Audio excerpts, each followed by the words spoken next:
Chapter 1160.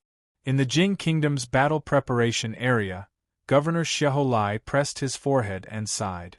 This child really takes after her father. Why is she so worrisome? It's already the semi-finals, yet her head is still filled with thoughts. Murong Long's expression remained cold. What she thinks isn't important. Even what she does isn't important. What's important is whether she can win. If she wins, it's called not bothering about trifles, being straightforward and carefree. If she loses, it's called being arrogant and asking for trouble. Xiaolai's hand that was pressing his forehead became heavier. This Murong Long was good at everything, but he was too serious in everything he did. I was just grumbling, and you should have just listened. Why are you analyzing it? Although the river observation platform is like a war between kingdoms, and one has to be serious and risk their lives, there's no need to be so serious. You're just spectating. We're just chatting. Young people these days are so rigid and boring. Old fogies are more interesting. If Monk Huang were here, perhaps, thinking of Monk Huang, Xiaolai lowered his hand from his forehead and shook his head. He retorted, "No, Monk Huang is here. If Relic wins, it's called Tianjiao's demeanor of the mighty. If he loses, it's called I've tried my best. What else do you want?" Murong Long mulled over it silently. Indeed, he could not disagree. The governor was still more insightful. The two of them chatted enthusiastically. By the side, Zhongshan Wei's son remained silent. Although his injuries had been healed after sparing no expense. However, his heart was still aching faintly. Every sentence was like a knife stabbing into him. Why did everyone have different lives? The Jing and Mu kingdoms had been neighbors for many years. In history, there were times when they deployed their troops to the border and destroyed the other kingdom. There were also times when they were in-laws and had good relations with each other. Cooperation and confrontation had never disappeared. Their relationship was very complicated. Due to the existence of the desert, the threat of the fiends, and the long line of life and death, they needed to work together to defend. There was no chance of a war, but they were both in the northern region and were both hegemons. Conflicts of interest were inevitable. Of course, most of the time, it was the vassal kingdoms that fought fiercely. The Jing and Mu kingdoms held themselves back. However, it was reasonable for them to compete with each other on the river viewing platform. Normally, there wouldn't be any opportunities to make a move openly.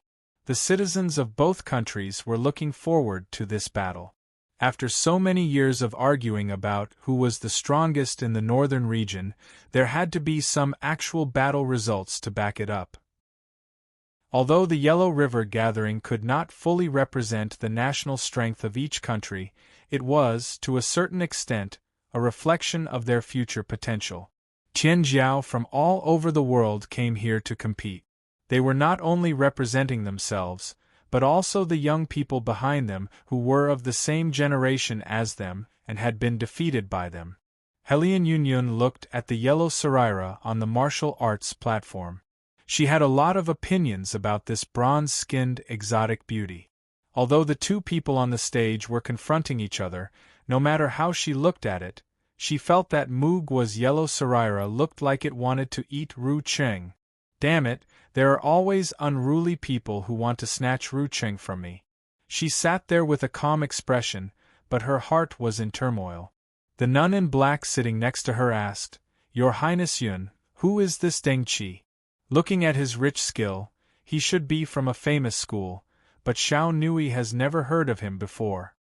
Helian Yunyun asked herself if she was a woman who clearly separated her feelings from her career and held great ambitions in her heart. Therefore, Jianghai immediately calmed down. She didn't move her gaze but just asked faintly, "Why? Is the cleansing moon nunnery interested in him?"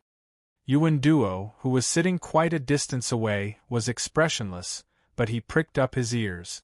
As Zhao Ruqing's lover, of course, he had to care about how Her Highness Yun and her close friends were discussing Zhao Ruqing.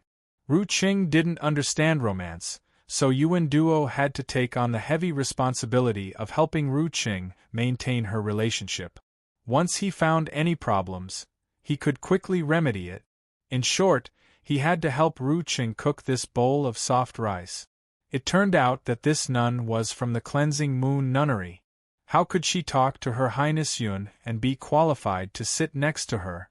Among the Buddhist sects in the world, the Cleansing Moon Nunnery had the deepest foundation except for the two holy lands, Xiankong Temple and Mount Meru. It was naturally a first-class sect. What he didn't know was how the nun from the Cleansing Moon Nunnery knew Her Highness Yun, and what was their relationship. Hearing Hellion Union's question, the nun in black was silent for a moment, then she said, "Rest assured, Your Highness Yun. The Cleansing Moon Nunnery doesn't accept male disciples." Her voice was holy and warm, but in Yuan Duo's ears, it sounded like the dull sound of a wooden fish being struck. Yuan Duo's heart trembled, knowing that his eavesdropping had been discovered. He quickly withdrew his hearing and looked back at the martial arts practice field seriously. After the nun in black explained, Hellion Union not only didn't feel relieved, but also looked more vigilant. "Nun True Jade, I remember that the disciples of the Cleansing Moon Nunnery can't marry, right?" The nun in black with the Buddhist name True Jade was speechless for a moment, and finally she couldn't help but say, "Your Highness Yun, I'm just curious. You don't have to be too cautious. I'm a monk."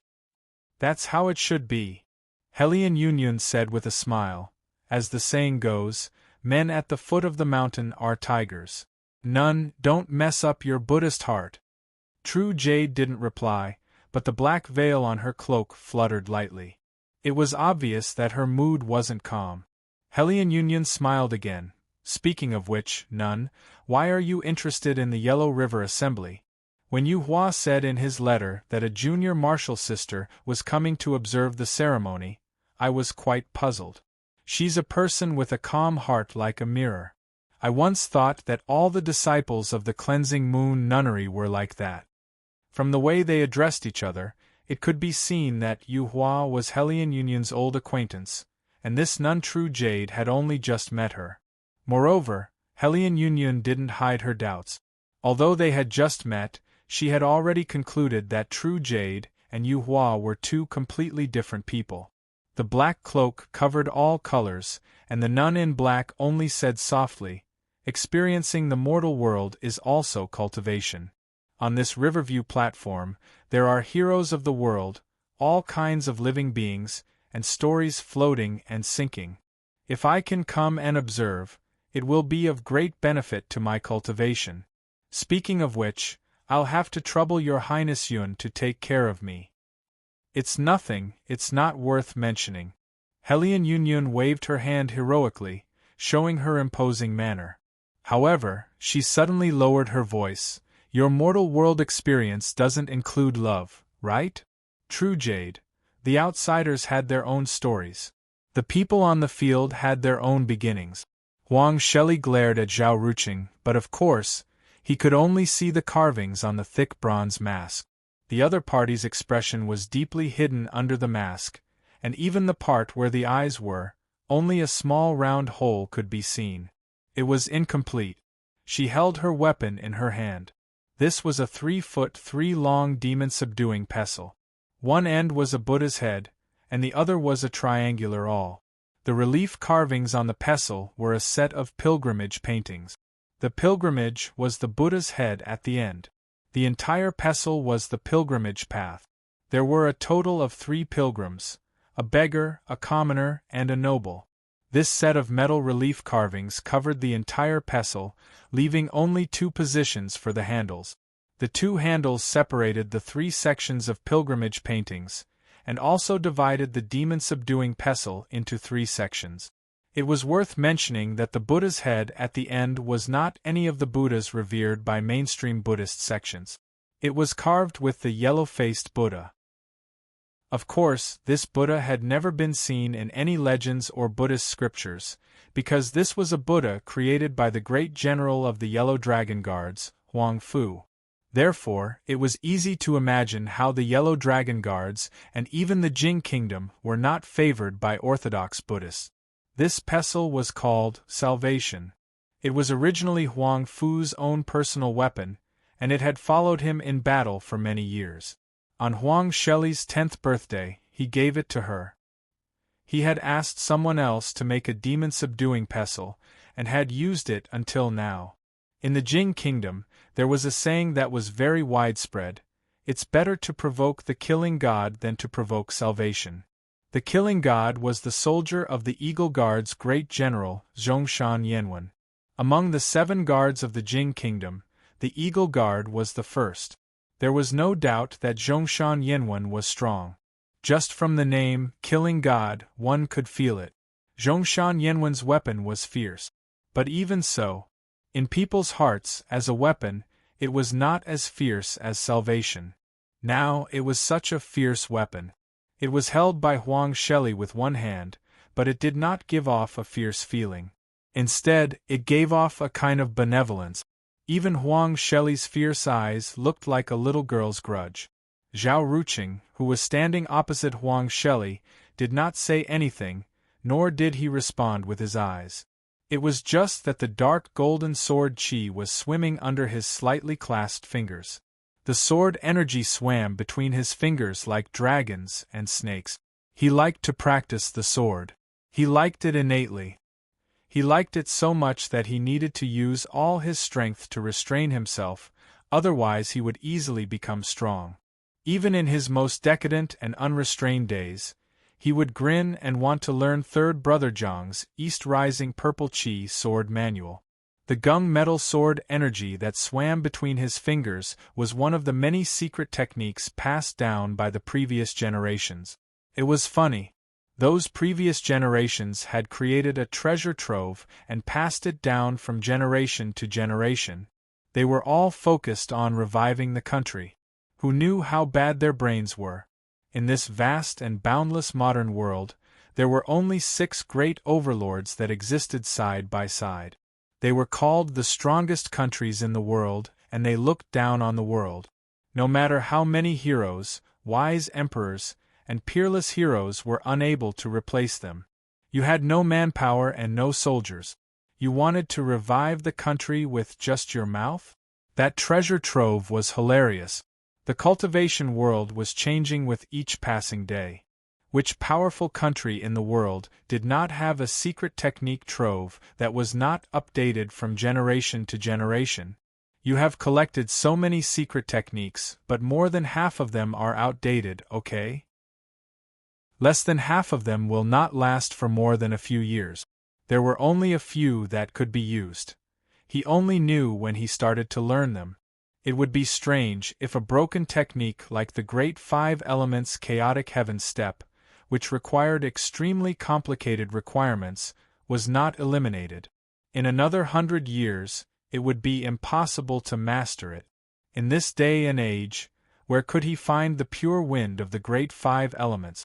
If not for Uncle Deng, only Uncle Deng had worked hard. Before you died, you left a will and said, "Do not forget the will of your father," and I would have to sacrifice my life to die. Before I die, I have to give birth to a child and leave my bloodline so that my future generations can continue to die. Just like you, like your father, like your grandfather. Go to hell. I haven't even seen what you look like. Until he saw the broken finger, Zhao Ruqing had been telling himself this in his heart. In order to resist the inexplicable fetters of the bloodline, the so-called hatred of the ancestors, 5 generations of blood feud. He was born smart. He was not willing to continue the so-called hopeless career, and he was even more unwilling to become the continuation of the will of the dead. He wanted to live his life, even if it was meaningless. What was the meaning of life? He had no future. The more conspicuous he was, the faster he would die. It was better to muddle through the past and enjoy every day. Uncle Deng had never asked him to respect all his choices, but after seeing the broken finger, everything was different. He was too smart to believe in himself. He could not be like those fools who always held hope. But at last, he realized so deeply that it was useless to escape. At this moment, the dark gold sword energy swimming between his fingers had an extremely beautiful luster. Most of the people present only recognized that it was a unique way of using the gung metal sword energy, but they could not see its foundation. It actually had a nice name, called Immortal at the Magpie Bridge. The fight with Yin Wenhua did not force out the true face of this technique. Only in Tianjiao, an overlord country like Huang Sheli, could it be treated as the foundation. Now, he wanted to let the world know. The clear light that enveloped the martial arts stage dispersed like flowing water. Yu Qie had already announced the start of the battle. Zhao Ruqing immediately raised his hand and pushed forward. The battle between the strong was fought in an instant. Huang Sheli had already started to move, but Zhao Ruqing's gung metal sword energy had already arrived. Thousands of dark gold sword energy, after leaving his hand, turned into sword magpies. Each sword magpie held the tail of the previous sword magpie. Every time they connected, they would suddenly accelerate. With the head and tail connected, the sword magpies formed a bridge. The bridge formed by the dark gold sword magpies, almost as soon as it left Zhao Ruqing's hand, had already landed on Huang Sheli's body. It was so fast. The so-called sword energy into threads, sword energy into swords, sword energy like flying needles and arrows, were just simple uses. The true mystery of the Magpie Bridge, immortal metal sword energy, was in this move, Magpie Bridge. This move had a name. It was called, Once a Year at Magpie Bridge, Once a Lifetime to see this move. Because after seeing this move, the so-called lifetime would no longer exist. How fast was this sword? Below the stage, Jiang Wang pondered to himself. Even if he was a sword veteran past his prime, he wouldn't be this fast. This sword was so fast, Huang Sheli had just raised his hand, and the demon-subduing pestle in his hand raised its head. The Magpie Bridge had arrived. What it pierced wasn't just the distance, but also the qi activity in front of Huang Sheli. It was the space she gave him to react. The audience almost stopped breathing. Tianjiao of Mu wanted to finish off his opponent with one blow, but this of course not. Almost at the same time he saw the Magpie Bridge. A verdant, oval-shaped, gem-like object appeared in Huang Sheli's bright black eyes. In a flash it disappeared. It was a divine ability, Bodhi. Many people in the Jing Kingdom knew of Huang Sheli's divine ability. Of course, this information was no stranger to Tianjiao of other countries. The effect of this divine ability was activate the state of enlightenment. It could be used for cultivation as well as battle. What was enlightenment? It was always awake and had a new awareness of all things. More intuitively speaking, under Bodhi's divine ability, Huang Sheli's battle reaction, battle understanding, and grasp of opportunities would all be improved in all aspects. When the Magpie Bridge appeared, it was already in front of her. When Bodhi appeared, everything became clear. Huang Sheli flipped the demon-subduing pestle, held the handle with both hands, and stabbed the triangular all in front of her without hesitation. It was too fast, too decisive. Almost at the same time as the sword Magpie Bridge extended over, her demon-subduing pestle had already stabbed.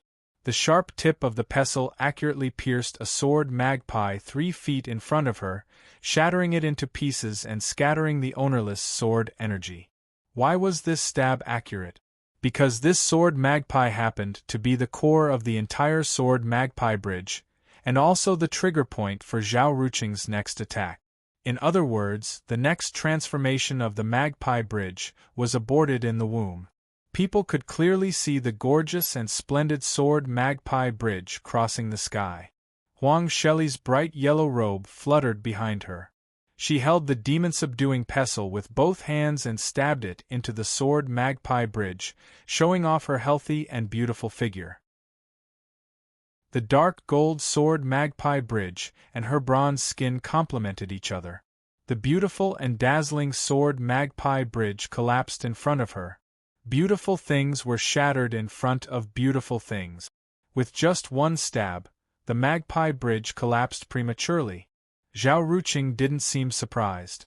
He clenched his left hand and pulled his right hand, pulling out a dark gold longsword made of intertwined golden sword energy. Then, he stepped onto the collapsing sword magpie bridge. He arrived on the bridge.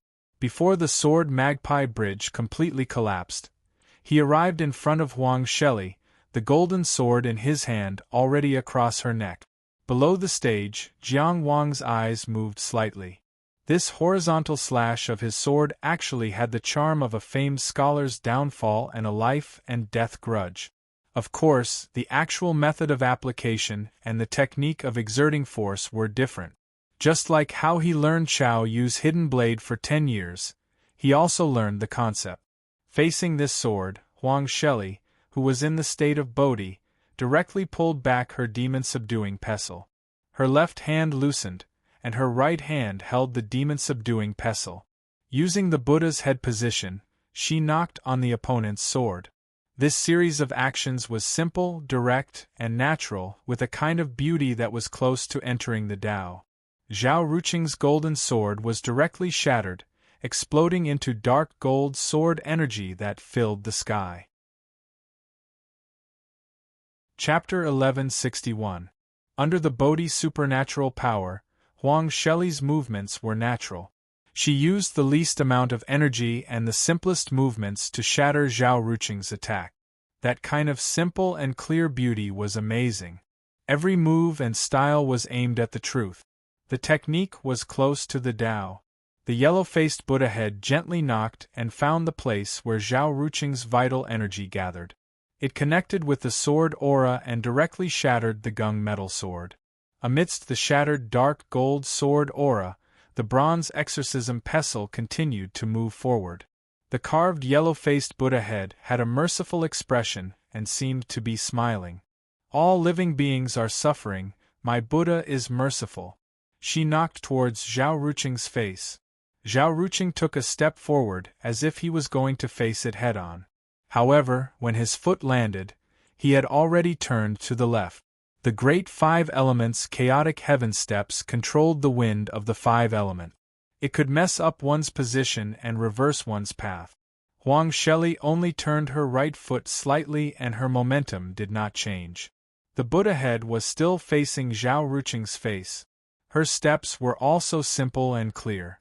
She had already sensed that she had found the right path in this realm, and this path in the midst of chaos.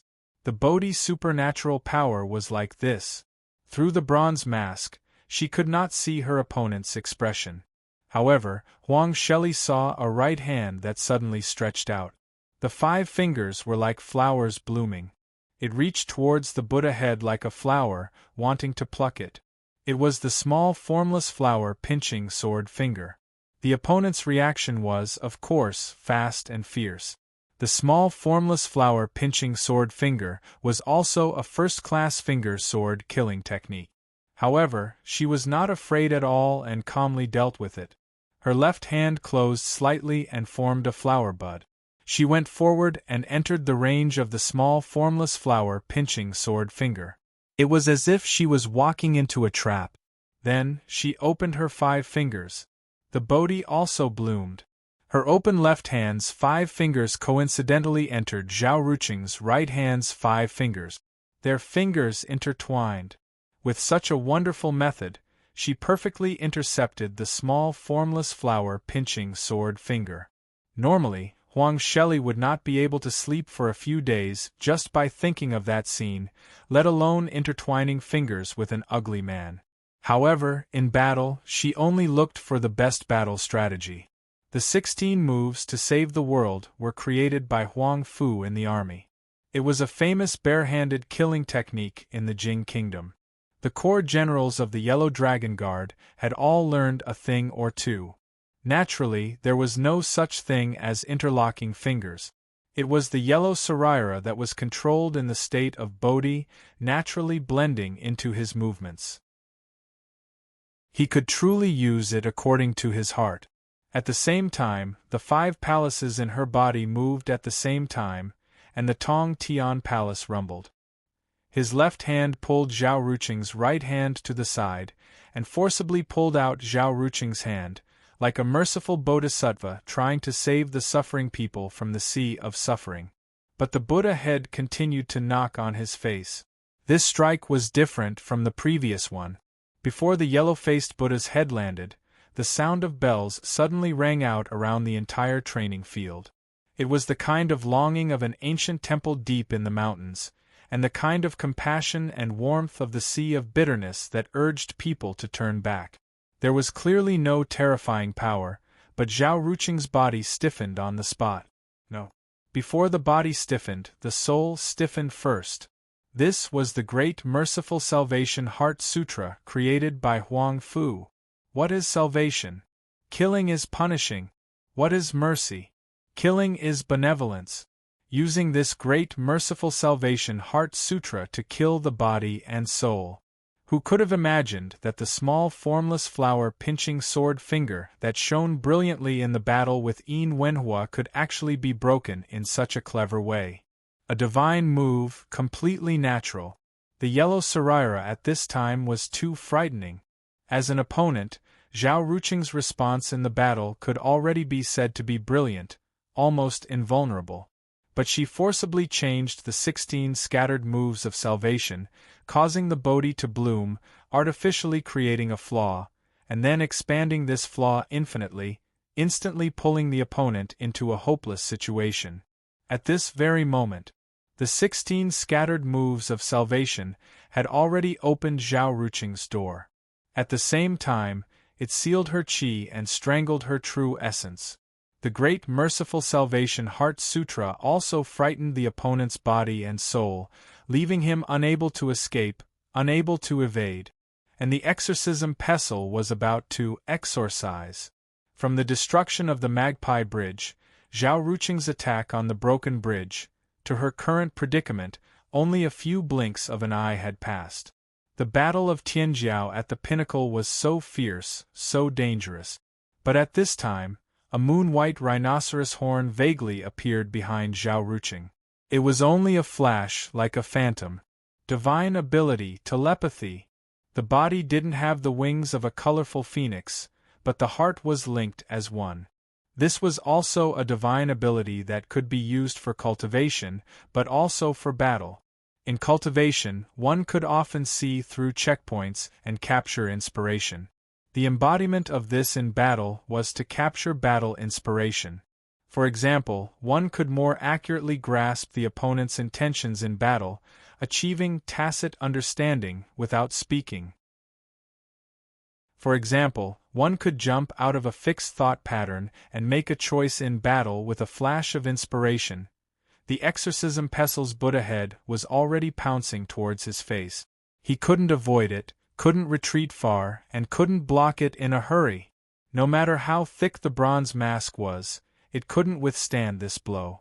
It didn't possess any ability besides concealing one's face. Otherwise, it wouldn't have been worn on the martial arts stage. In the twinkling of an eye, the battle seemed to have reached a dead end.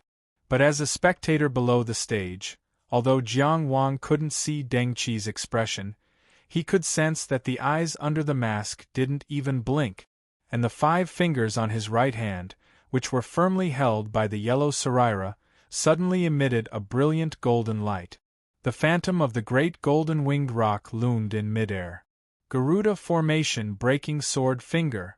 Tianjiao of Moog was 5 fingers all turned brilliant gold, and a terrifying sword aura shot out from his fingers, wanting to mince the yellow Saraira's 5 fingers into meat paste. Moreover, it was aggressive and aimed directly at the vital point between the eyebrows, blessed by Buddha exterminating the heretic, breaking the enemy's blockade, capturing and killing the king of thieves. It was to break the formation for Garuda. This move was so perfect. Although this Garuda formation breaking sword finger was a fusion of the Tao of War and belonged to the Tao of War, the true meaning of Buddhism within was also very pure. Even the successor of the cleansing moon nunnery had acknowledged it before. Wasn't the so-called yellow-faced Buddha, that Huang Fu created himself an heretic? As one of the demigods and semi-devils, Garuda often listened to the teachings of Buddha, so it was natural for him to be a Dharma protector. It was just that, it was clear that this person had already been saved from salvation. The 16 scattered skills had sealed his Tao energy, locked his Qi dynamic, and restrained his joint. Where did this Garuda formation breaking sword finger come from? It came too suddenly. It was as if both sides had clearly sent out their armies, and when the two armies were in a stalemate, suddenly another army came out of nowhere. This was an unexpected existence. Many of the spectators outside the arena couldn't understand. However, the yellow Saraira in the state of Bodhi understood clearly. She had a clear perception. Just now, after Deng Qi activated the telepathy divine ability, the gunmetal sword aura that had already dissipated was controlled again and circled around his fingers. At this time, this Garuda formation breaking sword finger didn't come from the inside out. Deng Qi also didn't break through the shackles of the 16 loose techniques of saving the world. He used the gunmetal sword aura as the foundation of the Garuda formation breaking sword finger, and directly formed it outside his body. Therefore, it could not be blocked, and it could become a surprise attack. This was simply a stroke of genius. The Magpie Bridge, Immortal Gunmetal Sword Aura, and the Garuda Formation Breaking Sword Finger could still have this kind of transformation combination. It was simply unimaginable. If placed in a battle with other people, this should be a wonderful move enough to turn the tables. However, he was facing Huang Saraira. Almost as soon as the Garuda Formation Breaking Sword Finger shone with a brilliant gold, Huang Saraira's 5 fingers had already loosened and retreated, escaping in time. At this very moment, Zhao Ruqing's Garuda Formation Breaking Sword Finger had failed to strangle Huang Saraira's left hand, but at the same time, he had also released the shackles and had room to retreat. Huang Saraira's 16 loose techniques of saving the world was opened, and he faced the danger of the opponent's Garuda Formation Breaking Sword Finger, but at the same time, the Salvation and Exorcism Pestle was still aimed at the opponent's face. Both sides faced a new choice. This was a contest of courage, wisdom, and talent. A battle choice under the support of the divine ability. Bodhi and telepathy. The brilliant gold Garuda Formation Breaking Sword Finger didn't hesitate and still headed for the space between Huang Saraira's eyebrows. Zhao Ruqing was the first to make a choice. He didn't retreat or evade, but instead wanted to attack the opponent. He was certain that before his own head was smashed into pieces, he would be the first to pierce through the yellow relic's glabella. The exorcism pestle in front of Huang Saraira was suddenly pulled back, and the triangular all pierced into Zhao Ruqing's hand. She had also sensed Zhao Ruqing's backup plan and was sure that she indeed couldn't smash Zhao Ruqing's head first, and her choice wasn't to retreat either. When experts fought, they fought for time, power, and will. One step back was very likely to allow the opponent to bully them step by step. She used offense as defense, and the landing point of this stab was equally accurate, precisely at Zhao Ruqing's wrist. This distance was neither too far nor too close, just enough to cut off Zhao Ruqing's Garuda Formation Breaking Sword Finger. This timing was neither too fast nor too slow, precisely at the moment when Zhao Ruqing was unable to advance and unable to retreat. The Salvation and Exorcism Pestles all had 3 edges. These 3 edges represented 3 lives. They were the previous life, the present life, and the next life. When the exorcism pestles all pierced down, it erased the past, killed the present, and cut off the future. Bodhi shone 10,000 deaths, no life. Faced with such a precise and unbearable stab, Zhao Ruqing's Garuda Formation Breaking Sword Finger suddenly turned, and his 5 bright golden fingers bloomed like a bright golden flower. His index and middle fingers actually pinched the aul's tip. Picking flowers in 3 lives.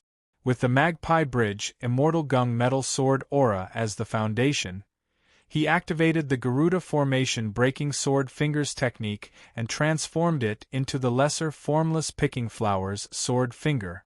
Previously, in the battle with Enwenhua, many people felt that Deng Qi of the Mu country had learned too many things, and that his path might be difficult. Now that they looked at it, his seemingly unrelated and powerful secret techniques were all connected by him, and he activated them with his heart, merging them into one. What kind of talent was this? What kind of talent was this? But on the field, his right hand was picking flowers in 3 lives, pinching the yellow relic salvation and exorcism pestle, and gently lifting it up to avoid the sharp edge, creating an opening. Zhao Ruqing raised his foot as if to retreat, but when his foot landed, he was already 1 foot away. The most natural and most suitable attack range of the salvation and exorcism pestle was exactly 1 foot away. Zhao Ruqing raised his left hand slightly, and his 5 fingers pointed downwards, as if he was pressing something. If one observed carefully, they would realize that each of his fingers was pressing on a different level, high and low. It was like a flower branch that had been carefully trimmed. His 5 fingers were slender, white, and lustrous, as perfect as a sculpture. So much so that in such an intense battle, the yellow relic's heart still had such mixed feelings. The Mu country guy was so ugly, but his hands were quite beautiful. Then, he flicked his index finger forward. Clang! Between heaven and earth, the sound of a guqin rang out. The sound patterns appeared, and the translucent air gathered into the shape of a sword. It was awe-inspiring and cold, and it pierced through the air towards the yellow relic's neck. Boundless Horizon Sword Technique. The Mu country's Tianjiao Naoyang had the qi controlling divine power, and it was known as qi for my use. Of course, he had the top-notch ability to control qi. Zhao Ruqing's finger sword technique was also the control of qi. It was just guided by a secret technique, using the sword technique as the body, and mixing in the Tao of the guqin. His right hand was picking flowers in 3 lives, and he pinched the exorcism pestle between his fingers. His left hand was like playing a guqin or a pipa. Just as his index finger moved, his ring finger flicked again. His thumb was like pressing a string, and his pinky was hooked. It rose and fell like a wave. But one could hear, clang, clang clang clang clang, clang clang clang clang. His left hand's 5 fingers were like butterflies flying through flowers, playing in the human world. The air was either in the shape of a sword, a knife, a spear, or an arrow. It covered the sky and covered the earth, surrounding the yellow relic's vital points. The qi was like a string, flowing out a melodious tune. 100 qi formed a murderous aura, swearing to destroy everything in the world. Light gathering, slow twisting, wiping and picking, starting from rainbow dress, followed by 6 ones. How was this playing the guqin to ask for a soulmate? It was clearly ambushing from all sides to kill the enemy. The offensive and defensive momentum was different. This battle was too exciting. In an extremely short period of time, the situation of victory and defeat had turned around crazily. It was impossible to guess the changes. Every time it was unexpected, it felt wonderful when one thought about it carefully. This time, it seemed like it was the yellow relic's turn to be in danger. The spectators in the spectator seats were all holding their breaths and concentrating on this exciting battle. Only Jiang Wang, who was below the stage, stared fixedly at the fingers that were changing like butterflies. Suddenly, he felt a sense of panic. He had never panicked when he fought with the top expert, Tianjiao, at the river viewing platform. He had never panicked when he broke out of the bewildering world and struggled to survive in the Sea Clan army. But at this moment, his heart was in a mess. He hoped that it was true, but he was afraid that it would prove that it was not true. Once there was a person in Maplewood City who was good at food, clothing, housing, and transportation. Because he was too good-looking, in order to avoid wasting natural resources, he paid great attention to his maintenance. From the thin strands of hair to the small fingers, his left and right hands had to be wiped with different handkerchief. He often used that person's gold-lined handkerchief to wipe the blade of his sword. Every time, that person would be so angry that he would shout for a duel. Of course, using that person's handkerchief to wipe the sword was not his first idea. He had once practiced swordsmanship under the moon. That person was drunk and played the guqin for him. At that time, when he looked back under the moon, what he saw was a pair of hands that seemed to be piercing through flowers. Was it true? This was too unbelievable. In the region of Maplewood City that had sunk into the netherworld, an old friend that he thought he would never see again, how could a hegemon like the Mu Nation let an outsider represent their nation to fight in the river viewing platform? He had the support of Chung Gungsheng, Yen Fu, Li Longchuan, and even Lu Zongxiao. Only then did he have the qualifications to compete for a name and win the competition fair and square. Only then did he come to the river viewing platform. If it was really him, how did he do it? So it was not true? So it was just wishful thinking? Jiang Wang pursed his lips and did not speak. His eyes were fixed. But no one paid attention to his mood. On the martial arts practice platform, Tianjiao of the Mu Nation had already surrounded him. Everyone was waiting for the yellow Sarira's response. She did not disappoint. The yellow Sarira of the Jing Kingdom had thick and sexy lip. Of course, it was difficult to hear any good words from this mouth. At this moment, the lips suddenly opened. Zha! One sound was like 1,000 sounds. It shook the ears, but it shocked the heart. It was the Sanskrit of salvation. This top-notch musical assassination technique could harm the mind, destroy one's will, steal one's voice, and save one's life. Vaguely, there seemed to be the sound of chanting echoing in the air.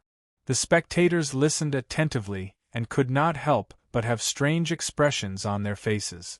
Especially the spectators outside of the Jing Kingdom.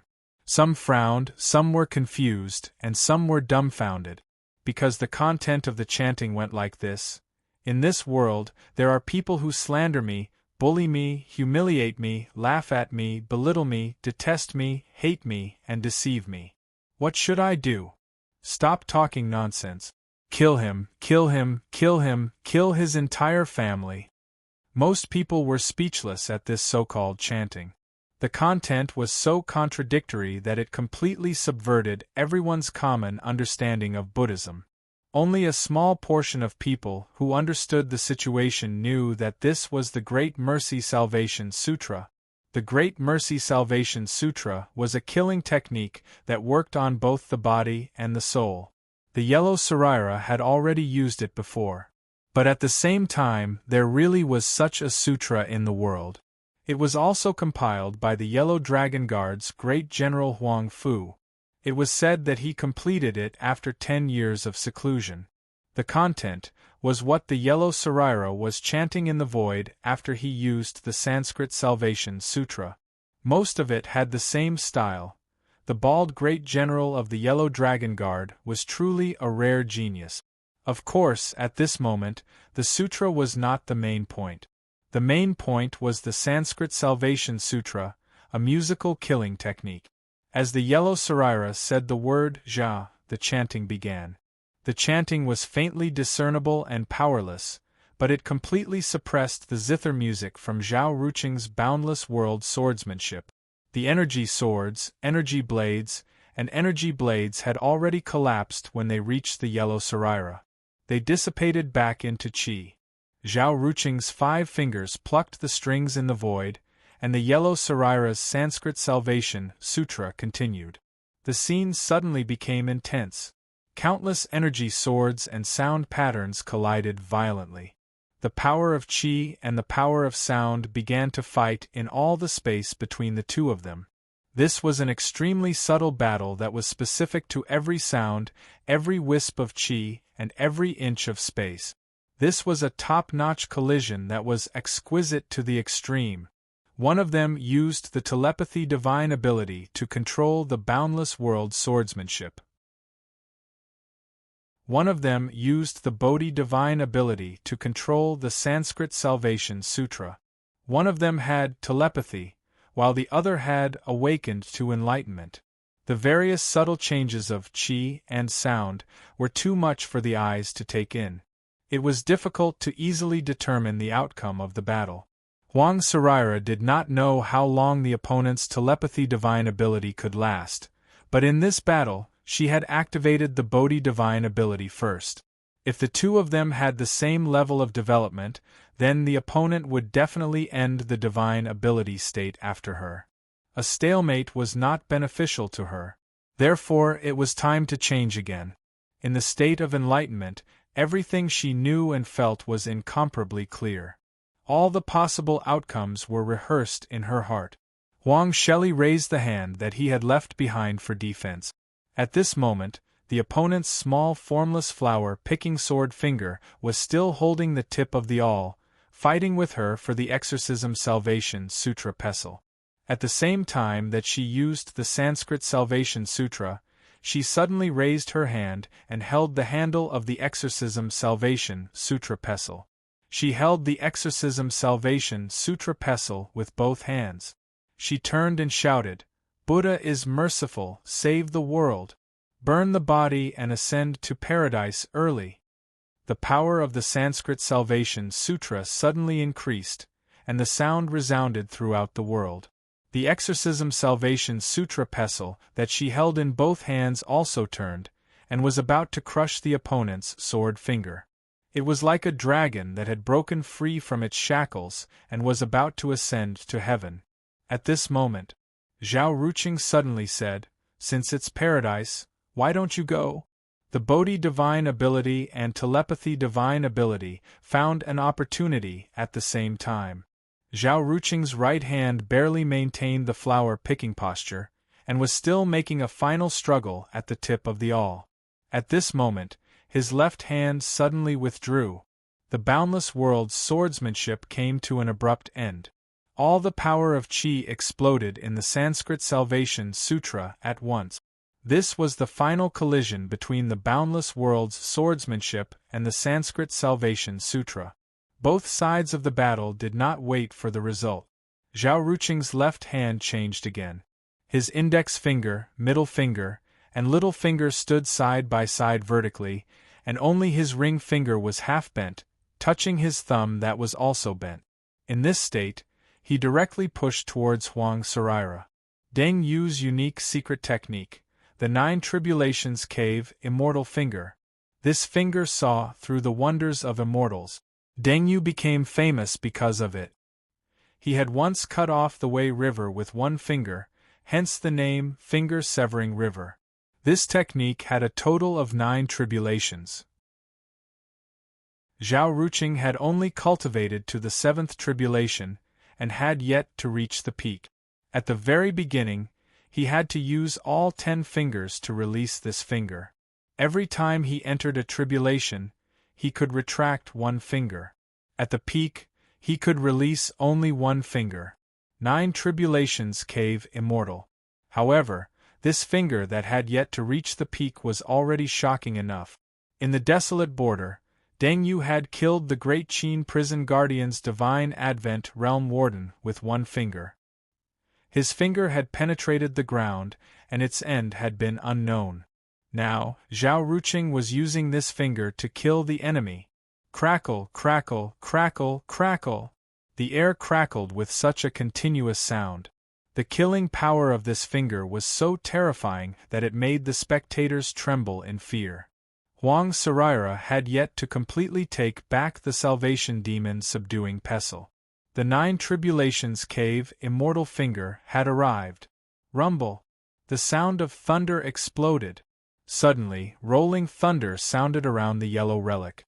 Mysterious sound patterns and majestic thunder patterns gathered and intertwined above her head, weaving into a tower of lightning. Lightning and thunder poured down like a waterfall, protecting Huang Shelley. Zhao Ruqing's terrifying 9 tribulations cave celestial finger pointed at it. Lightning rippled out and the sound of rolling thunder could be heard. Huang Sarira was unharmed. This was a divine ability, Thunder Tower.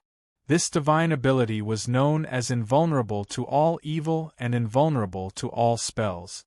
It was a top-notch defensive divine ability. It was so powerful that it made one despair.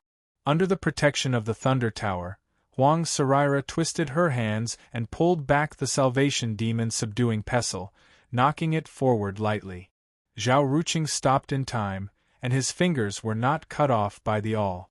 However, the brilliant gold on his fingers had already dimmed. Because the 9 Tribulations Cave Immortal Finger had returned without any results, he was immediately in a passive situation. Relying on the sharpness of his divine ability, he managed to save his hand. He immediately executed the great 5 elements Chaos Heaven steps and stepped forward. When his foot landed, he was already 30 feet away. He could no longer engage in close combat with Huang Sarira, who was under the protection of the Thunder Tower. Increasing the distance between them was undoubtedly a wise decision. However, crack, crack. That subtle but hair-raising cracking sound rang out. The thick bronze mask covering his face was torn to pieces and fell silently to the ground. The face of the mysterious Tianjiao Dengqi of the Mu Kingdom was revealed to everyone just like that. He could not avoid this strike. Chapter 1162.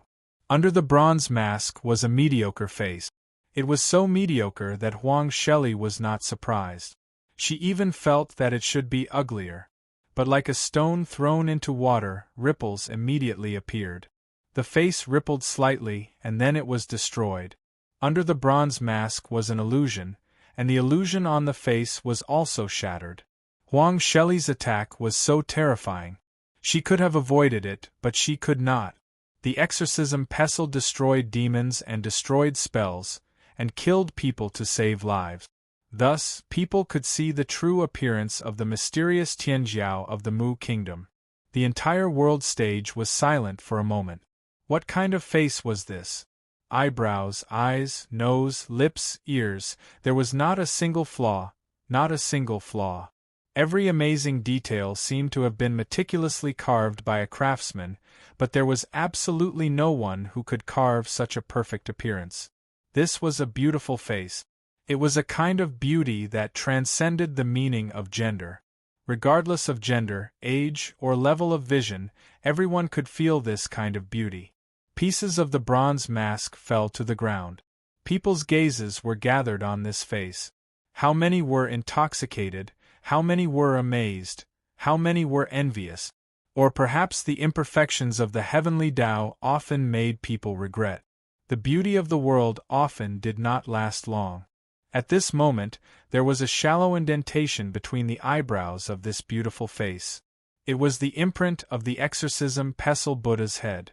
It was printed with the smile of the yellow-faced Buddha. It suppressed the divine light of this beautiful face and was constantly expanding its influence. Previously, people did not feel that there was anything wrong with wearing a mask to fight.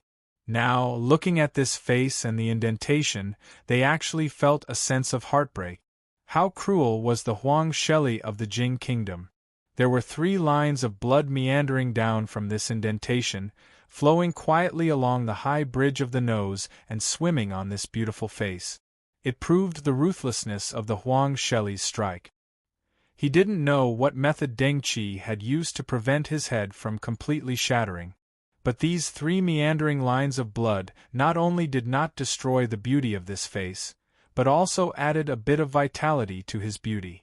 You could feel that this person really existed.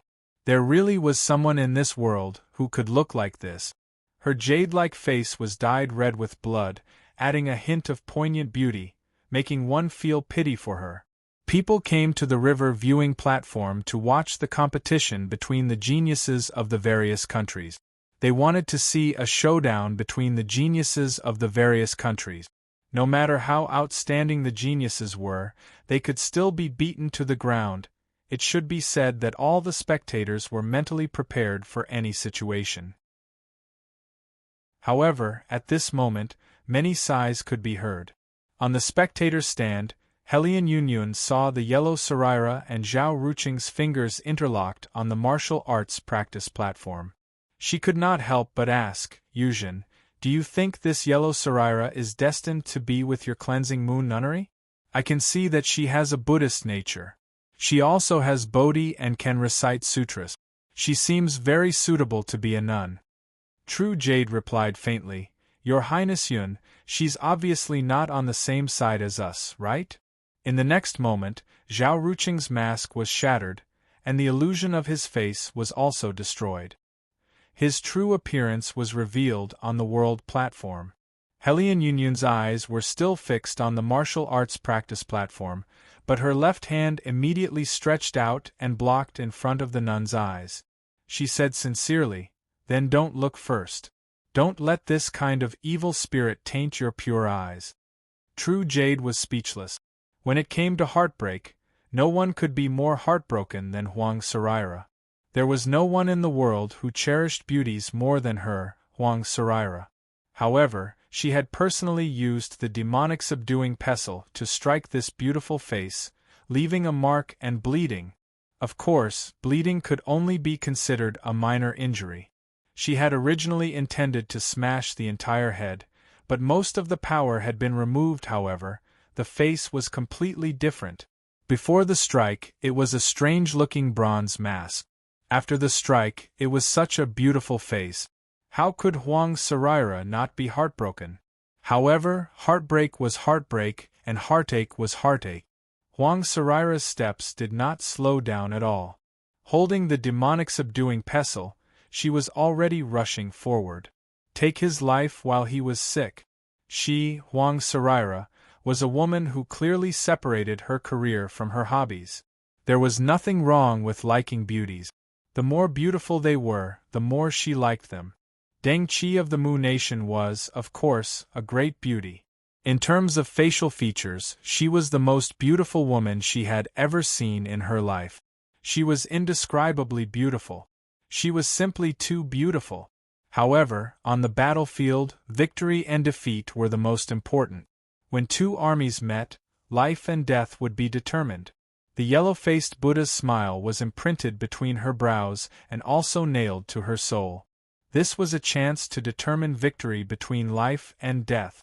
Not only did Huang Saraira rush forward, but the demonic subduing pestle was still landing on that face.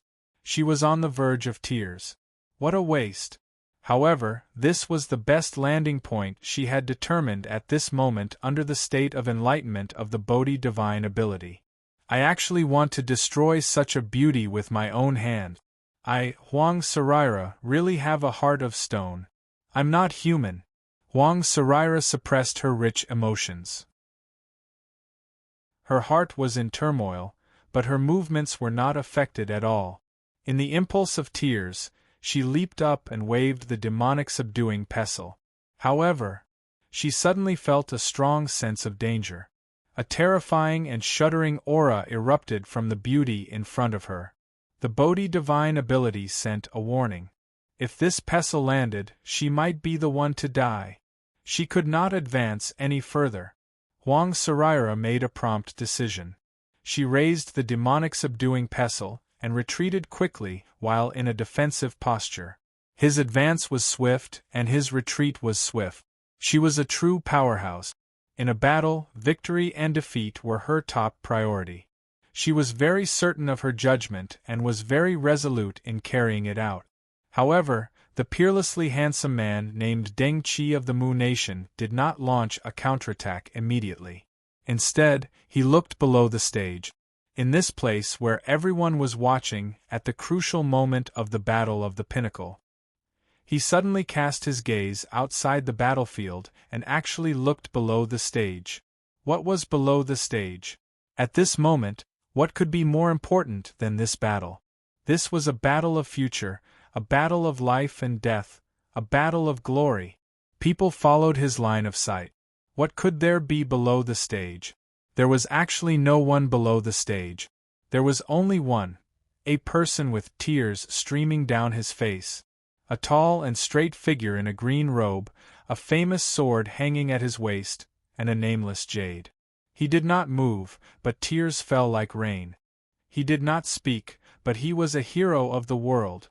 That was Jiang Wang of Deqi's Tianjiao, one of the top 4 in the world's inner mansion. He had defeated North Xiang of Chu Nation's Tianjiao in a domineering manner and was now standing below the stage to watch the battle. Jiang Wang. Zhao Ruqing looked at him. He also looked at Zhao Ruqing. On and off the stage, the two of them looked at each other. This was a gaze that was 2 years late. Since the fall of Maplewood City, they had not seen each other. Once, they both thought that the parting in front of the Dao Merit Hall was an eternal farewell. Volume 1, Chapter 123. At that time, they had clearly completed another mission together, distributed the Dao Merit points, and returned home. But why did they no longer have a home? The two of them looked at each other like this. Zhao Ruqing, who usually loved to cry, did not shed a single tear. Jiang Wang, who was usually stronger, burst into tears and fell like rain. Jiang Wang. Zhao Ruqing spoke on the stage, returning to his original voice. His voice was no longer awkward.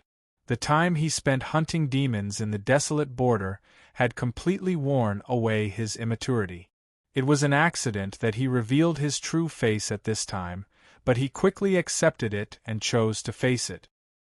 His expression was very solemn and serious.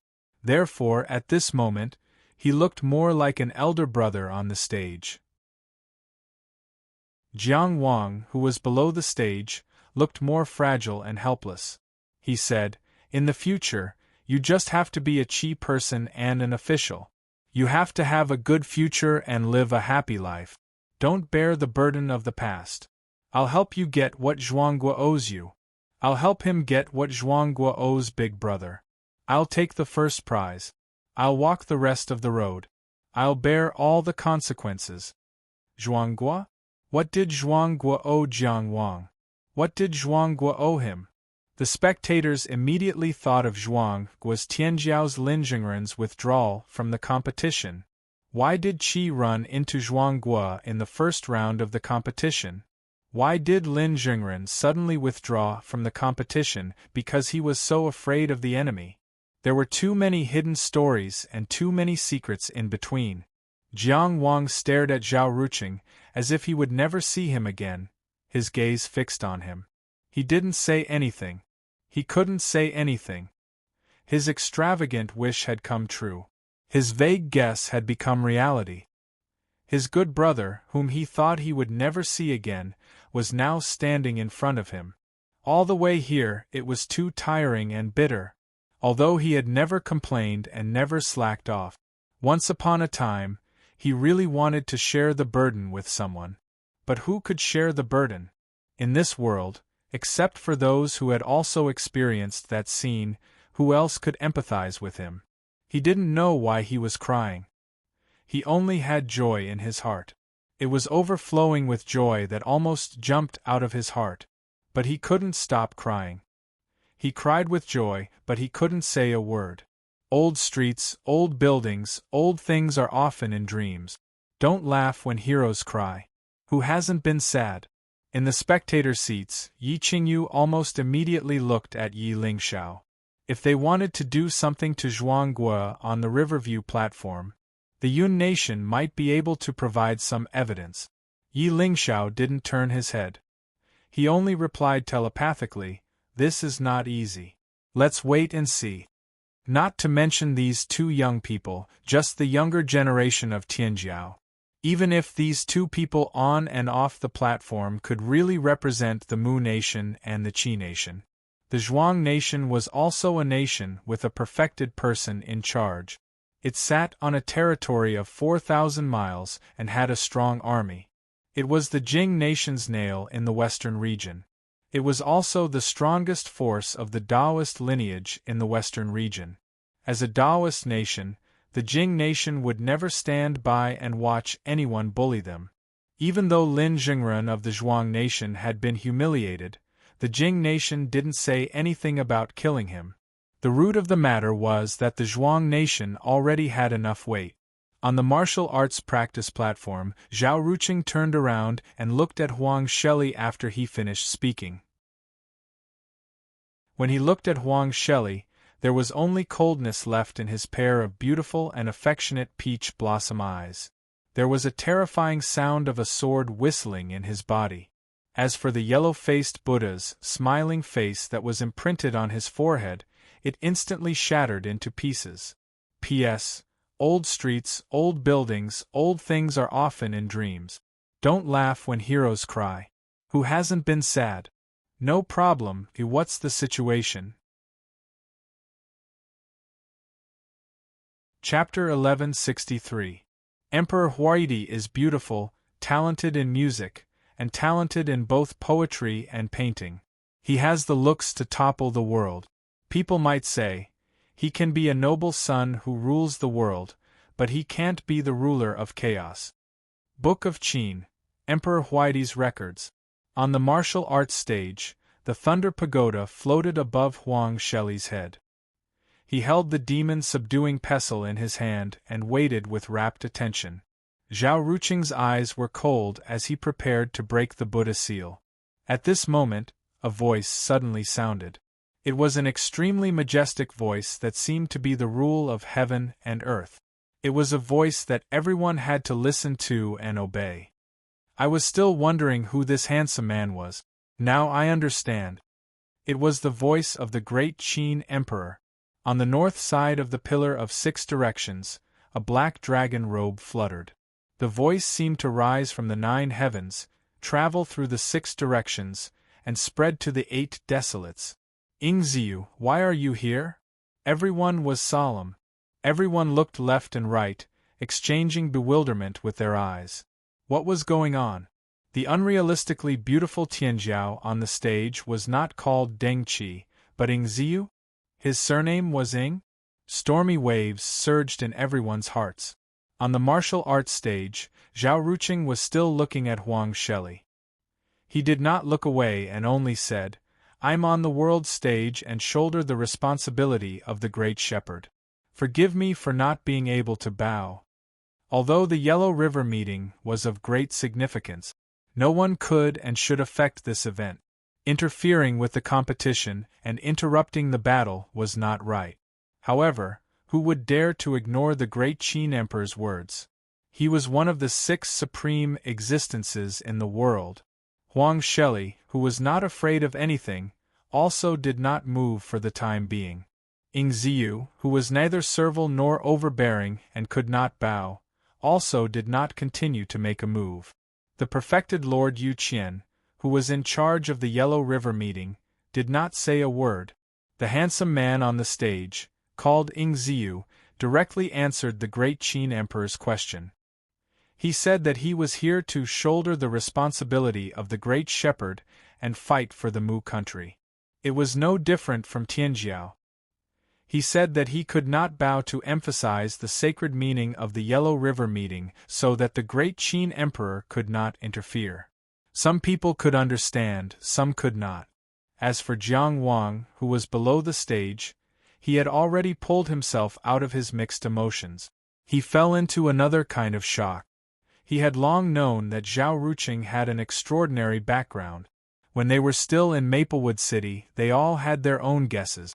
None of the brothers were stupid, but since Zhao Ruqing didn't want to talk about it, they didn't want to get to the bottom of it. However, what they understood at that time was that Zhao Ruqing's background was not ordinary. It was probably Zhao Ruqing might be the descendant of a small family that had fallen. He might be the descendant of a small sect that had already been destroyed, and so on.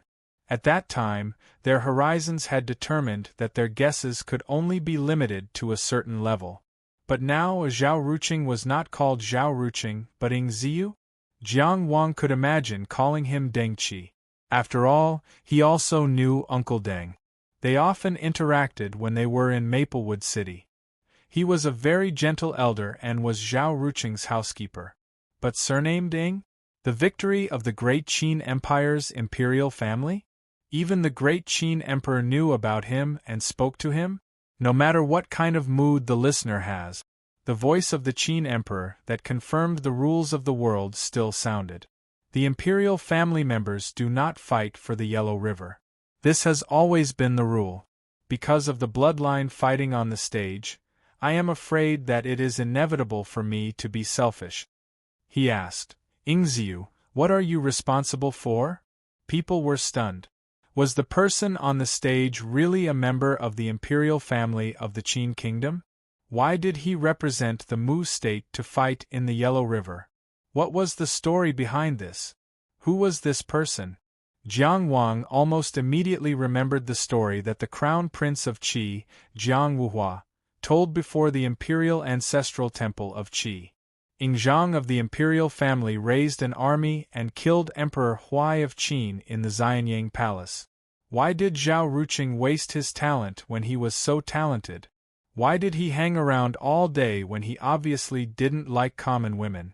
Why did he have no hope for the future and only want to muddle through life? Why did he hide his identity? If so, then everything could be explained. Just now on the stage, he said that he would take responsibility for everything. This included his experience in Maplewood City, as well as the burdens he had to bear since he was born. What had he experienced from escaping to taking responsibility? Jiang Wang stared blankly at Zhao Ruqing on the stage and then thought, why did Zhao Ruqing participate in the Yellow River gathering in the name of Deng Qi? What happened to Uncle Deng? In the face of the emperor's question, Zhao Ruqing still stared at the yellow saraira, focused on his battle, and didn't look away. Therefore, he didn't see the look in third brother Zhang's eyes. Of course, he knew it in his heart, but because he knew it too well, he didn't dare to look. He only focused on his battle. He only asked, Honored as you, do you admit that I am a member of the imperial family? Yes, he knew the current Qin emperor. As a direct descendant of Emperor Huai and the former Jingxuo of the Great Qin, his father and ancestors were not completely useless. Objectively speaking, they had left behind many tricks and put in a lot of effort. It was just that those tricks, those efforts, were gradually annihilated over a long period of time. They were destroyed either by time or by pursuit. For example, those old officials who were loyal and had vowed to restore the throne were either dead, demoted, or changed. For example, he was actually raised in the Hushi Commandery Prince's mansion since he was young. He still used the name Ingziu and told others that he was the son of the Hushi Commandery Prince. Since young, he had lived a life of luxury and received the best education. Once the time was right, he would be able to regain his position and ascend to the throne. That was what those people said anyway. Later, the Hushi Commandery Prince, Ing Dezhao, was found guilty of harboring him, and his entire family was executed. Then, there was another period of blood and tears. Deng Yu, the warden of the Great Qin prison, took the young him and fled. From then on, the two of them changed their names and fled to the ends of the world. It wasn't until they arrived at Maplewood City of the Zhuang country that they had a rare period of peace. Then, Maplewood City fell, and they hunted demons in the wilderness. This was what Zhao Ruqing had experienced along the way. The current Qin emperor said that members of the imperial family shouldn't participate in the Yellow River gathering. He asked in return, Am I a member of the imperial family? If Emperor Huai's descendant could still be recognized, he should still be recognized. Then, who was the person sitting on the throne now? Of course. The Qin emperor said, Emperor Huai was dishonorable in the past, and he lost his identity. For many years, the imperial family has been searching for a descendant. You have the blood of the Qin family flowing in your body, and no one can erase this fact. If you return to the Qin family, I can give you the title of prince and let you compete with them fairly. Everyone was shocked. Everyone knew the story of Emperor Huai. The boldness of the current Qin emperor was beyond everyone's imagination. As the descendant of Emperor Qin Xian, the one who had usurped the Qin family's throne, he actually acknowledged Emperor Huai's identity as a descendant of the imperial family in front of everyone on the world stage. He even gave him the title of prince and gave him the possibility of competing for the throne. What kind of confidence was this? Unless one was a mighty ruler, one couldn't do this. At this moment, Zhao Ruqing only needed to nod his head. He would immediately enjoy the title of the Qin Emperor's son and be able to compete with others openly. Even if the chance of success was slim, at least he wouldn't have to wander around and worry about life and death. If anyone else were in Zhao Ruqing's shoes, it would be hard for them not to be moved. However, Zhao Ruqing was still expressionless. As smart as he was, how could he not know? The reason why such a condition appeared could only mean that the current Qin Emperor's family had already secured the throne and were not afraid of any challenges. Under the current Qin Emperor's command, the great Qin Empire had won the Battle of the Valley and re-established its supreme position in the western region. At the same time, it had expanded its influence to the southern region. It was at its peak. The aura of this supreme martial artist could be imagined. Once he agreed, the last trace of unorthodoxy of the current Qin Emperor's family would be erased. He had acknowledged the thief as his father. "Your Majesty, please know. I, Zhao Ruqing, am not a descendant of your imperial family. I have come to the Riverview platform to join the Mu country and fight for the country." He spoke to the Qin Emperor, but stared at the yellow saraira. His right hand reached behind his back and held on to his spine. The faint whistling of the sword in his body suddenly became intense. Today, with this sword, it was as if there were thousands of swords, tens of thousands of swords, whistling together.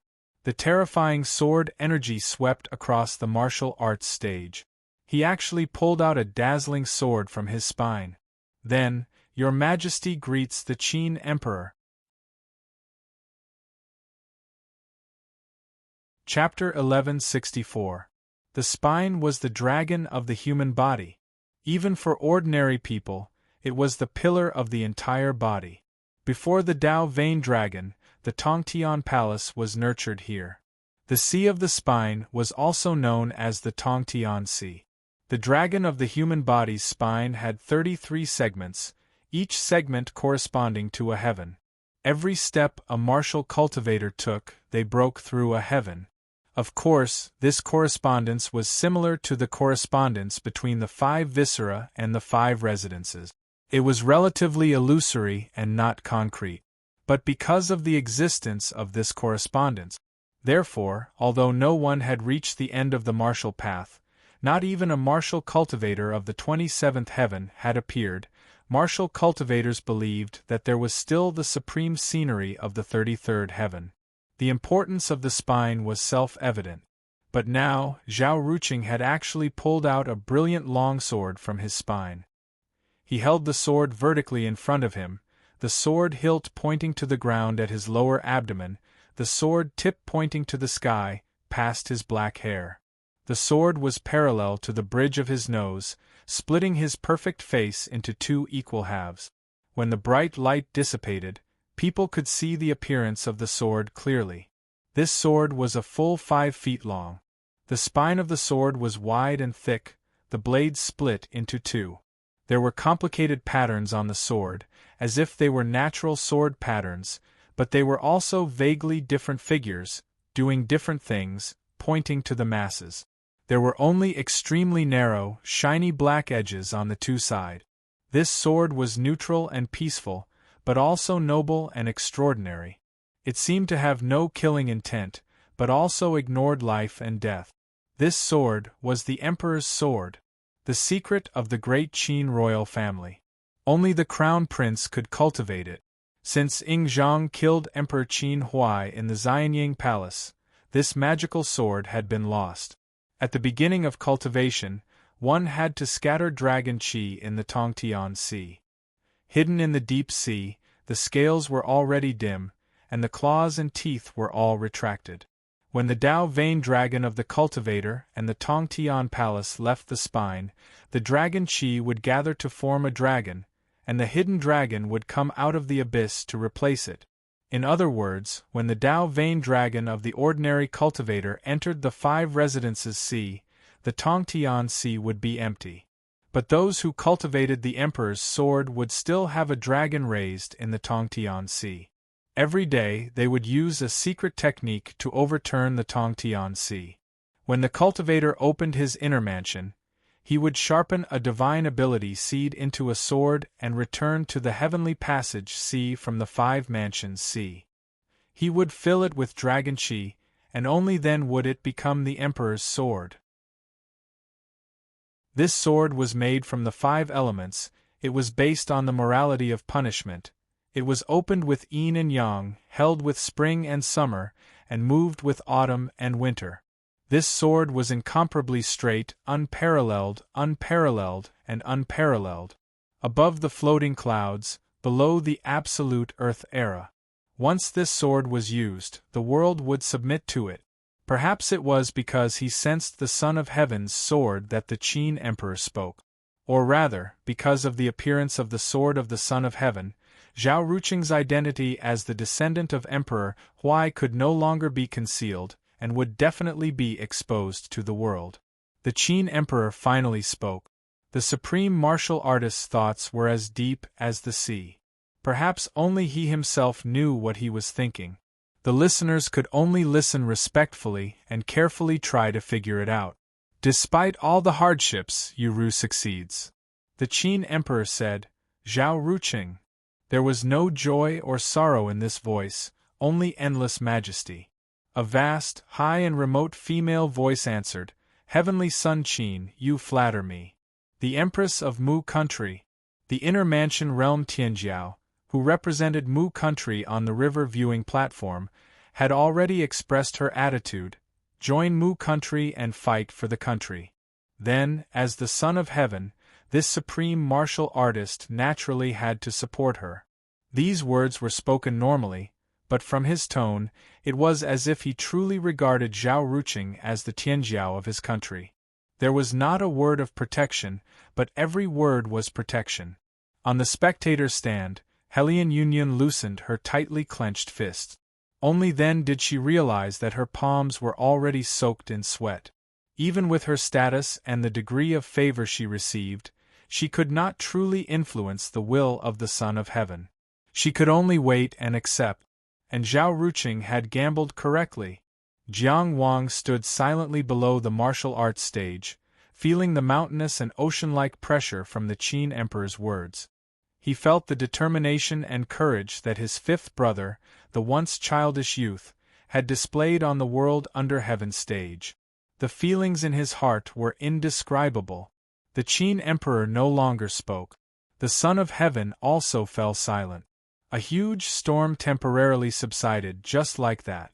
It was unknown what kind of perilous waves it had raised in the hearts of the spectators. And the semi-finals of the Yellow River Gathering's inner arena had yet to end. Zhao Ruqing had said that His Majesty wanted to meet the Qin Emperor, but of course, it was impossible for him to point his sword at the Qin Emperor. Even on the river viewing platform, under the gaze of all the countries in the world, he still had to pay attention to propriety. If he dared to disrespect the Qin Emperor, no one could protect him. When the Son of Heaven of an overlord country was angry, he could destroy mountains and rivers. So, from the beginning to the end, he had been staring at Huang Sheli, his opponent in the Yellow River Gathering. He used his actions to prove that he was participating in an ancient duel that had been passed down for many years on this sacred river viewing platform. A contest of courage, wisdom, and honor. He displayed the Son of Heaven's sword as his first gift to the Qin Emperor today. His Majesty wanted to meet the Qin Emperor. And this sword was, of course, aimed at Huang Sheli. If he wanted to fight for the title of King of the World, he had to make it through the semifinals.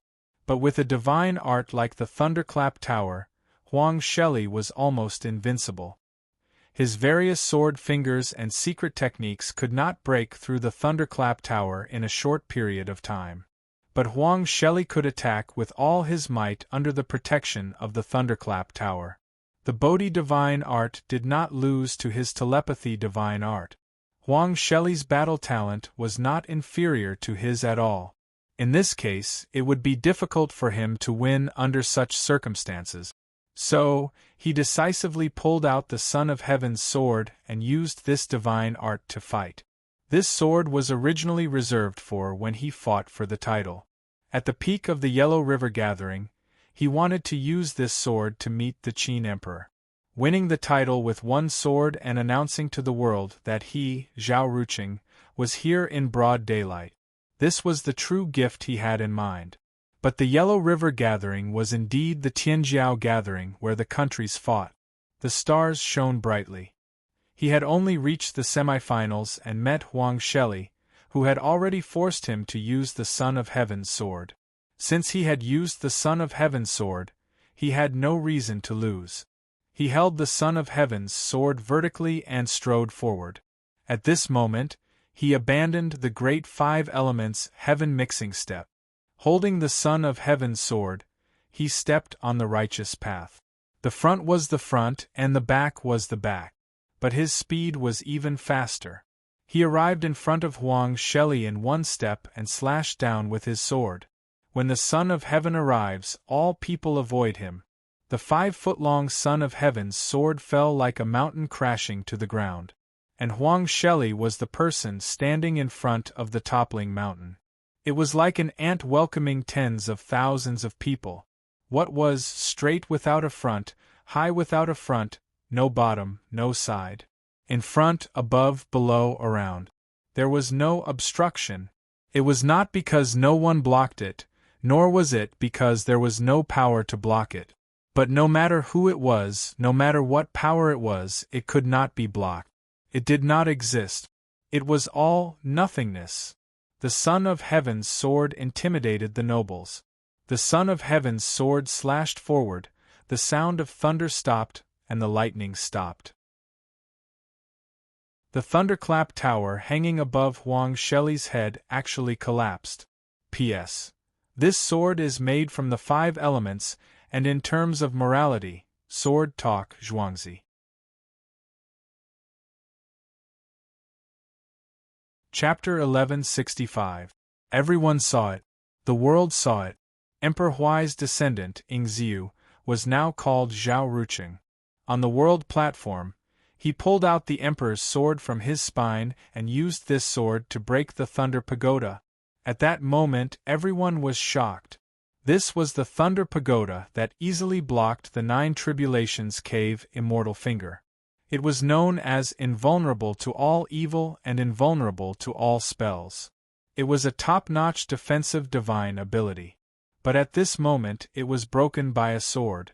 The power of this emperor's sword was really unparalleled. Amidst the broken lightning and the dissipating sound of the thunder, Zhao Ruqing continued to step forward, and the emperor's sword continued to move forward. The will of heaven was hard to ask, and the might of heaven was brilliant. This sword would never stop or waver. It would command the world and set the fate of the world. The emperor's sword would suppress the world. I'll talk. Huang Sheli's voice sounded at this moment. She looked at the beautiful face opposite her and the sword that could subdue the world. There was still a smile in her eyes. Are you underestimating me? This person was too beautiful. When this person pulled out the emperor's sword and held the brilliant might of heaven, he was even more beautiful and soul-stirring. She was pleasantly surprised. Of course, her emotions would not affect her battle.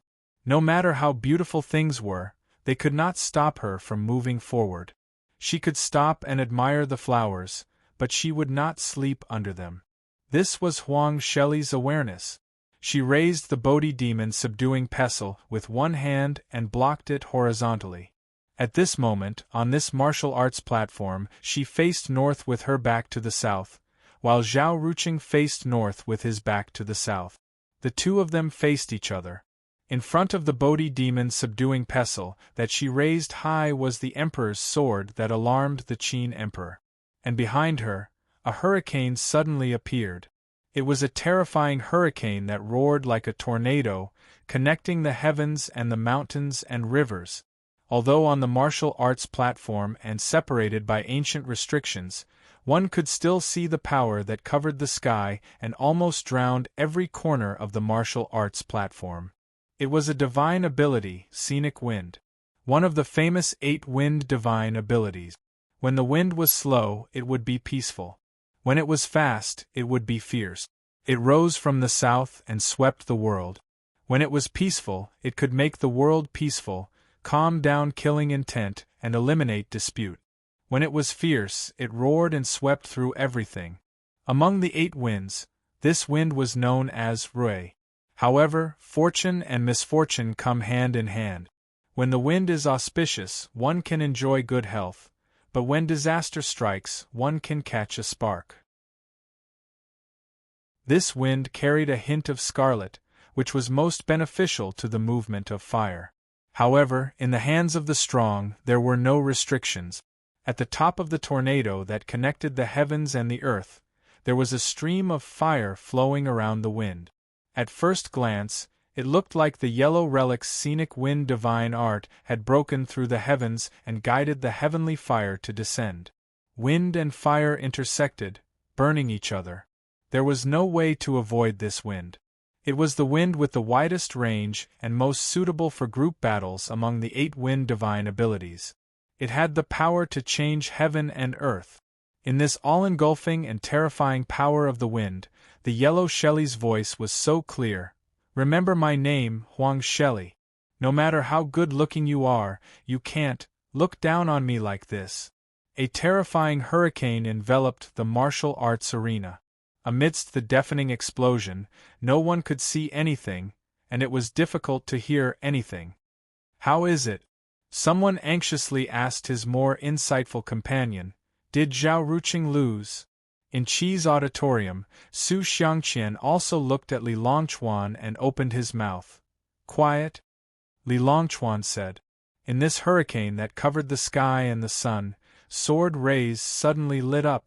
Dark gold, bright gold, silver white, purple magpie bridge, immortal gung metal sword Qi, Garuda formation breaking sword finger, small formless flower picking sword finger, and even East Rising Purple Qi sword mantra, all the swords that Zhao Ruqing had learned in his life were all in it.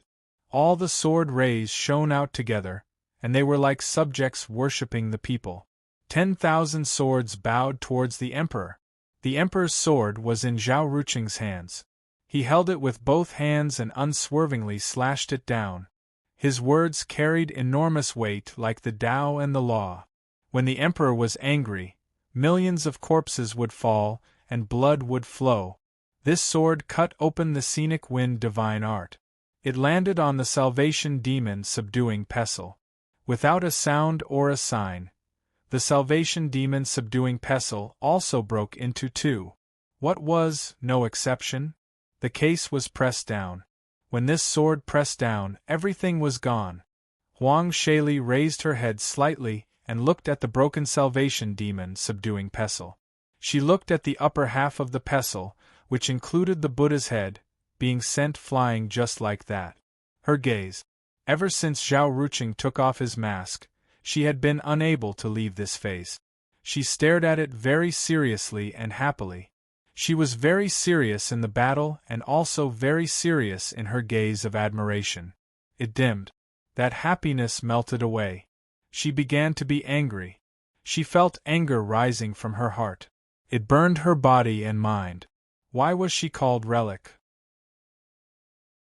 Because to Huang Fu, who had once truly entered Orthodox Buddhism and become a monk, who had lived a life of hardship and had suffered countless setbacks, Relic was the most precious thing in the world. Her daughter who had never been at ease. Her willful, foul-mouthed, irritable, and troublemaking daughter. It was Huang Fu's most precious treasure. This salvation demon subduing pestle was personally forged by Huang Fu. The relief on the pestle was carved by him. This demon subduing pestle had been with him for many years. He regarded it as a protective weapon and did not even let others touch it. It was only because Huang Sheli said that she liked it when she was 10 years old that he immediately gave it to her. Now Zhao Ruqing actually dared to cut it off. No matter how good-looking you are, how dare you do that? Huang Sheli's large and spirited eyes suddenly flashed with thousands of rays of light. Countless fragmented scenes flashed rapidly. One was like the waves, the other was like the flickering light and passing shadows. And people were shocked to see the Son of Heaven's sword, which had already slashed at Huang Shaili's face and was about to cut her in half, moved up, and back under some kind of determined force. The section of the Salvation Demon subduing pestle that had been cut off and sent flying flew back at the same speed. It connected to the other section in Huang Shaili's hand and even merged into one again. The scene that had been cut open and covered the sky and the sun was once again closed together. In the scenery, the dazzling and resplendent sword light of different colors gradually dimmed. The entire martial arts arena was once again enveloped by the scenery, and the sun could not be seen. What happened? Someone could not help but ask. His voice was stuttering, but he did not notice it. He did not notice it himself, and neither did the people who heard it. All the spectators fell into an indescribable shock. What kind of power was this? Zhao Ruqing, who was in the scenery, was unaware of all this.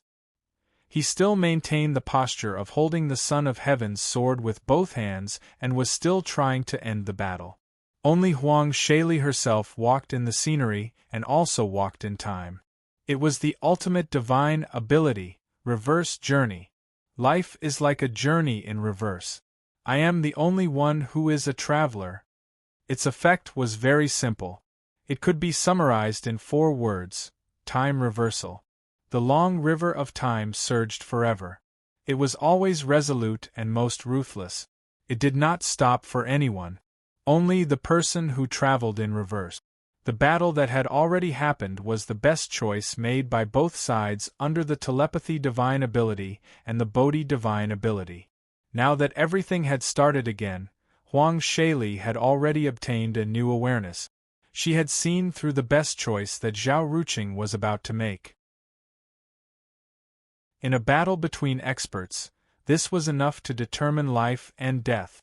She leaped in the scenery and relied on the power of the scenery to get close to Zhao Ruqing. At that time, the Thunder Pagoda had just been destroyed and the scenery had just appeared. Huang Shaili's ridicule had just ended, and Zhao Ruqing's Son of Heaven's sword was still slashing down, but it had already ended. She had predicted Zhao Ruqing's choice. She held the Salvation Demon vanquishing pestle with one hand and used the Buddha's head to knock into Zhao Ruqing's neck. Half of it was knocked in. Fresh blood quickly dyed the bronze demon vanquishing pestle red. The clear light that belonged to Yu Qian surged, and Zhao Ruqing collapsed. Every chapter can be said to be painstaking effort, so I boldly ask everyone to support the original subscription on Qidian Chinese Network. Subscriptions are very important to a serial novel. Your subscription is voting to the world, telling people what kind of novel you want and what kind of work you want to see. Your silence is giving up the world to those you don't like. Also, there will be double crowdfunding from 8 p.m. to 12 p.m. for the next 2 days. I'm asking for your guaranteed monthly vote. There will be an explosive update event in May. Once it's completed, you can win hundreds of fan titles. By then, all subscribers can come and draw. I'll do my best to release more chapters. Everyone, do your best to vote. Let's do our best together. If you see Hongyan, please send it to Yunjian.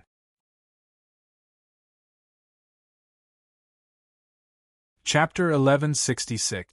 The Yellow Saraira of the 5 Residences and 4 Remarkable Powers. The 4th remarkable power that she had hidden until the very end was the ultimate remarkable power, reverse travel. It actually had the power to walk in the river of time and reverse time. In the entire Yellow River gathering, it could be said that there were countless geniuses and shining stars. There were countless powerful remarkable powers that complemented each other. But reverse travel was still the only remarkable power that had appeared in front of everyone. No other remarkable power could compare to it. The moment Zhao Ruqing fell, Helian Yunyun immediately stood up from the Mu Kingdom's audience stand. But someone was faster than her. Jiang Wang, who was below the stage, leaped onto the stage. Because Yu Qie had already interfered, The outcome was already decided. Although there was no time to announce the result, Jiang Wang did not overstep the rules. He appeared beside Zhao Ruqing and knelt on the ground. He reached out to cover Zhao Ruqing's neck that had been smashed halfway through, but he was afraid of affecting the clear light. He trembled and did not dare to approach. For some reason, Yu Qie, who was still below the stage, said lightly, "He won't die." Then he announced, the winner, the yellow Saraira of the Jing Kingdom. The outcome was decided. Zhao Ruqing lay on the ground. After he lost the ability to resist, the Sword of Heaven had already returned to the heavenly sea. The yellow smiling Buddha imprint on his forehead had long been washed away, but there was still a shallow dent. The 3 lines of blood that snaked down had not been wiped away and had already dried up. He had a buzz cut. There was a trace of fierceness in his neat movements. Jiang Wang had never seen Zhao Ruqing like this. After 2 years, his face had become even more perfect. No matter where he went, no matter what he did, this face would always win more attention and amazement. Once, when they were in Qingshan town, they saved a girl who was being molested by a young thug. The girl thanked Du Yehu, who violently beat the young thug, Ling He, who put on a coat for her, Fang Pingju, who cheerfully chatted with the important figures in Shangguan, and Jiang Wang, who single-handedly fought off the thug's henchmen. She said something like, "I'll be grateful to you in my next life." In the end, she said to Zhao Ruqing, who didn't make a move and only scolded the young thug, "I have no way to repay your great kindness. I can only repay you with my body." It was no wonder that Du Yehu always wanted to punch this face. Now, this face, this person, was staring blankly at the sky. He was probably still wondering how he had lost. This had nothing to do with intelligence, because he had already made a choice that was in line with his intelligence during the battle. Smart people were often conceited people. No matter how he thought about it, he shouldn't have lost. The reverse time divine art was used on the martial arts stage, reversing the time between him and the yellow relic. However, it didn't affect those outside the martial arts stage, and it was impossible for it to affect those outside the martial arts stage. Not to mention the 6 supreme martial artists. Just looking at the experts who led the teams from the various countries on the stage, whose time could the yellow relic change? It was just that those who were in the midst of it, those who were swept away by time, were inevitably confused. As the owner of the divine art, Huang Relic was strolling in time. Zhao Ruqing, as the one who was being reversed, was still stuck at the moment when he brandished his blade. He couldn't understand why his choice was suddenly seen through, and why he was beaten to the brink of death in a situation where he was caught off guard. It should be known that Huang Relic had suddenly summoned the Thunder Pagoda and abruptly knocked on his face. He couldn't dodge in time, but he also dissipated most of the force. Why was it that at this moment, he was actually completely controlled by his opponent until he heard Yu Qie's announcement? His eyes dimmed. There was no need to think anymore, the outcome was already decided. However, his eyeballs moved. Then, he saw Jiang Wang. That familiar, gentle, delicate and determined face, a face whose edges and corners had already been polished very clearly by time. His charm was unique. He had secretly observed him many times before, but at this moment, at such a close distance, this person was really much more handsome. In terms of appearance, he could be ranked second among the 5 heroes of Maple Forest. At this moment, Jiang Wang was looking down at him, his face full of unconcealable concern and worry. The light returned to his eyes. Jiang. Because half of his neck was smashed through, although Yu Qie's clear light helped to heal it, it was still very difficult for him to speak. "I'm sorry," he smiled. This smile was really charming. This peerlessly handsome man, lying on the ground with serious injuries and dying, smiled bitterly. What a moving scene this was. It was heartbreaking, but it was also enchanting. As the victor, Huang Relic couldn't help but take a step towards this side, but at least he remembered that he was the one who had beaten him to this state. He awkwardly retracted his leg. Jiang Wang reached out and gently lifted Zhao Ruqing's upper body, so that he could speak more smoothly. "What are you sorry for?" he asked gently. He was always like this. He was always tolerant of his family and friends. After experiencing deception, he could still continue to believe. After seeing darkness, he was not tainted by it. Zhao Ruqing closed his eyes for a while, then opened them again and looked at him. He was wounded, but there was a smile in his eyes. "I said I would win first place, I said I would take responsibility for everything, I was just bragging. I didn't do it." Jiang Wang looked into his eyes and didn't say anything else. He only said, "You have to know who's the big brother." Zhao Ruqing smiled again. As he smiled, he couldn't help but spit out a mouthful of blood. He wanted to turn his head, but he didn't have the strength. The blood sprayed onto Jiang Wang's green robe. This feeling of powerlessness, of not being able to control himself, made him suffer. Because he obviously didn't allow himself to be powerless anymore. Jiang Wang followed his suddenly pained gaze and looked down, saying, "It looks like a plum blossom." Zhao Ruqing's eyes seemed to be in a trance. In this trance, he saw the splashes of blood on third brother Jiang's green robe. It really did look like a red plum blossom. He wanted to smile again. At this moment, a very gentle female voice sounded. Jiang Wang looked up and saw a pair of pale green eyes. They were very beautiful. The owner of this pair of eyes seemed to be an extremely gentle woman. She even spoke softly, as if she was afraid of disturbing someone. "I'm Helian Yunyun, the princess of the Mu Kingdom and Ruqing's friend." The woman, who was dressed in traditional grassland clothing, pointed at Zhao Ruqing in his arms. "I'll get someone to take care of his injuries, okay?" As she spoke, she half squatted on the other side of Zhao Ruqing with a gentle and kind smile on her face. She stretched out her hands and motioned for Jiang Wang to hand him over to her. Yuan Duo, who rushed up from behind, was dumbfounded. When did our Highness Yun become so gentle? So gentle that it sent chills down one's spine. On this Riverview platform, this woman's identity couldn't be fake. And she was a very smart woman. With a simple sentence without any aggression, she expressed her willingness and ability to treat him, dispelling Jiang Wang's resistance to the greatest extent. But Jiang Wang still looked at Zhao Ruqing. It wasn't until Zhao Ruqing returned an affirmative look that he half lifted Zhao Ruqing and sent him forward. I'll do it." Yuan Duo, whose hair was in braids, rushed forward in 2 steps and slid down to kneel on the ground. He eagerly reached out and took Zhao Ruqing, saying generously, "Your Highness Yun, leave this kind of rough work to me. Ruqing is my Yelan, so I should take care of him." Because he was afraid that it would affect Zhao Ruqing's injuries, Jiang Wang didn't avoid it and let him carry him away. He was so eager that it almost seemed like he was snatching him away. Jiang Wang looked at him worriedly, then looked at the princess of the Mu Kingdom, who had blue eyes. Helian Yunyun retracted her hands without a trace and slowly stood up with a gentle smile on her face. "It's the same if you leave it to Yuan Duo. They are good friends too." Jiang Wang confirmed with Zhao Ruqing's eyes and was relieved. He bowed to the princess seriously.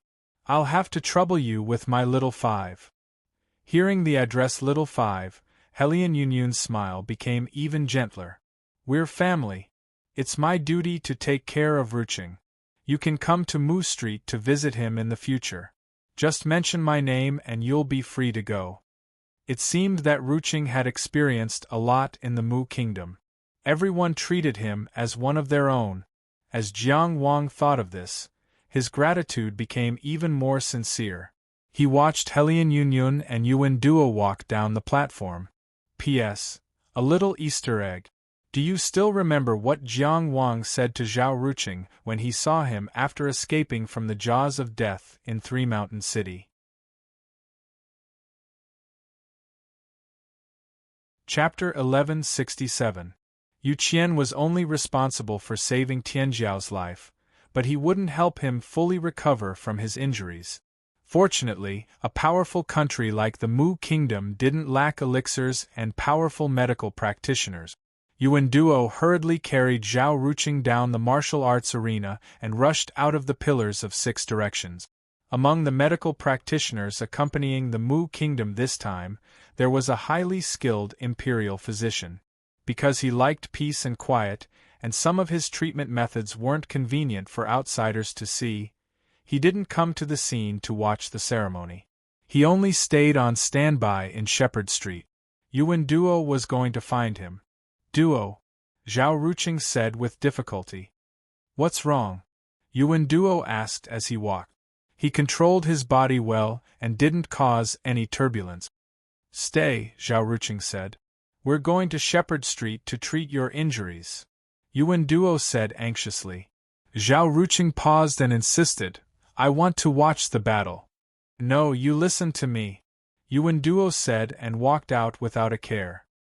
He wanted to take advantage of Zhao Ruqing's serious injury to act arbitrarily. Suddenly, his body paused. He was pulled back by someone. Yuan Duo looked back and saw Helian Yunyun looking at him. I'm taking Ruqing to treat his injuries, Your Highness, he said anxiously. We have to respect the feelings of the injured, the Princess of Great Mu said. What's there to respect? We'll respect him after he recovers. Yuan Duo turned and was about to leave again. Helian Yunyun pulled him back again. I said you're sensible, but you don't seem to be. I said you're not sensible, but you're trying to be sensible. Helian Yunyun glared at him. Are you sensible or not? Yuan Duo was a little confused. What do you mean? Helian Yunyun didn't want to talk nonsense. She reached out and grabbed Zhao Ruqing into her arms. She shook her chin impatiently. Go to Shepherd Street to get some medicine. Leave this to me. Yuan Duo looked at his empty hands and wanted to argue, but in the end, he wasn't that stupid. He just said, oh, and hurried to Shepherd Street to find the imperial physician to get the medicine. On the martial arts arena that had been restored to its original state, Jiang Wang of Tianjiao Qi stood there with his hand on his sword. At this time, Huang Shaili had already returned to the preparation area of the Jing Kingdom. He was casually patting Zhongshan Weisuan's shoulder and saying something. Qin Zhizhen from Tianjiao of the state of Qin, who was dressed in a black military uniform, was leaving the preparation area and walking over step by step. At this moment, everything on the battlefield seemed to have faded away. Only the black that was moving forward with determination and the green that was standing firm showed the truth. The second half of the semifinals of the Inner Mansion Arena of the Yellow River was about to begin. Helian Yunyun carried Zhao Ruqing and placed him in the Mu Kingdom's audience seat. She deliberately sat some distance away from the true Jade Nun. Then, he took out a jade bottle, uncorked it, and sprinkled the green medicinal powder on Zhao Ruqing's wound. Almost immediately, Zhao Ruqing felt the wound on his neck begin to itch. That was proof that his damaged flesh was recovering. Immediately after, Helian Yunyun took out a small golden flask and poured out a few drops of golden medicinal liquid onto the wound. The painful feeling also disappeared, and a warm feeling flowed through the wound. Looking at the pair of beautiful pale green eyes that came close to him, Zhao Ruqing was a little stunned. Didn't you ask Yuan Duo to get the medicine? What are you doing now? Helian Yunyun, on the other hand, was all smiles as she said very gently, How about it? Are you better? Can you see clearly sitting here? Do you want to sit closer? Zhao Ruqing sighed in his heart. Much better, he said. Let's watch the competition. At this moment, it was not very strenuous for him to speak. The medicine that Helian Yunyun used was almost divine. It was a pity that his neck was not the only thing that was broken. His aura and even his spirit needed time to recover. But in terms of the wounds on his body, they were almost healed. He did not look so miserable anymore. Okay. Helian Yunyun sat next to him. Her eyes were also looking at the martial arts arena. She asked casually, Qi, that Jiang Wang, what is your relationship with him? Zhao Ruqing looked at the green-robed figure standing on the martial arts arena and said slowly, "He is my sworn brother. I always thought that he was no longer here. Speaking of which, I came to the Riverview platform because I heard about him." Helian Yunyun looked at the martial arts arena and nodded, deep in thought. The semi-finals of the Inner Mansion competition of the Yellow River had finally reached the second half. Before the competition, this was the most anticipated match. Qin Zhizhen, a cultivator of the Heavenly Abode, versus Jiang Wang, who had defeated Xiang Bei. Before the match, many people even anxiously hoped that the first half could be skipped and the results would be out directly, because they were really looking forward to the brilliance of another cultivator of the Heavenly Abode. And Jiang Wang, who had defeated the top cultivator of Tianjiao and still seemed to be at ease, what was his limit? No one had expected that the battle between Jing and Mu in Tianjiao would be so exciting. When Zhao Ruqing pulled out the Emperor's sword, everyone was already shocked. Huang Sheli even turned defeat into victory with a supreme divine ability, leaving everyone dumbfounded. It was no exaggeration to say that the first half of the battle had almost raised the quality of the Inner Mansion competition of the Yellow River to the forefront of history. Now, it was up to the battle between Qin and Qi in Tianjiao to see if this Inner Mansion competition of the Yellow River would be engraved in history. If the battle between Qin and Qi in Tianjiao was not inferior to the first half of the battle, then this year's Inner Mansion competition of the Yellow River could almost squeeze into the top 10 in history. Now, Jiang Wang, who was standing proudly on the stage, welcomed his semi-final opponent. Qin Zhizhen walked neither slowly nor hurriedly. No matter how anxious the spectators were, no matter how much they expected or urged him, he still walked forward with his usual speed, breaking through the waves of gazes along the way. In the end, he stood on the martial arts arena like a reef. Qin Zhizhen, who was dressed in black, was like a silent black reef. Jiang Wang, who was wearing a green robe and holding a sword, was like a tall and straight pine tree. They each had their own charm. Under the clear light of perfected cultivator Yu Qian, they faced each other. Speaking of which, this was of course the most anticipated battle. However, when it came to the specific two opponents, naturally, there were more people who believed that Qin Zhizhen could win. After all, the 5 prefectures' simultaneous glory was too dazzling. However, after the battle between Huang Sheli and Zhao Ruqing ended, some people had higher expectations for Jiang Wang.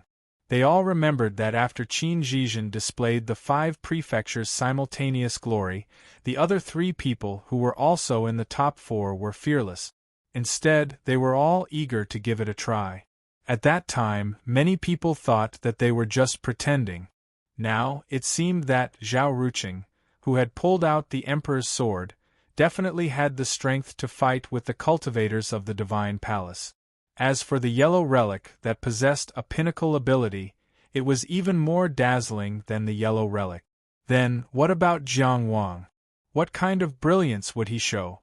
Yu Qian had not officially announced the start of the battle. Jiang Wang's hand was already on his sword.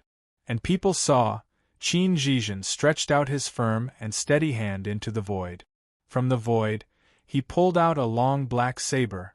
This was the first time Qin Zhizhen had taken out his weapon since the beginning of the Battle of the Yellow River.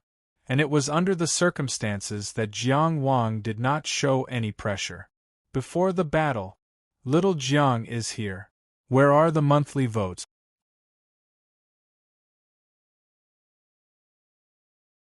Chapter 1168. On the Qin State's preparation table.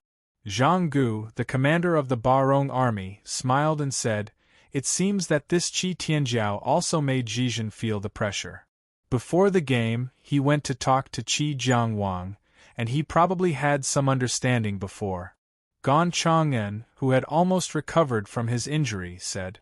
Huang Budong, who had been half asleep, opened his eyes at this time and murmured, "So this Jiang Wang may bring more surprises than Huang Sheli and Zhao Ruqing?" The Yellow River Conference was a grand event for young people from all over the world in Tianjiao, and all the participants were in their prime.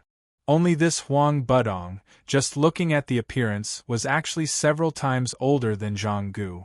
Sitting with Gan Chang-un, who looked young and was only 19 years old, people would believe that they were grandfather and grandson. But among the two in Tianjiao, the one who looked young and immature looked at the overall situation, thought carefully, and worried about everything. On the other hand, the one who seemed to have experienced the vicissitudes of life was ignorant and did not worry about anything. Maybe in Qin Zhizhen's view, although I don't think it's realistic. Gan Chang-un replied and wondered, I thought his sword would only be used in the finals. Why does he pay so much attention to this Jiang Wang? The Qin state had information about Tianjiao of all countries. What Qin Zhizhen could see, he could also see. From the information, Jiang Wang of Qi dominated overseas and was unparalleled in Qi state, which was indeed dazzling. But in Tianjiao of the 6 powerful countries in the world, it was not top-notch. Qin Zhizhen, with the cultivation of Tianfu, was the most popular candidate for the inner mansion. Not to say that he was arrogant, at least he could look down on anyone except Huang Sheli. He also had the belief of invincibility, so he shouldn't be so cautious. On the other hand, in terms of strategy, after Huang Sheli, the winner of the first half, showed the horrible magical power, Qin Zhizhen should hide his strength and look forward to the finals. Instead of drawing the sword at the beginning of the game, he exposed more in front of Huang Sheli. Who cares? The children and grandchildren will have their own blessings. Huang Budong moved his neck to make himself more comfortable. Let's not worry too much. Gan Chang-un calmly moved away a little. If Qin Zhizhen heard about you taking advantage of him, wouldn't he fight you to the death? Also, what's with the tone of an old wife? Wang Shishu had said that he would be able to understand Gan Chang'an at the age of 8, but he was already 19 years old. Gan Chang'an realized that there were still many people in this world that he could not understand. Zhang Gu glanced at Huang Budong's lethargic look. It was hard to tell if this guy was trying to take advantage of her on purpose, or if there was something wrong with his brain. These two Tianjiao of the Qin state, one of them overthinks and is too intelligent to be easily hurt, so he has to pay attention to appease him. One who thinks too little must be lashed with a whip. Speaking of which, Qin Zhizhen, who had the lowest cultivation level, was still the most stable. Unfortunately, he was too reserved and too stubborn. Enjoying battle and striving for perfection might be a good thing for cultivation, but that might not be the case for commanding an army. In Zhang Gu's military philosophy, war should not be enjoyed by others. Of course, these thoughts were in his heart, and he did not show them on his face. He just looked at the martial arts arena quietly, thinking about the future of the Qin state. In his position, he planned for his government. As for Ing Ziu, the descendant of Emperor Huai, there was no need to think. He should not think either. Surrounded by the pillars of 6 directions was the stage of the world. However, everyone knew that the true world stage was originally this combined martial arts stage that was the only one left. The ancient glory and history were still continuing. Qin Zhizhen pulled out his knife from the void. This knife was dark all over, with a long handle and a straight blade. It was 3 feet long and the cold light was restrained. This was a real killer's knife, without the slightest bit of decoration. The blade was horizontal, and the blade was vertical. Horizontal and vertical, giving people a sense of coldness equal to life and death. In the clear light that separated the two people, Qin Zhizhen held the knife in front of him and said seriously, "My boxing skills are already at the top of this realm, but because I have been practicing the knife for a long time, my knife is better. Today, I will test your long edge with this knife." On the preparation table of the Qin state, Gan Chang-un frowned again. In his knowledge, Qin Zhizhen was not a talkative person. Today seemed to be a little abnormal. But on the stage, Qin Zhizhen undoubtedly showed his respect. He respected the opponent and respected the battle more. Jiang Wang's eyes remained calm. The so-called top of this realm was the limit that could be reached in the current realm. After he came to the river viewing platform, he understood that the top of this realm was Gan Chang'an's Karma bladesmanship in the outer building realm, North Xiang's 8 Baron no-return halberd skill in the inner mansion realm, Huang Sheli's 16 Sands Ho of salvation, and Zhao Ruqing's various swordsmanship. Of course, the latter two surpassed the limit of the realm in the state of Bodhi and Lingxi. Only Do Zhao's 7 fighting styles could steadily rise to another level on the top. Yonggenzuan's sun, moon, and star triple-round wild beheading knife was not inferior in power, but it relied on the combination of magical powers. In terms of knife skills, it did not even reach the limit. Qin Zhizhen said that his boxing was already the top of this realm. After seeing Huang Sheli's battle with Zhao Ruqing, he still said so. Then his boxing must not lose to the 16 Sands Ho to save the world. From his battle with Bai Gongku, it could be seen that he had the power to break all method. Now he said that his knife was better than his fist. Didn't that mean that his knife skills were better than the top? Could it be comparable to the existence of the 7 fighting styles? The Tianfu cultivator plus the 7 fighting styles was almost invincible in the world. There was no need to add the word almost. For a character like Qin Zhizhen, of course, would not boast at this moment. In the entire ring-shaped stands, the spectators of all countries were shocked. After Qin Zhizhen showed the power of the Tianfu, many people had already determined that he was the winner. Zhao Ruqing pulled out the Emperor's sword, which made this guess slightly shaken. After Huang Sheli strolled through time, the most popular contender for first place shifted.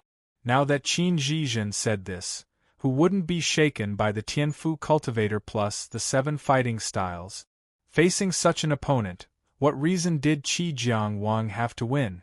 In the midst of the unsuspenseful cries, only a cold snort sounded from Qi's spectator stand.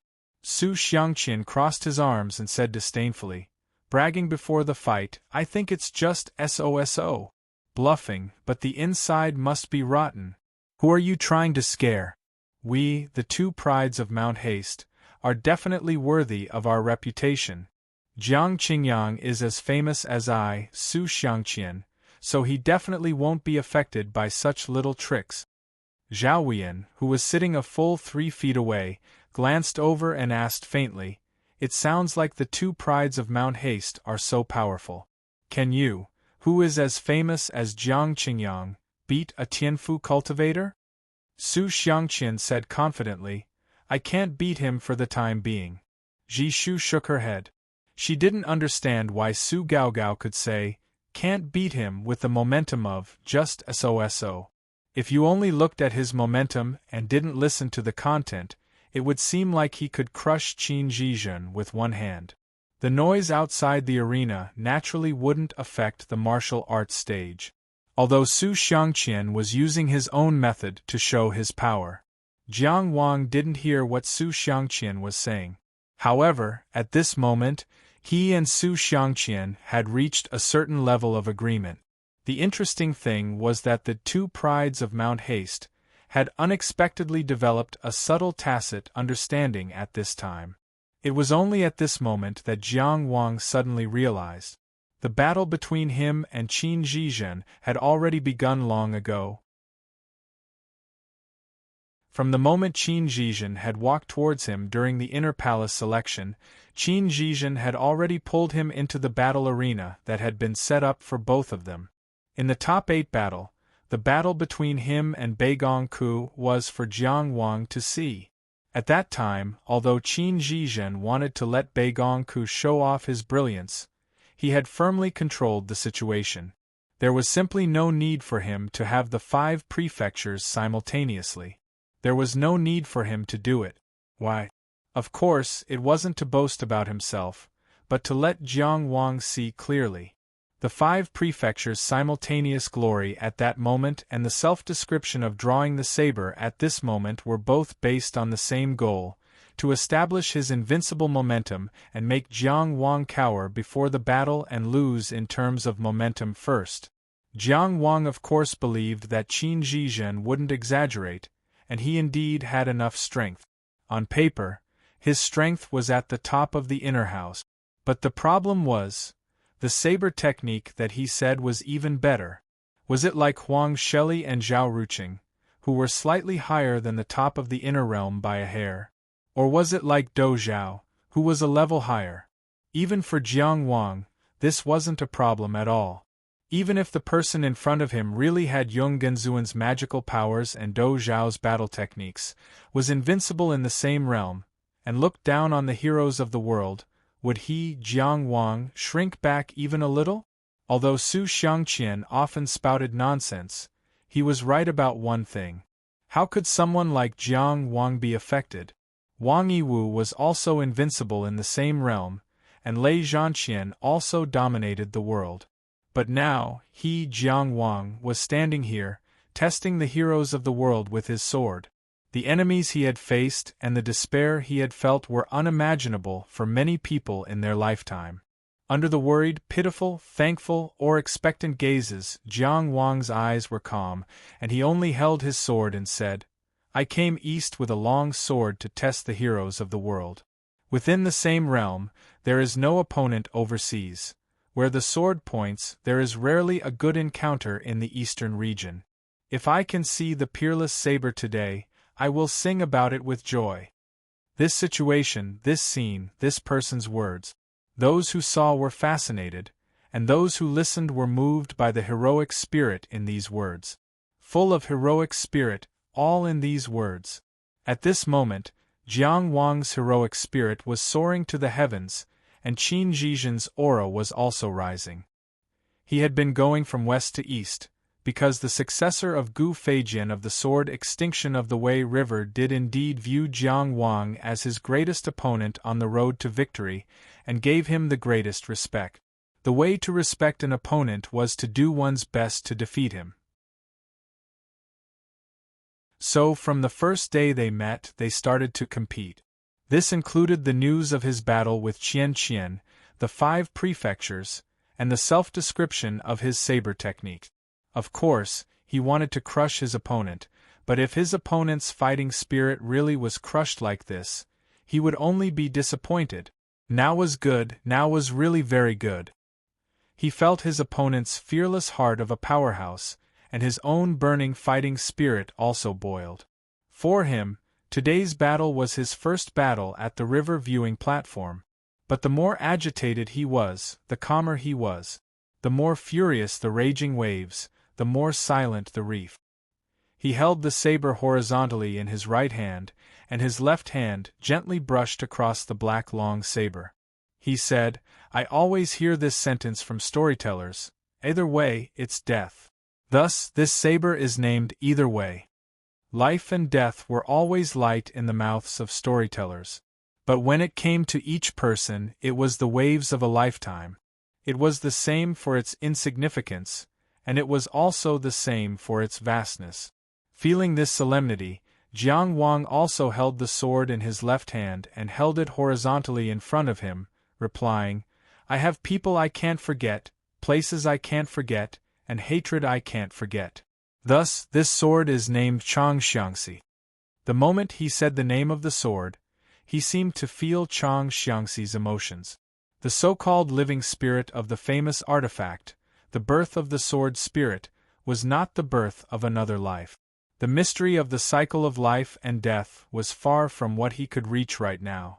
It should be said that his emotions, his feelings, and his understanding, in their daily interactions, had soaked into this sword and condensed into one. Under the nourishment of the divine light, it had given birth to spirituality. So, Chang Xiangxi's excitement was his excitement. Chang Xiangxi's heaviness was his heaviness. Chang Xiangxi's emotions were his emotions. At this moment, his emotions flowed in Chang Xiangxi. Chang Xiangxi was also silent for him. Qin Zhizhen's unusually solemn ceremonial feeling was presumably to better grasp his saber and better face this battle. Jiang Wang could completely feel this proper treatment, and thus he thought, Fang Qian, who would never sit if he could lie down, who would not move even if he was driven by a whip, what did he leave behind for this Tianfu cultivator in front of him? Let this peerless Tianjiao, who had 5 prefectures glorious together, retain such great respect. He quickly cut off this thought. Right now, he had to focus on winning, and he would ask about it later. Time seemed to have never passed, but it also seemed to have been annihilated long ago. The clear light flowed like water, and Yu Qian's announcement sounded at the same time, and the horizontal and vertical saber and Chang Xiangxi also met at the same time. They met at the center of the martial arts practice platform. Clang! This was the first announcement made in this battle that was the focus of attention. The sound reverberated 10,000 times. It echoed in people's hearts. Like a sudden clap of thunder, it caused those in a trance to wake up, and those with a guilty conscience to lose their courage. Saber and sword were intersecting. One was pitch black like the night, and the other was spotlessly white like frost and snow. Qin Zhizhen and Jiang Wang confronted each other across this saber and sword. Saber and sword intersected, and the saber edge and sword edge emitted a terrifying, ear-piercing sound. A long line of sparks splashed out side by side. Specks of scarlet sparks connected to form a vertical line. Saber and sword collided to create stars. It was like fireworks that disturbed the quiet night, and the morning sun that melted the frost and snow. Outside of the night and the snow, this was the third kind of absolute beauty. Beauty was always short-lived, just like the starlight between saber and sword. It also flashed and passed in such a hurry. At the same time it passed away, the night rolled back. Qin Zhizhen returned his saber. This saber was unbearable to recall. The pitch-black saber edge rolled back the curtain of night, and also stirred up memories into fragments. Seeing the past is already gone. Remembering the past, it is difficult to return to the dream. The past and the past are like smoke. This saber severed the past, and then the past life. It destroyed the past life. Qin Zhizhen was not the only one who was reluctant to part with the starlight. Jiang Wang was also chasing after life and death. When the saber and sword passed each other, Jiang Wang had already entered the highest level of vigilance.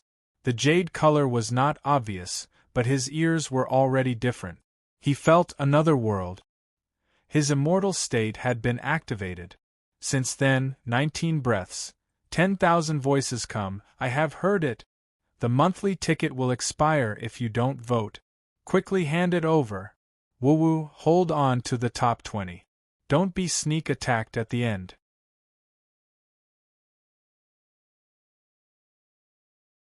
Chapter 1169. The sound of the blade cutting through the air, the trembling of the blade, the sound of the opponent's heartbeat, the sound of blood flowing, all the sounds in the martial arts arena were captured and submitted to the immortal sound state, providing all their information without any concealment.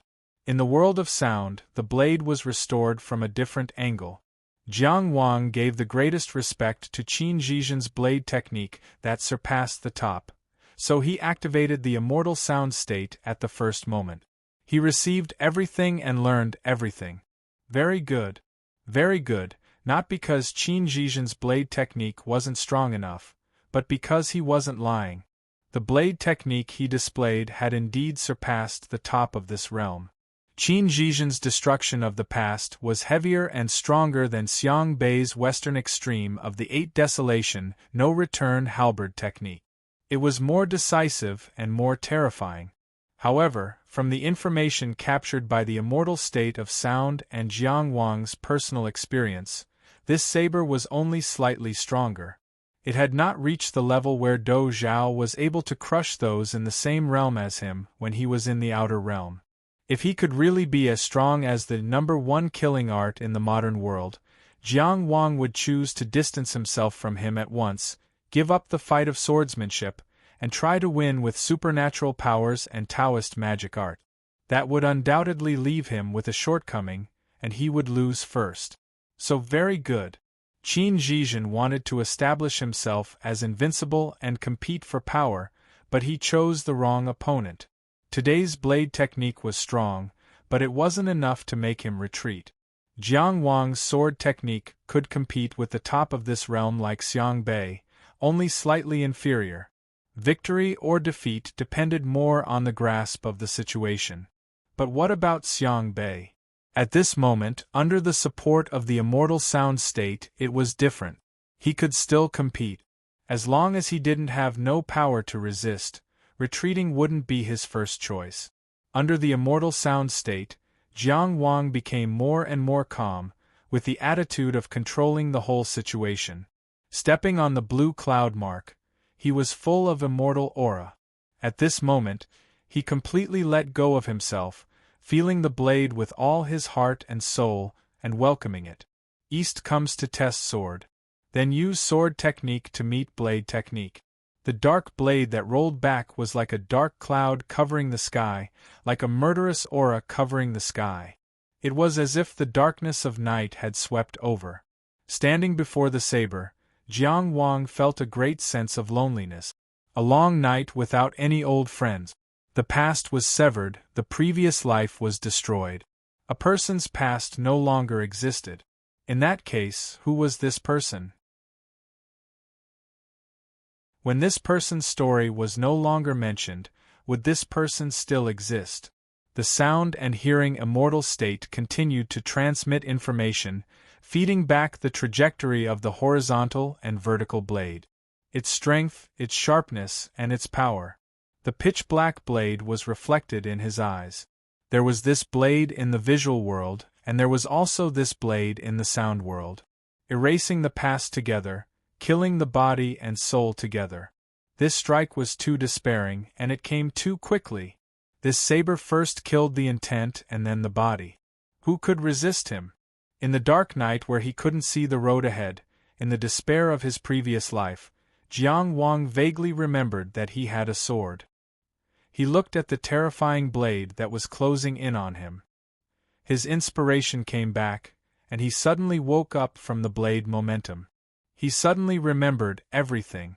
So many nights, he thought he was walking alone, hating alone. In fact, in that long night, there was always someone walking with him. When he was walking through the stars and the moon, there was also someone walking forward. He wasn't working hard alone, and he wasn't fighting alone. So many times, he looked at the bright moon in the long night. Although the bright moon was dim, there was still light. His hometown was gone, but his dream was still there. An old friend died, and an old friend returned. The moment he killed Dong A and the moment he saw Little Five. The two scenes overlap. I want to cry and I want to laugh. The longing sword was sublimated in the longing. As a result, the people outside the arena saw a bright moon rise up in the pitch-black night on the ancient martial arts practice platform. When the horizontal and vertical blades descended, the body of the longing sword was also erected, precisely in front of the neck, less than an inch away. The form of longing was sublimated, and this form of returning old friends. At that time, the moon was still there, and the old friend had returned. Clang! Qin Zhizhen's previous life had been destroyed. The blade chopped at the right side of Jiang Wang's neck, but it was blocked by the longing sword and couldn't go any further. The horizontal and vertical blades followed the momentum and moved diagonally, once again rubbing against the longing sword's edge, bringing out a stream of sparks. The specks of sparks burned through the long night. Because when the long blade chopped down, the longing was precisely halfway there.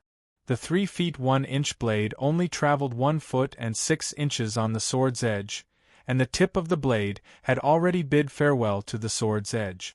Passing by the blade, in the splashing sparks and the sharp sound of cutting, in the collision of wills, this distance of 1 foot and 6 inches was like a person walking through a long lifetime. Perhaps it was glorious, perhaps it was mediocre, perhaps it was painful, perhaps it was lucky, but it had all been walked through. So the following blade was so natural and right.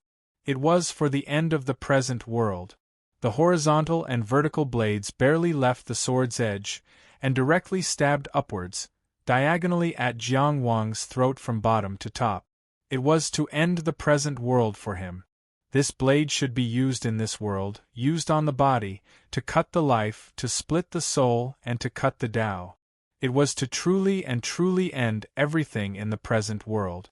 The sea of bitterness henceforth could not be crossed, and the bridge of the present world would be cut off with one blade. Who would not be afraid upon seeing this blade? And in the face of such a terrifying blade, Jiang Wang displayed an extremely wonderful reaction.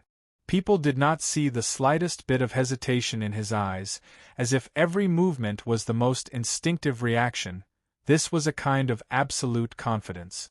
The longing sword at the side of his neck directly chopped down. Halfway through, it swiped horizontally, and a horizontal line appeared in front of Qin Zhizhen's neck, dividing heaven and earth, cutting off with cutting off. The sword of a famed scholar's life and death hooked enmity against the blade of the present world. However, what Jiang Wang wanted to cut off was not the opponent's blade, but the opponent's head. Attacking the enemy's necessity to save, and not saving would immediately determine life and death. Let's gamble. He absolutely believed in his sword, and he absolutely believed in his choice, so he dared to gamble life and death like this without hesitation. At this moment, Qin Zhizhen stabbed upwards diagonally, aiming at Jiang Wang's throat, and Jiang Wang swiped horizontally, cutting down Qin Zhizhen's neck. Who was faster? Or would the blade and sword exchange midway? Everyone who saw this scene was making their own judgments, but it was difficult to have a definite answer. Momentum and intent, the trajectory of the blade, courage and determination, there were too many factors that would affect the result. In a flash of lightning and flint, too much thinking was needed. If one could not be sure and believe in oneself, how could one calmly take this gamble of life and death? Jiang Wang's sword was enough to force most people to retreat. But Qin Zhizhen was different from them. He did not need to judge, because his blade was still accumulating power. His break in the present world was to draw out Jiang Wang's sword. His goal had been achieved, and at this moment he fell with the blade. His horizontal and vertical blade was still some distance away from Jiang Wang's throat. Compared to Jiang Wang's famed scholar's sword, whoever reached the target position first, who decided life and death first, there was still room for competition. The situation of life and death was difficult to determine. But his fall was not the case. As he fell, his neck separated from the horizontal line, and his blade only needed to tilt slightly forward, enough to cut open Jiang Wang's chest to his waist and abdomen, cutting open his entire body. This was undoubtedly the most ingenious response. It was just that, his and Jiang Wang's current battlefield was not in the air. He and Jiang Wang were clearly standing on solid ground, on the martial arts stage. Otherwise, Jiang Wang would not have left such an opening to gamble life and death with him. How did he fall? People stared with wide eyes as Qin Zhizhen's feet sank into the ground, seemingly passing through the ancient restriction of the martial arts stage. No. His feet had sunk into the void. He was falling into the void. What was the void? Sages had once defined it like this: the village of nothingness, the land of intent. Sages had once described it as belonging to the space of the present world, but also outside the space of the present world. Sages had also said it like this: without everything there is nothing. It was not easy to understand. But the cultivation world had a common understanding. Many times, one could only truly understand what one saw and experienced with one's own eyes. Language and writing were inadequate in preaching the Tao, and it was inevitable that there would be misunderstandings. Usually, 1 or 2 sentences could cause misunderstandings, let alone the interpretation of Tao. In other words, to understand the void, it was best to enter the void and feel it.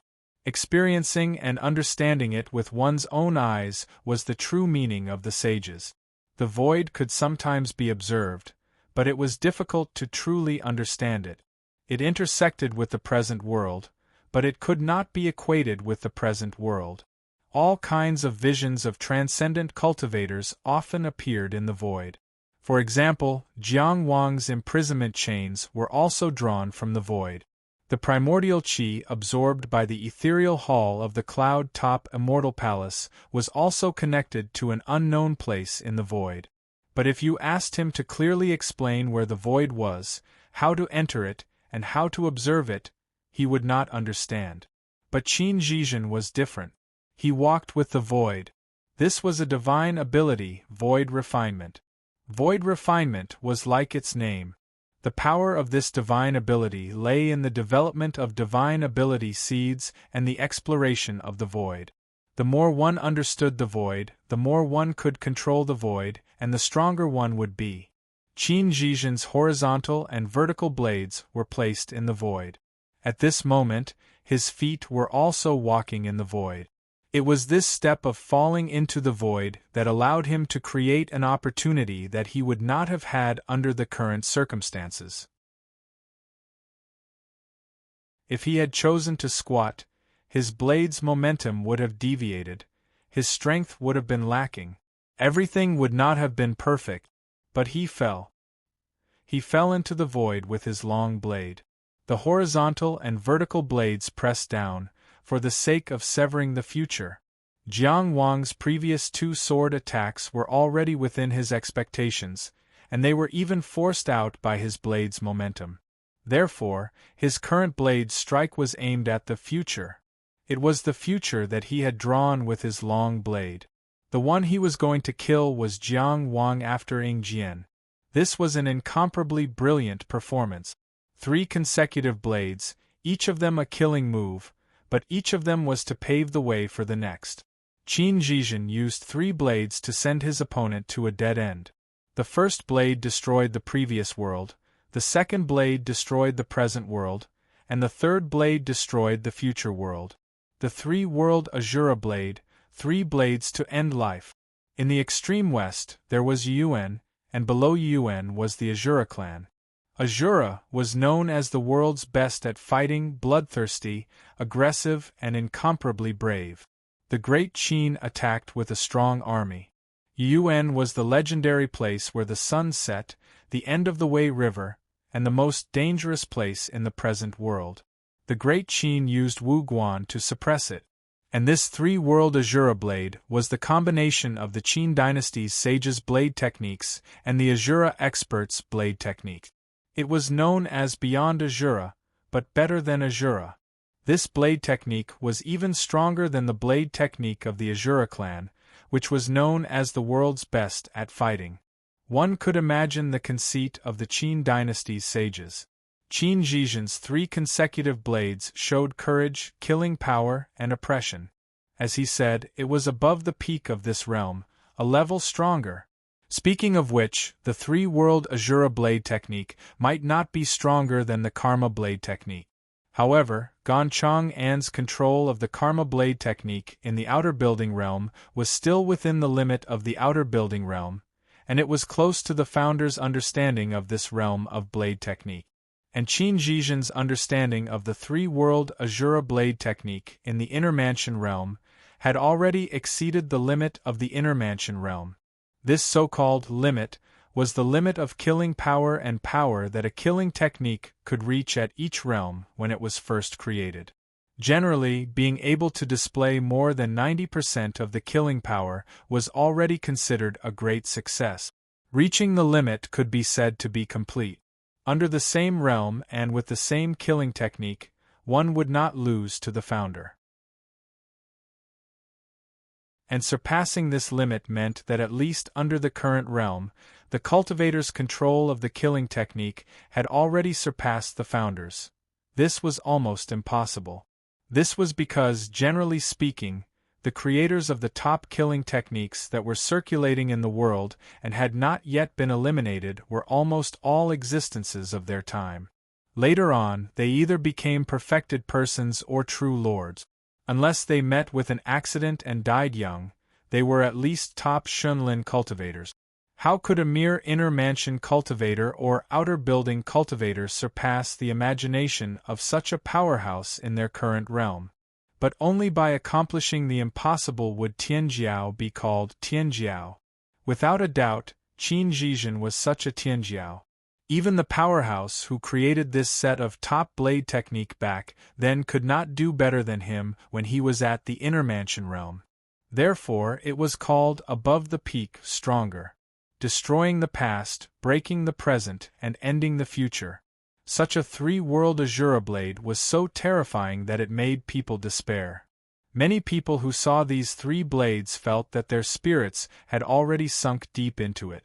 Every blade seemed to subdue the body and soul, driving the spectator step by step towards death.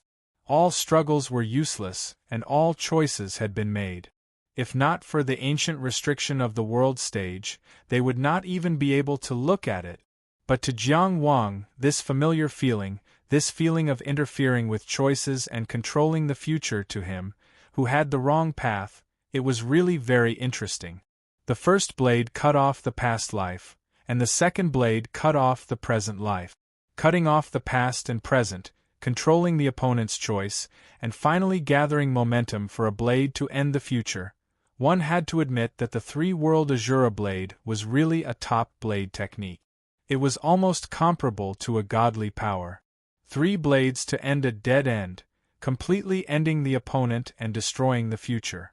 The only pity was, the immortal sound form had captured enough information, and the wrong path had already warned him of manipulation. Jiang Wang did not use the wrong path.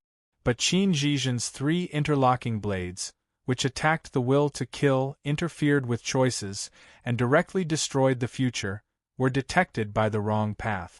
If the wrong path owner's choice was interfered with by a cultivator of the same realm, that would be a real joke. It could even be said that when Qin Zhizhen used the first blade, Destruction of the Past, Jiang Wang had already felt the 3-world Azura blade's influence on his choice under the effect of the wrong path. Combined with the information collected by the immortal sound form, at that time, he had already foreseen the third blade, end of the future, and foreseen this moment. Jiang Wang, who had the wrong path, knew all too well what choice he would make and what result it would lead to. He could see the 3 blades clearly. After understanding these 3 blades in reverse, he still followed Qin Zhizhen's blade momentum without making a sound. Of course, it was not to play with him. So when the spectators were already in despair, Jiang Wang instead became more and more calm. His heart was like heavy waves, but his eyes were still dyed with the pain of the famous scholar's destitute sword style. He was wiping this famous scholar's sword horizontally, but in front of Qin Zhizhen's blade that suddenly fell from the void and intended to cut open his chest and abdomen, he suddenly staggered, like a destitute famous scholar, drowning his sorrows in wine. Life's joys and sorrows, love and hate difficult to reconcile. However, after drinking a few taels of yellow soup, he already did not know what day it was. He did not know that a great disaster was imminent. He did not know that he was about to die. So he staggered and fell backward. This fall just happened to avoid the dark blade of the horizontal and vertical blade. But if that was all, there was no way he could truly avoid this blade. So he abruptly leaned back again. Like a drunkard who was about to fall on his back, he suddenly reacted and steadied himself. Unfortunately, his strength was too great, and his entire body leaned forward again. He staggered and fell forward. This pounce looked like he was sending his vital point back to Qin Zhizhen's blade. Who is this, the heavens? The drunkard's life and death were unknown. But when he fell on his back, the sword was also pulled back. When he fell back, the sword also came back. That pair of eyes overflowing with destitute emotions and pain suddenly sparkled with divine light, full of satisfaction. Drunken madness. From top to bottom, the sword stabbed diagonally. This sword formed a perfect echo with Qin Zhizhen's previous downward and upward slash of the blade that broke the world. It really rose and fell one after another. At this moment, Qin Zhizhen fell from the void, his blade falling with him. The blade that cut out the world wanted to cut open his opponent completely. Jiang Wang first leaned back, his upper body avoiding the blade. Then his upper body leaned forward again, his sword returning to point at Qin Zhizhen's skull. This was the proud sword of youth's frivolity. So what if it was the world's best? My generation of Tianjiao youth is proud in this life, and there will be no worries in the next. Qin Zhizhen's horizontal and vertical blade might still be able to cut open Jiang Wang's abdomen, but before that, his skull must be pierced first. This sword was so fast, so urgent, so fierce, so proud. Trapped in the sword's momentum, Qin Zhizhen could neither advance nor retreat. In an instant, he went from trapping his opponent in a hopeless situation to being trapped by his opponent. What he had to face now wasn't just the proud sword. He had used the ending woven by the three-world Azura blade to cover himself. This was the end of the world repeated after the destruction of the three-world Azura blade's previous life. How strong was his three-world Azura blade? Jiang Wang's sword was above that kind of terror, plus the proud form. The two forms superimposed, and along the path of the yearning fruit, faint black lines appeared in the air. Those were the cracks of space. At this critical moment, Qin Zhizhen's entire person suddenly fell down. Together with his blade, he fell into the void and disappeared. Only a drop of blood splattered between his eyebrows remained in the present world, drawing a long trajectory in the air. Drip, it fell on the martial arts stage. This sound was so soft but so clear. The three-world Azura blade, already broken. This three-world Azura blade that surpassed the peak couldn't be said to be weak, but Jiang Wang's response was simply amazing. He completed the counterattack effortlessly, forced Qin Zhizhen away, and even left a drop of blood behind. It was so simple that many people doubted themselves. Did they see or feel wrong? Qin Zhizhen's three-world Azura blade was actually just a facade? Gan Chong and murmured in disbelief. Amazing! His swordsmanship seems to be better than Qin Zhizhen's. Of course, this was impossible. Jiang Wang's current swordsmanship was far from the level of Dozhao and Dozhun. The human Dao sword style was also some distance away from the peak, and definitely couldn't compare to the three-world Azura blade. But the wrong path just happened to counterattack the three-world Azura blade intent, and he saw through his own choice, which also meant that he saw through his opponent's choice. Under the preemptive strike, Jiang Wang completed this strike that directly targeted the vital point. Huang Budong's eyes were half closed, and he didn't speak. His strength lies in his prediction, not his swordsmanship, Zhang Gu concluded. Perfected masters of the present world could see the light of magical powers, but they couldn't directly see the essence of magical powers through the light. And Jiang Wang represented Qi to fight in the Riverview platform, and his body had already been covered. Moreover, he didn't use the wrong path at all, but just a passive counterattack. As strong as Zhang Gu was, he could only judge that Jiang Wang's sword was better in prediction, but he couldn't see the root of Jiang Wang's victory in prediction. In the battle, it was a powerful performance to be able to see through the opponent's choice. At this moment, Qin Zhizhen's three strikes were useless. In order to get out of the deadlock, he retreated into the void. For a moment, only Jiang Wang was left standing on the field with his sword.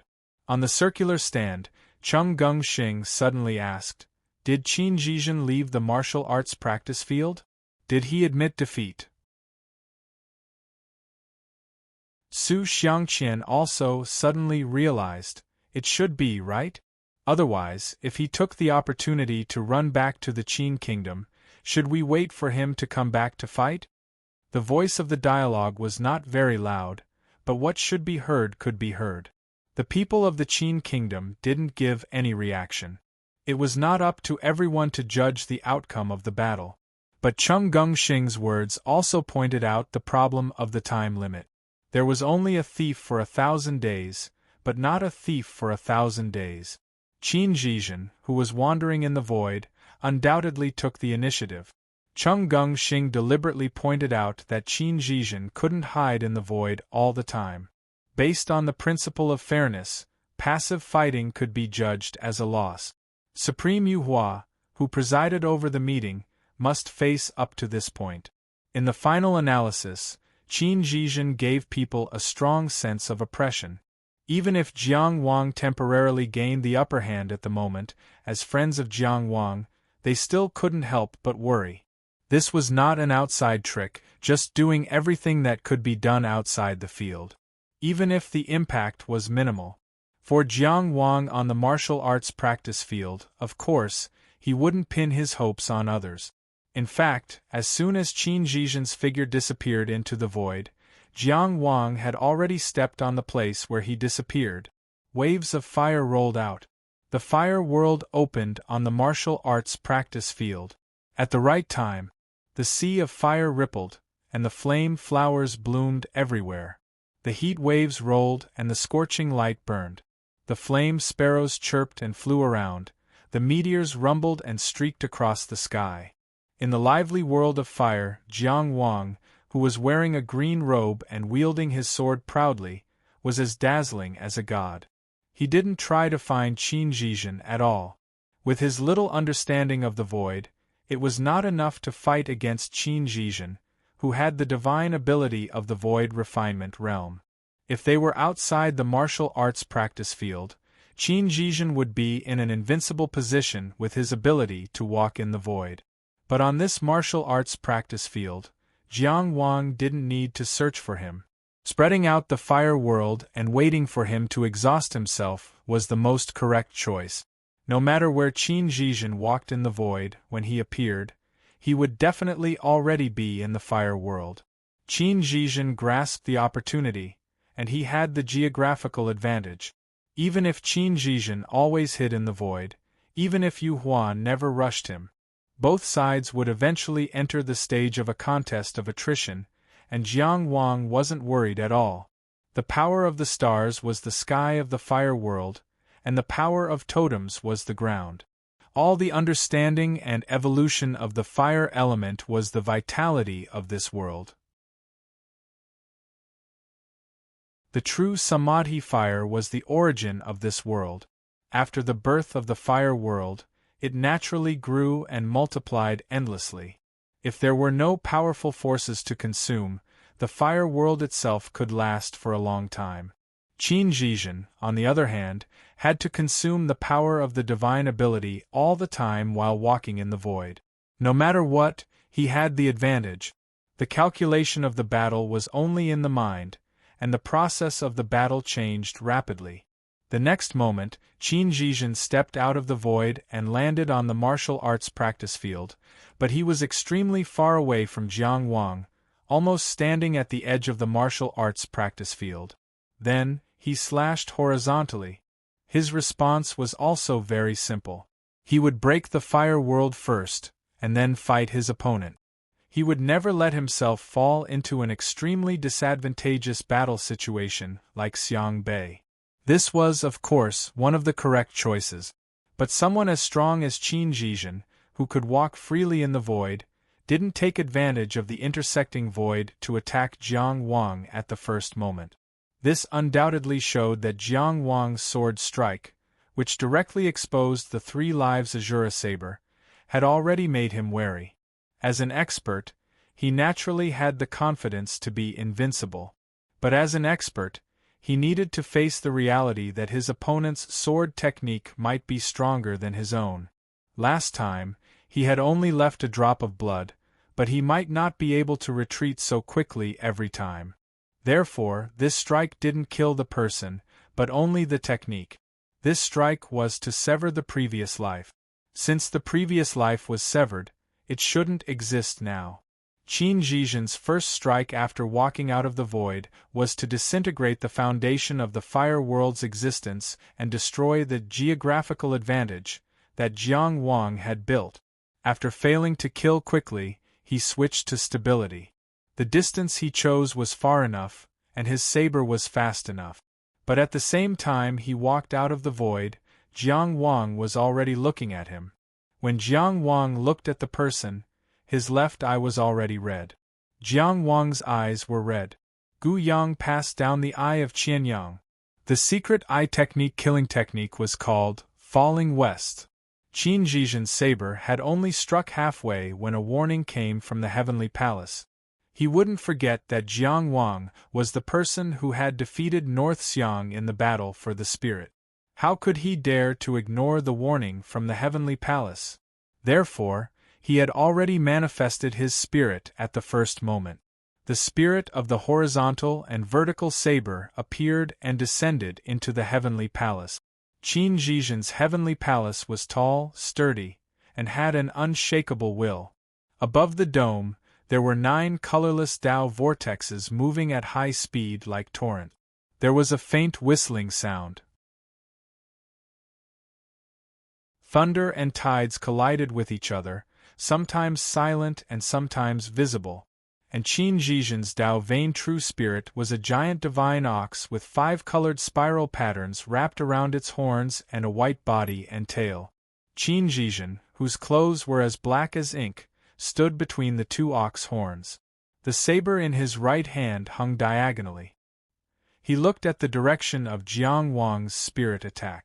A lively painting was unfurled. This painting was full of details. It was Qin Zhizhen's Heavenly Palace. The giant divine ox was treading high in the sky, the colorless Tao vortexes hung above the dome, and the black-clothed, black-wielding Qin Zhizhen manifested by his spirit. Enter the formation map alone.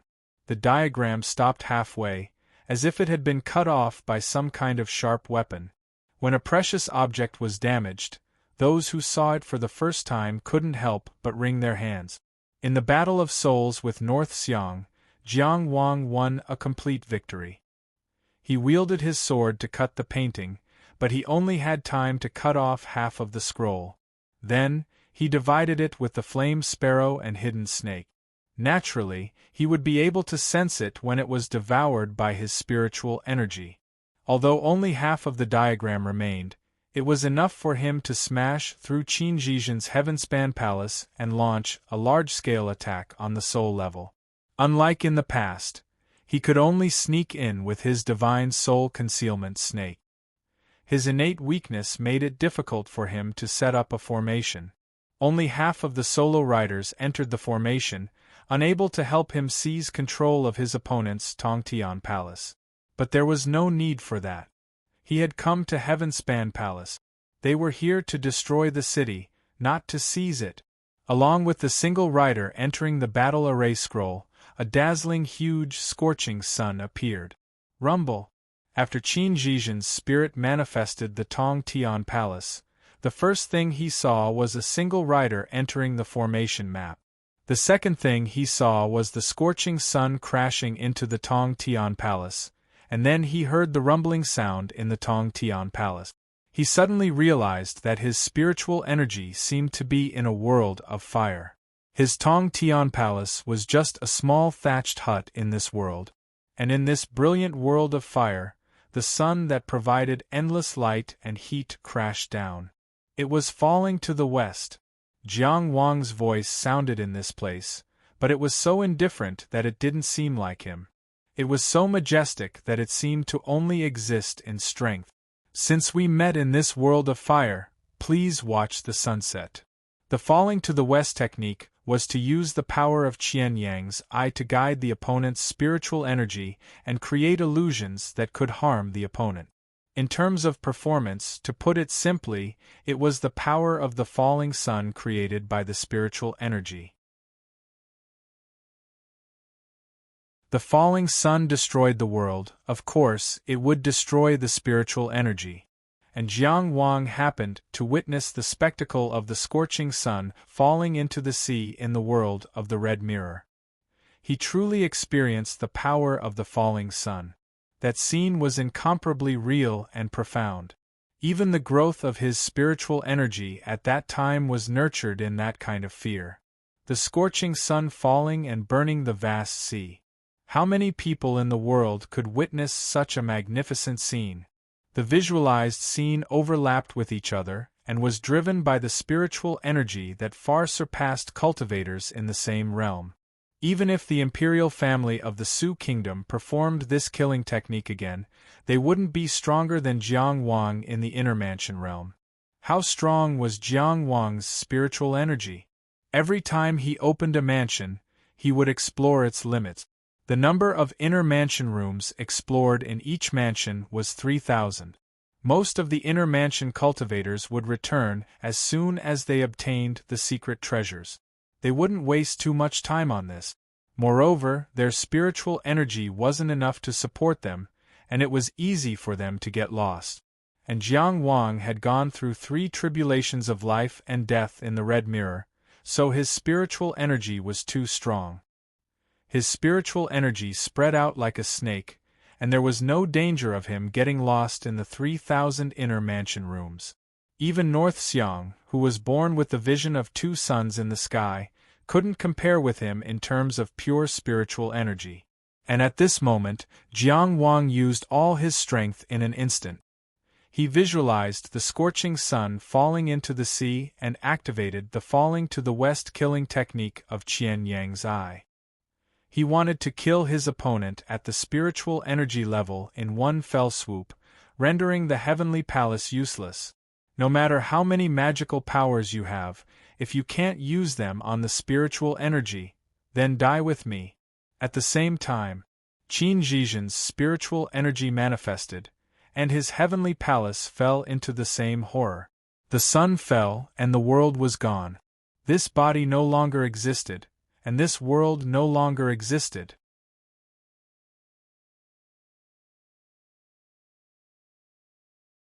Chapter 1170. Using 3 swords for 3 blades, she forced Qin Zhizhen, whose blade technique was a notch above the top, into the void. Then she spread out the fire world, making it impossible for Qin Zhizhen to get close. Then when Qin Zhizhen attacked the fire world, she directly used her eye technique to fight to the death on the soul level. Every choice could be called perfect. The fighting talent that Jiang Wang had displayed in this battle was truly shocking.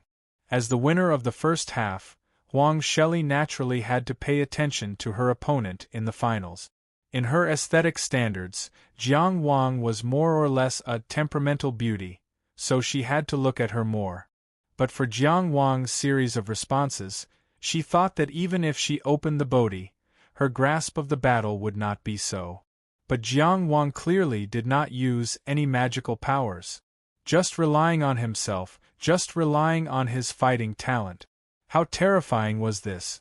Many people watching the battle, including Chu Yuji, did not know how strong Jiang Wang was in the soul level, but they could guess a thing or two just by thinking about North Xiang.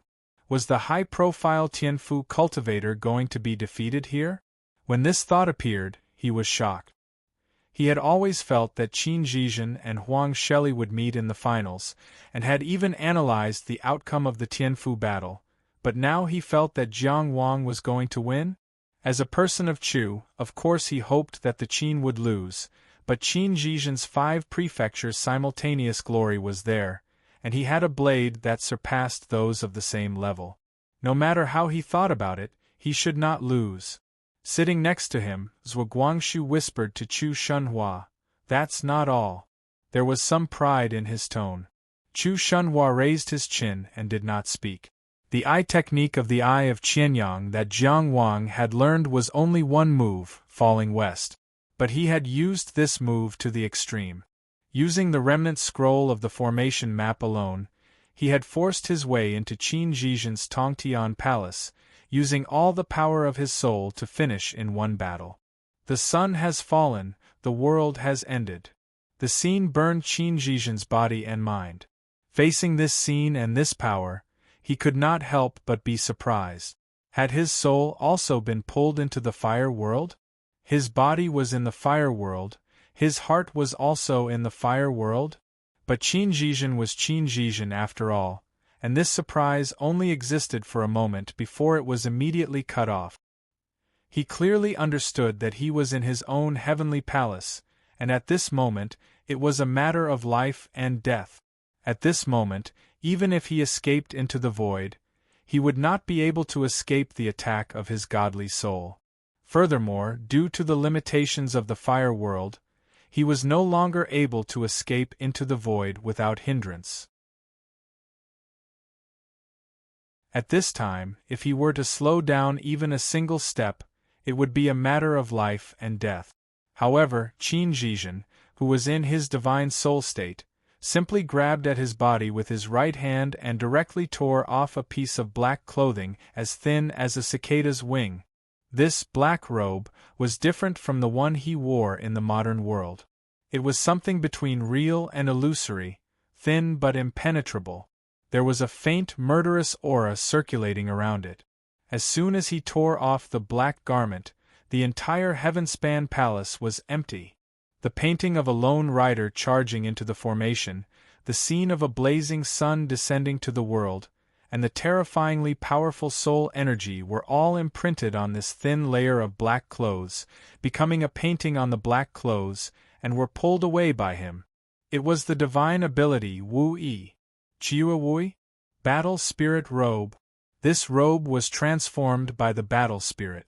When it was released, it was used for battle, and when it entered, it was used for defense. When it was used for battle, it manifested outside the body. A punch or a saber would cause damage to the soul in addition to the original damage. When it was used for defense, it would be draped over the soul to resist attacks on the soul level. Just like now, Qin Zhizhen only needed to pull off this soul robe, and Jiang Wang's horrifying soul attack vanished like smoke in thin air. In the battle with Beigong Ku of the Yong Kingdom, he had taken the absolute initiative with ease. In fact, he had watched the battle between Jiang Wang and North Xiang very calmly. Then, he had displayed the 5 prefectures glorious together in an attempt to crush Jiang Wang's fighting spirit and extinguish his confidence after defeating a strong enemy. Why did he still give Jiang Wang the opportunity to start a battle between Jiang Wang and North Xiang after he had clearly seen the battle between Jiang Wang and North Xiang and knew that Jiang Wang's soul energy was definitely powerful? Because although this was Jiang Wang's opportunity, it was also his opportunity. When Jiang Wang was plotting against him, he was also plotting against Jiang Wang. People were most dangerous when they were complacent, but when they were at the peak, they were most likely to fall to their death. Because he was standing too high and too relaxed. Jiang Wang wanted to kill him with his soul in one fell swoop. This was the opportunity for him to kill Jiang Wang. The battle between souls was fought in an instant. Pulling off the soul robe, all the attacks on the soul level were removed. Tongtian Palace was already quiet. In the fire world, Qin Zhizhen, who was still holding the saber, suddenly sped up and quickly completed the destruction of the world, cutting a hole in the fire world. Rumble! The meteor collapsed and the flame sparrow fell. The fire world began to be destroyed. After all, Jiang Wang's fire world technique had not reached the level of being able to create and destroy at will. Although it was full of vitality, once a heavenly defect appeared, it still had no ability to automatically repair itself and could only quickly collapse. It was not that the fire world was not strong, but that the opponent it encountered was too terrifying. Qin Zhizhen held the saber in his right hand and grabbed another illusory black robe with his left hand, pressing it on his body. He was wearing the battle soul robe. Pop! It was an extremely soft sound like a bubble bursting. On the illusory black robe, the scene of the setting sun still continued, but it suddenly collapsed. Together with the black robe, it turned into countless fragments and disappeared. Qin Zhizhen had only missed this point. Jiang Wang's soul attack was stronger than he had imagined, so strong that it was close to the limit of his clothless theurgy. Although he had used the clothless theurgy to erase it, the manifested soul robe had shattered on the spot and would not be able to reassemble for a while. In the confrontation just now, if Jiang Wang's soul attack had been a little stronger, his clothless theurgy would not have been able to erase it. Perhaps his fake defeat would have become a real defeat. Fortunately, this round was over, and a new confrontation was about to begin. He wanted to wear the battle soul robe only because he valued Jiang Wang. In fact, he had seized the opportunity when Jiang Wang's soul attack had failed and gained a great advantage. Destroying the fire world was only one of the reasons. Like the countless battles in the past, every step he took was very steady, stepping on one advantage after another, toward an unshakable result of victory. In everyone's eyes, Qin Zhizhen had failed to wear the battle soul robe, but his movements did not slow down in the slightest. He still leaped forward, passing through the destroyed fire world. Boom, boom, boom, boom, boom. 5 light sources suddenly lit up in his body, activating the 5 prefectures' simultaneous glory. The enormous distance between the two flashed away. Passing through the broken flowers, broken feathers, and broken stones in the fire world's doomsday, he charged toward the master of the fire world. This was the grace of Tianjiao at the pinnacle. He had just left a fatal situation, and now another one had started. The momentum of victory and defeat changed in an instant. People could see, in the resplendent scene of destruction, a black robe swept past, and a dark blade cut through the sky. Qin Zhizhen charged out of the fire world's doomsday. Whoosh, something blew in his face. His soul felt cold. By his ear it was the gentle sound of the wind. A wisp of frosty white wind transformed into a long nail that was entirely black and had a frosty white tip. It suddenly appeared in front of Qin Zhizhen and pierced toward his heart. Jiang Wang faced Qin Zhizhen's 5 prefectures' simultaneous glory head-on with the killing nail. Among the 8 wind divine abilities, the Buzhou wind was the most lethal. The Yen Owl was undying and indestructible. The Yen Owl's beak annihilated all life and became the killing nail. The combination of these two had unparalleled killing power. It had once killed Ji Shaoqing on the Crescent Moon Island in front of a crowd of offshore cultivators. Even the Dao masters of the present era, who had spent a fortune to set up the spell altar, were unable to save him. Could Qin Zhizhen, in the state of 5 prefectures' simultaneous glory, contend? People were destined to wait for no answer. Because in the next moment, in their line of sight, Qin Zhizhen abruptly disappeared. After the fire world's destruction, he could calmly walk in the void again. Moreover, in the state of 5 prefectures' simultaneous glory, he was more free and faster in the void, and could ignore many dangers. The killing nail was ineffective, and turned back into a frosty white wind that drifted. And from behind Jiang Wang, a long black blade stretched out. Clatter! The sound of iron chains. Similarly, pitch-black iron chains drilled out of the void and intersected behind Jiang Wang. Legalism's secret technique, imprisoning chains. Jiang Wang had been prepared, using the void's binding to resist the attack from the void. But the pitch-black horizontal and vertical blade only turned. Crack! The 2 pitch-black chains split into 4 pieces. Jiang Wang's imprisoning chains were actually found in the void and cut in half. Clang! The long blade continued forward, but it was blocked by the snow-white blade. Jiang Wang, along with his sword, was forced back 3 zhang. This was an absolute suppression of power. 5 prefectures' simultaneous glory, 5 sources of power mixed together. Jiang Wang was simply unable to resist. But as he swiftly retreated, he lightly tapped his foot, and the azure cloud mark appeared and then disappeared. There was a kind of graceful and calm beauty. It seemed as if he had been forced back, but also as if he had taken the initiative to evade in order to fight again. It was hard to tell what was true and what was false. Qin Zhizhen, who had already suffered a loss in close combat, did not continue fighting. He withdrew his long blade and once again hid in the void. For a moment the martial arts arena was empty. Only Jiang Wang retreated gracefully, sword in hand. A wisp of frosty white wind floated in the distance. A rain of fire fell from the sky, seeming to cry for people, seeming to sing for people. This was the process of a resplendent world collapsing. The spectators might be able to properly appreciate such a scene. They might be able to overlook its cruelty and appreciate its beauty. But the people on the stage only cared about life and death, victory and defeat. Whoosh whoosh whoosh. Suddenly, there was the sound of something breaking through the air. Up, down, left, right, and back. A total of 5 deathly white bone-like chains shuttled between the void and the void, wrapping around Jiang Wang. Restricted by the body, bound by the soul. It was also one of the 10 great chains of legalism, known as the soul-binding chains. Jiang Wang attacked with the imprisonment of the body, and Qin Zhizhen returned with the soul-binding chains. And it was very clear that in terms of cultivation of the 10 great chains of legalism, he was much stronger than Jiang Wang. These 5 soul-binding chains were peerlessly fast, coming and going suddenly. But with just a glance from the scarlet eye of Qianyang, the soul-binding chains speeding between the void and the void clearly paused, and then collapsed.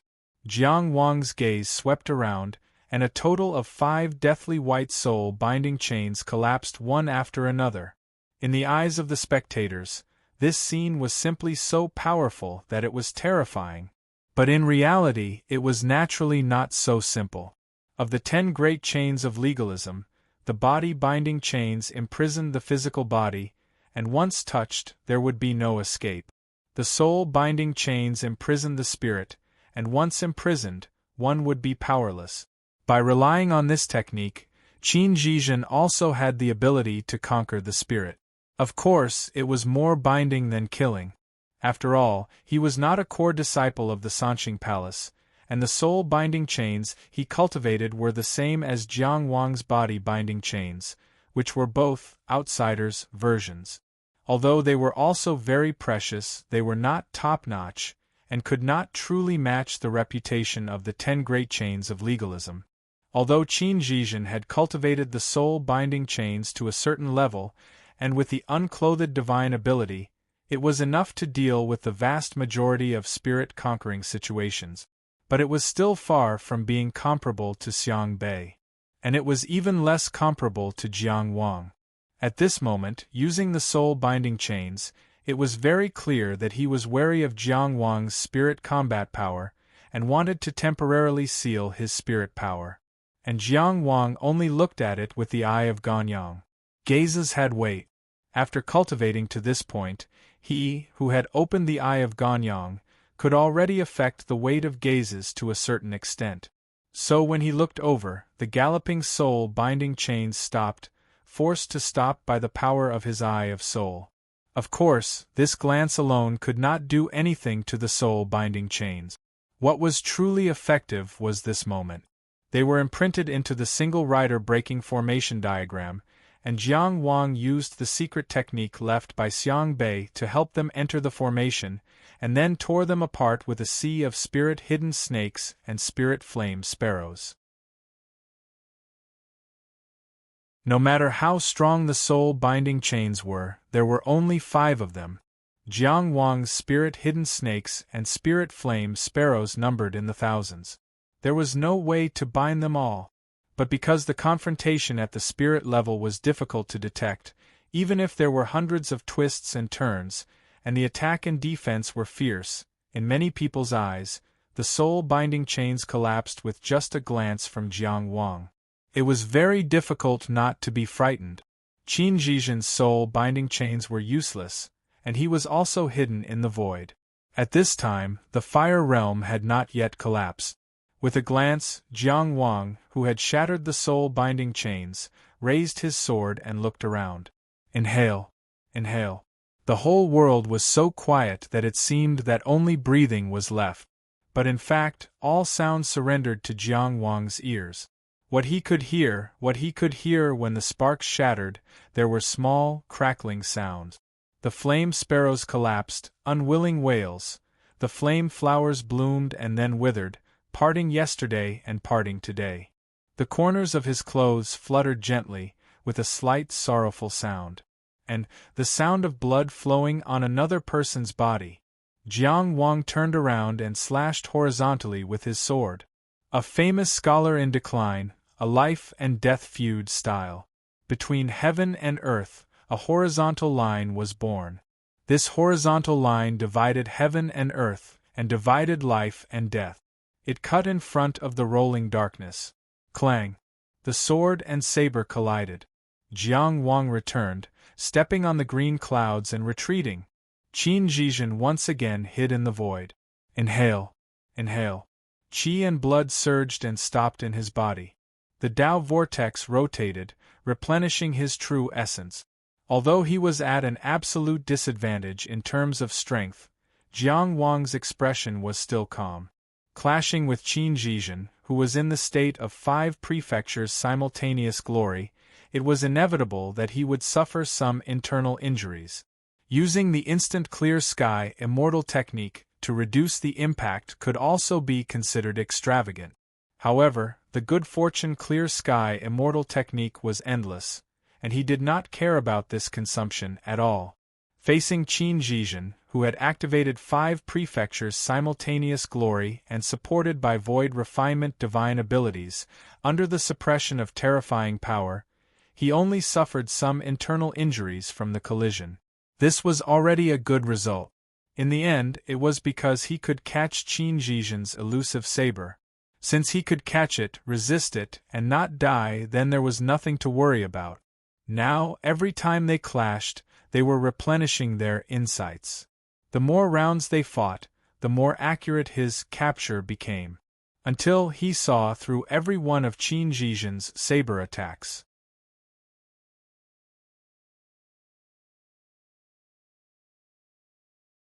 Chapter 1171. Clang, clang, clang. Qin Zhizhen continuously disappeared and reappeared, slashing out one fatal blow after another.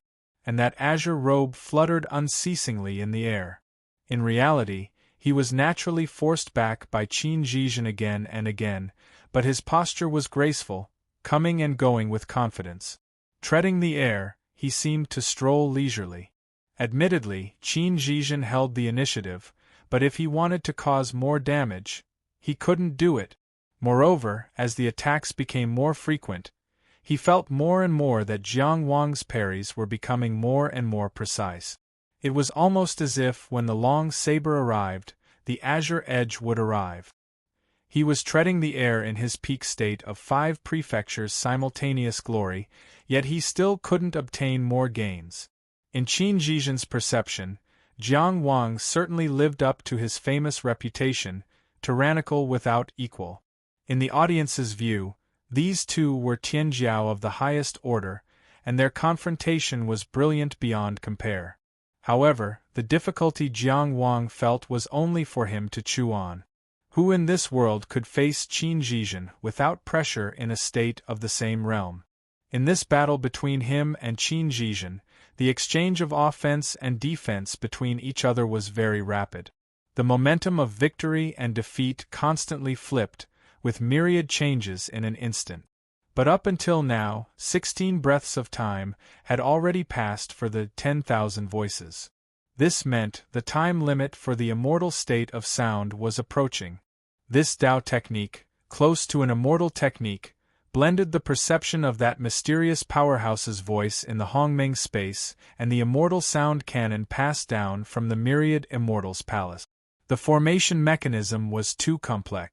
Although it was engraved in the inner palace, it couldn't be used again. Even if everything was thrown away, and one went all out to recover, it would take at least an incense stick's worth of time to open it again. An incense stick's worth of time might not be considered long on a normal day. But in a battle between Tianjiao of the highest order, it was enough to occur thousands of times between life and death. And if the support of the immortal state of sound was added, it would be very difficult for his swordsmanship to match Qin Zhizhen's saber technique. Not to mention quickly capturing Qin Zhizhen walking in the air. But Jiang Wang's expression was still calm. His gaze was still serene. Looking at this figure in azure robes and holding a sword, a certain feeling was born in everyone's mind. There was nothing he couldn't overcome. Nothing could stop him from advancing. 17 breath. Anxious and unbearable, torturous and painful, this kind of waiting. The onlookers were anxious, but Qin Zhizhen did not appear again. He was hidden in the void, his whereabouts unknown. Jiang Wang's clothes fluttered in the wind as he looked around with his sword in hand. Even though he didn't see his opponent, he couldn't relax. The 18th breath. Jiang Wang suddenly flicked his sword and called out loudly in the air, "Qi has a famous Ba'in tea, please have a taste." His left hand pressed down. It was now the 19th breath of the immortal state. Chirp, chirp, chirp, chirp, chirp, chirp. The flame sparrows circled around his body and chirped in unison. Then, the sound of the zither, the bell, the pipa. 8 notes played in unison, performing the waves together. Jiang Wang's 8 sounds burning the sea was launched on the martial arts stage. This technique blended the 8 sounds of wondrous tea and the sound of the ocean wave. After the sound immortal state, it was corrected. Not to mention its power, just the sound itself was like the sound of the heavens flowing into the ears, making the listener feel intoxicated. It could be said to be indescribably wondrous. On Qi's grandstand, everyone held their heads high. Qi's 8 tones tea, the people of Qi share the glory. For Jiang Wang, his considerations in this battle. He used the 8 sounds burning the sea to temporarily replace the fire world. It was still an area of effect attack to restrict Qin Zhizhen's elusive void refinement divine ability. If Qin Zhizhen wanted to attack, he had to pass through the sea of fire first. Even if there was only a slight delay, sometimes it was enough to change the direction of victory. In this way, he made up for the lack of the sound immortal state. Battles were never a one-man game. Just as Jiang Wang pressed the 8 sounds burning the sea, Qin Zhizhen's figure had already appeared. At that time, the 8 sounds burning the sea was rapidly expanding with Jiang Wang as the center. Qin Zhizhen stood at the edge of the martial arts stage, facing Jiang Wang across the rapidly expanding sea of fire. The 5 blazing light sources in his body were so bright. This scene was so similar to the scene when the fire world descended. Jiang Wang also spread out a large-scale Dao technique. Qin Zhizhen also jumped out of the void and also chose to distance himself. The battle between them seemed to be replaying the scene. In a sense, both of them were firmly carrying out their battle strategy. This was a comprehensive collision of willpower, power, and wisdom. Facing the sea of fire and sound waves that swept towards him, Qin Zhizhen held the long saber vertically, supported by the power of the 5 palaces, and slashed vertically. The saber opened the sea of fire and sound waves. The 8 sounds burning the sea diverted the attack for him. He said slowly, "The heavenly music is pleasing to the ear, making me feel relaxed and happy." His voice was firm, indicating that he had already made up his mind and that there was no turning back. He held the saber hilt with both hands and moved it to his left abdomen, pointing it diagonally to his right. Then, "I also have a saber technique, please appreciate it." He seemed to be at the same place, but also not there. His hands seemed to have moved, but also didn't. But the saber light had already been released, and the sound of the saber had already been heard. The dark saber instantly slashed from all directions, completely enveloping Jiang Wang.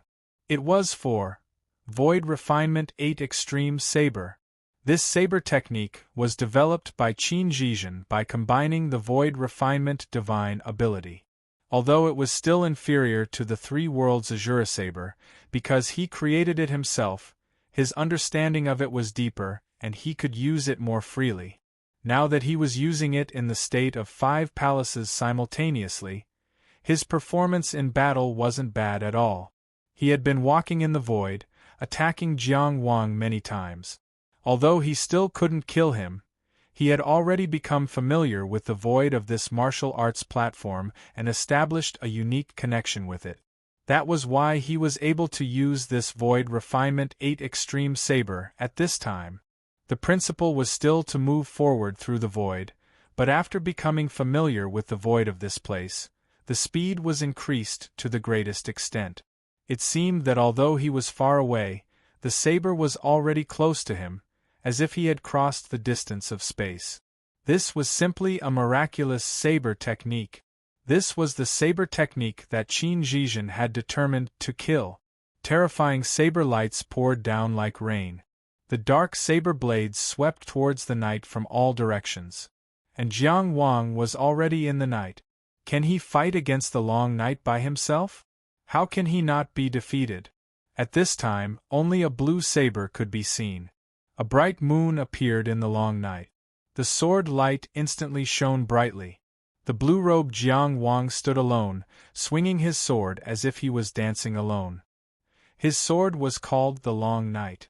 But then, 8 consecutive sounds. To be precise, among the 7 clangs of saber and sword colliding, there was the sharp sound of a cold blade cutting through flesh. Qin Zhizhen held the long saber in his hand, standing in place, his black martial attire flapping. Separated by the flame tide and the sea of fire, he faced Jiang Wang. And Jiang Wang stood with his sword in hand. There was a slanted wound on his chest, so deep that the bone could be seen. Blood flowed down, covering the red plum blossom that Zhao Ruqing had left on his blue robe. Unlike many of the spectators who were worried, Jiang Wang himself seemed to be unable to feel pain, completely unaware of it. He was still holding his sword tightly, calmly looking into Qin Zhizhen's eyes. He chuckled and said, "Good saber." His hand turned slightly to the side. "Please try again." Out of the 8 refined Void 8 extreme saber strikes, this person was hit by 1. And this saber strike was also weakened by a lot of power, far from being fatal. This definitely couldn't satisfy Qin Zhizhen. His refined Void 8 extreme saber, which appeared in the void, had always killed countless enemies. When had it ever been blocked so easily? What's more, he was using the state of 5 prefectures at the same time. Could this person's swordsmanship really be divine? He didn't believe it. "As I wish." Qin Zhizhen only said this sentence, and the horizontal and vertical saber had already reached into the void. Once again, the storm raged. Refined Void 8 Extreme Saber. And this time, clang, clang, clang. Jiang Wang was like a helpless green leaf, floating in the storm. But after the storm stopped, when the rain stopped, the green leaf was as before. Qin Zhizhen couldn't help but glance at Jiang Wang, who was floating down, and the shock in his eyes was hard to hide. This time, his elusive Void Refinement 8 Extreme Saber was actually blocked every single saber strike.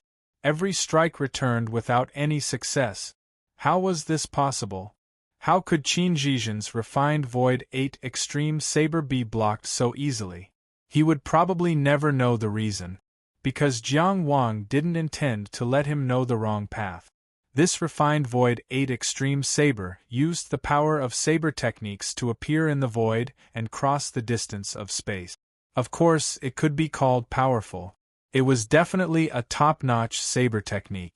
But Jiang Wang had already seen similar attacks. Today's encounter was not unfamiliar. That was the space-splitting divine ability of the sea race expert Yu Siqing he encountered in the bewildering world. The innate divine ability of ignoring distance and attacking across space was faster and more sudden than the refined Void 8 Extreme Saber. Because Qin Zhizhen's saber still needed to travel a distance in the void, but Yu Siqing's attack didn't.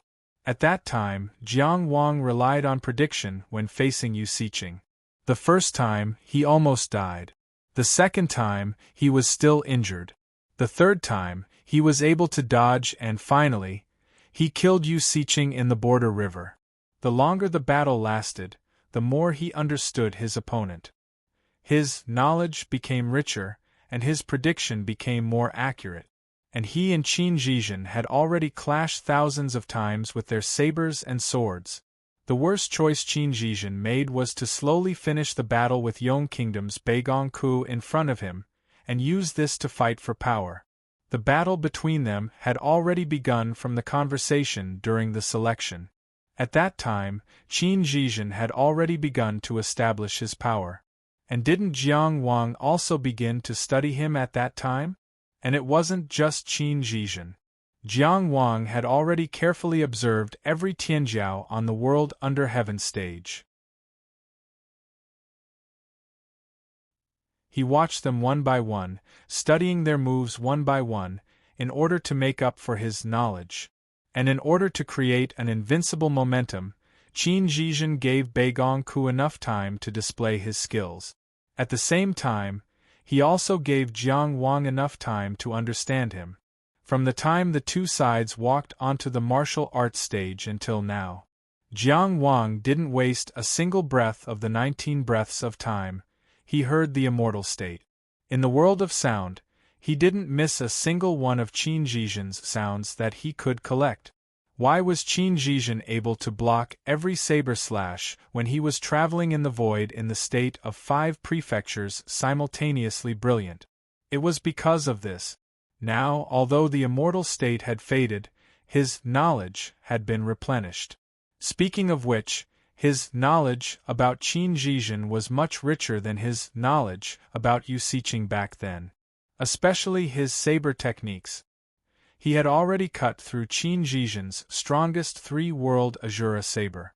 Although that was mainly due to the countermeasure of the astray theurgy against being controlled, that kind of confrontation had already allowed Jiang Wang to thoroughly understand the state of Qin Zhizhen's strongest saber technique.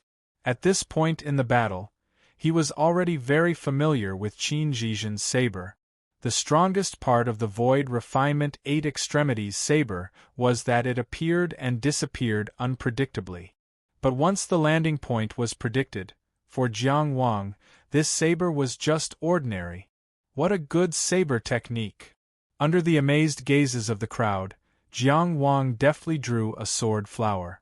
He didn't intend to explain Qin Zhizhen's surprise and only said, "Again." At this time, the 8 sounds burning the sea was still circulating in the upper part of the field. As Jiang Wang drew the sword chi leaped into a flower and was caught by a flame sparrow. The flame sparrow held the sword flower. Then the second flower, the third flower, translucent flowers of sword chi revolved around the body of the green-robed youth, and fiery red flame sparrows flew to catch them. With Jiang Wang as the center, the flame sparrows flew up with the sword flower in their mouth. In an instant they filled the field of vision. The entire martial arts arena was surging with a sea of fire, and within the sea of fire flowed a wave of sound. The flame sparrows above danced with the sword flower in their mouth. This scene was like a dream, and it made people feel as if they were seeing a spring scene. In the spectator stands, Wendinglan, whose mind was completely focused on Yen Fu, couldn't help but ask in surprise, "The 24 solar term sword?" In the past few days, she and Ji Shu couldn't be considered close friends, but they were still familiar with each other. Ji Shu stared at the martial arts arena and said in a daze, "Not exactly." Although it was only similar in spirit, it was already a heavenly talent. Tao Shihua at the early stages of hibernation, awakening, and Tong Shihua at the early stages of Qingming. Yinwenhua's Tao sword flower and Tong sword flower were all seen by Jiang Wang. The sword flower he imitated was only 50% similar. Of course, it was far inferior to the 24 solar term sword. However, he also fused the Dao technique of the flame sparrow holding the flower in his mouth. The sword chi turned into a flower, and the flame sparrow held it in its mouth. This fusion of sword technique and Dao technique was already amazing. The sword flower replaced the flame flower. The power increased sharply.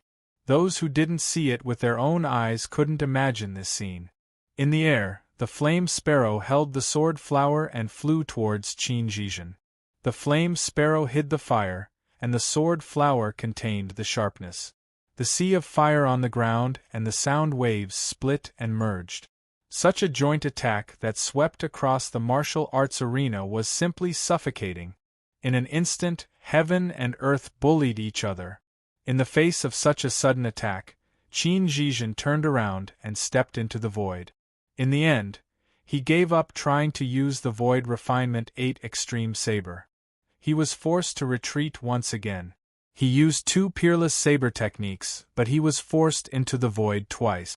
The saber techniques that he was proud of, which were stronger than the peak of this realm, were completely useless against Jiang Wang. At this point in the battle, no one doubted Jiang Wang's strength. However, on the other hand, the terror of the Void Refinement divine ability had been fully displayed. After destroying the Fire Realm, Qin Zhizhen could be said to be able to advance and retreat freely, taking the initiative. If something went wrong, he would escape into the void, and jump out to fight whenever he had the chance. However, it was precisely because Qin Zhizhen took the initiative that Jiang Wang was more terrifying. At the same time, all the powerhouses who were paying attention to this battle should be thinking about these questions. From the start of the battle until now, how long has Qin Zhizhen been walking in the void? To what extent has he developed his Void Refinement divine ability? How much has he consumed in using it so far? How much room does he have to squander? How long can his Void Refinement divine ability light shine? Regarding these questions, Qin Zhizhen and Jiang Wang, who were in the middle of the battle, certainly wouldn't miss them. As soon as Qin Zhizhen disappeared, Jiang Wang immediately used the 8 ocean burning sounds to cover the entire martial arts arena. At the same time, he controlled the flame sparrows holding the sword flower to fly everywhere and form a big net. This method of forming a net was inspired by the sea race's army that hunted him in the bewildering world. Almost every sword flower flaming sparrow had the most contact with the other sword flower flaming sparrows. No matter where they were attacked, they would be able to get reinforcements as soon as possible. On the spectator stand, Gan Chong frowned and didn't say anything. This Jiang Wang is simply like the most experienced hunter. When facing a Void Refinement divine ability, he obviously didn't have the initiative, but he was able to set up a trap calmly. Using the geographical advantage, he attacked from the back but arrived first. Instead, he seemed to have the upper hand. What a terrifying combat talent. I shouldn't delay any longer, he thought. The judgment of powerhouses was often the same. Almost at the same time that Gan Chong had this thought. On the martial arts arena, a dark door appeared opposite Jiang Wang. The dark light covered the area 3 steps in front of the door, forming a fan-shaped black shadow. Qin Zhizhen, who was wearing a black martial attire and holding a black horizontal and vertical saber, walked out of the dark door. This time, the way he walked out of the void was so different. The sword flower flaming sparrows that were circling around him swooped down almost immediately and formed a formation to attack. Qin Zhizhen stood at the door, standing in the fan-shaped shadow, without moving at all. He even glanced at Jiang Wang from afar and closed his eyes. A terrifying thing happened. The gorgeous yet ferocious sword flower flame sparrows that swooped down and crashed into Qin Zhizhen's body one after another before suddenly disappearing. There wasn't even a sound, and there was no trace of them. The sword chi was gone and the flames were gone. At the same time, the sea of flames and the sound waves that covered the entire martial arts arena had already rolled over to kill Qin Zhizhen. However, they seemed to have flowed into the shadow. They couldn't get close to Qin Zhizhen at all. Jiang Wang's perception was very clear. The power of his swordsmanship and Taoist techniques had all flowed into the dark door, and there was no collision at all. Qin Zhizhen was clearly standing there, but the damage was taken by the door. What is this door? What kind of power is this? In the intelligence collected by Qi, there was no information related to this at all. This was the time to test one's fighting talent the most. Jiang Wang didn't rashly move again. Instead, he immediately controlled the power of the 8 sounds burning sea and the sword flower flaming sparrows, and waited silently with his sword in hand. His wait didn't last long. Suddenly, the whimpering sound of the wind could be heard on the field. 2 teams of armored, spear-wielding ghosts floated out of the pitch-black door behind Qin Zhizhen. They came out in a line from Qin Zhizhen's 2 sides, their bodies surrounded by ghost Qi. Wearing broken armor, they seemed to have awakened from some ancient battlefield. The long spears in their hands were sharp, flowing with black light. Jiang Wang felt the aura of the netherworld from these ghosts, but it didn't completely belong to the netherworld. Having had the experience of dealing with the white-bone evil god, he was no stranger to the power of the netherworld. What Qin Zhizhen was showing now was some kind of supernatural power that could summon ghosts. The netherworld's door? At the same time, Jiang Wang could feel that there was indeed a change in the aura of this part of the martial arts arena. It was slow, but it was happening. Qin Zhizhen's supernatural power could also change the environment and create a battlefield. He quickly captured the information, analyzed the situation, and added insights. At this moment, on the large martial arts arena, there was still a sea of flames, and the sword flower flaming sparrows were dancing. The dark door and the fan-shaped shadow in front of the door were like an isolated island in the sea. In the sound waves of the sea of flames, there were occasionally scattered waves that poured in, but they were instantly swallowed up by the dark door. Qin Zhizhen, with his eyes closed, stood on this isolated island. The simultaneous use of the 8 sounds burning sea and the sword flower flaming sparrows consumed Jiang Wang's terrifying reserves of Tao energy. But this was a necessary consumption. He had to use this power to create a sufficient buffer for himself. This was to avoid being unable to defend in time when encountering a killing move like the 5 decay of heaven. Fortunately, what Qin Zhizhen consumed was the power of his supernatural power. He had activated the state of 5 prefectures simultaneously brilliant, walked in the void, and now displayed this supernatural power. His consumption would only be more terrifying. Battle was a confrontation of strength, but also a game of wits. Between each other, they were constantly limiting, weakening, speculating, and targeting each other. They were burning the limits of their willpower and strength to fight for the final victory. Qin Zhizhen naturally would not do such an unwise thing. After the 2 groups of ghost soldiers floated out of the dark door, they silently charged toward Jiang Wang with long spears in hand. But the scene was different from what many people had imagined.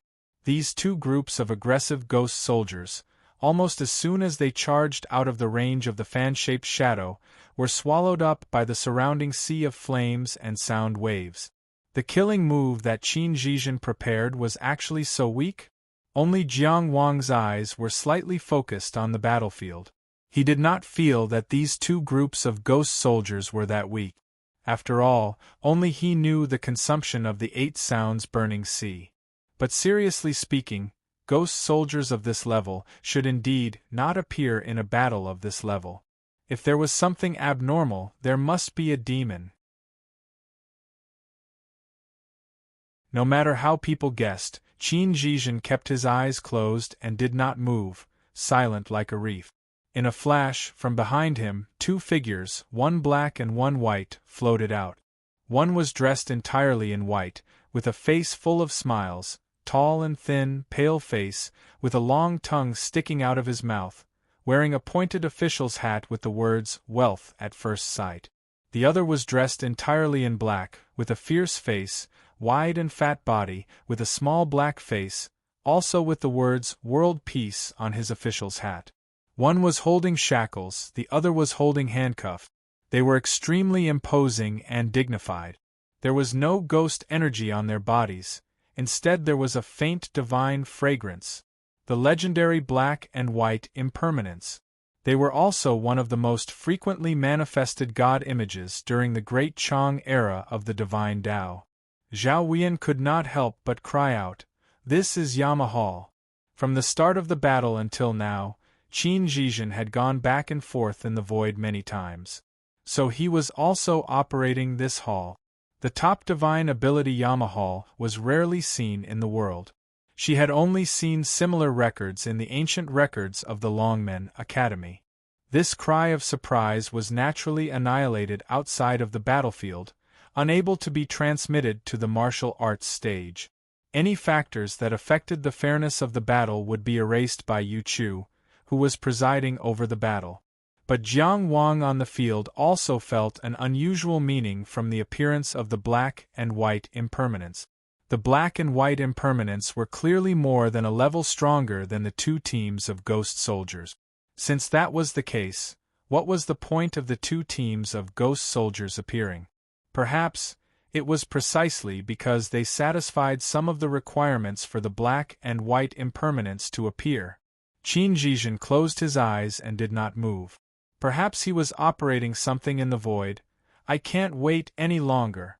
Jiang Wang immediately made a judgment in his heart.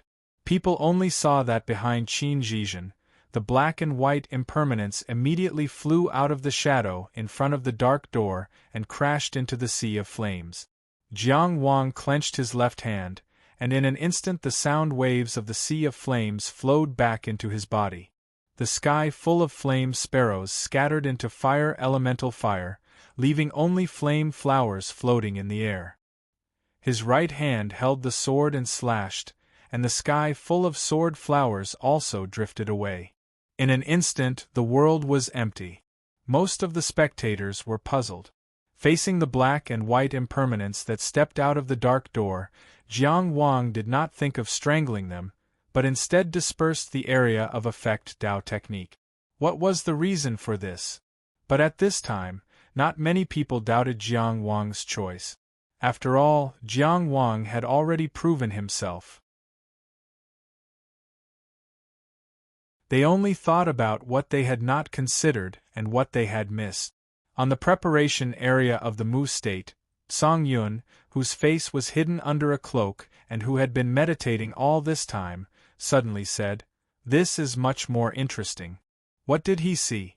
Beside him, the thin and small Nao Yang did not speak, but his eyes looking at the martial arts arena became more serious.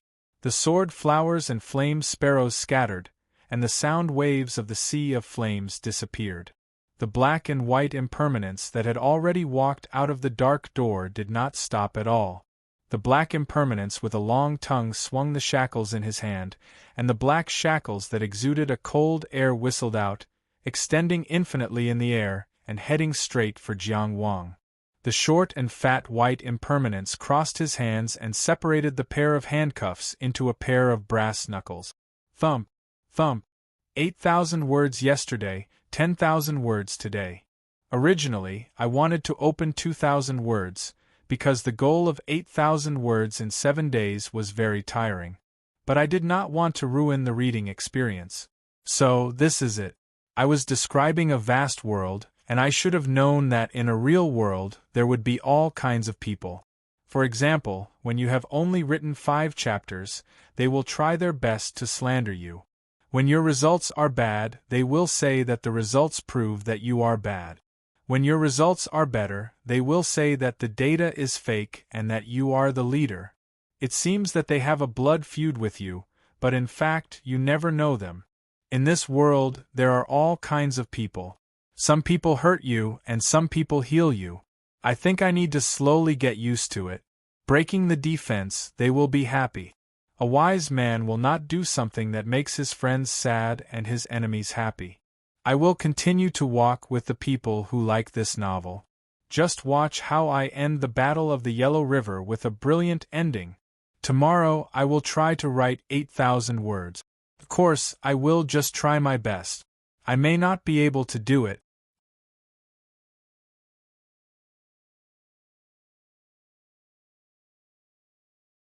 Chapter 1172.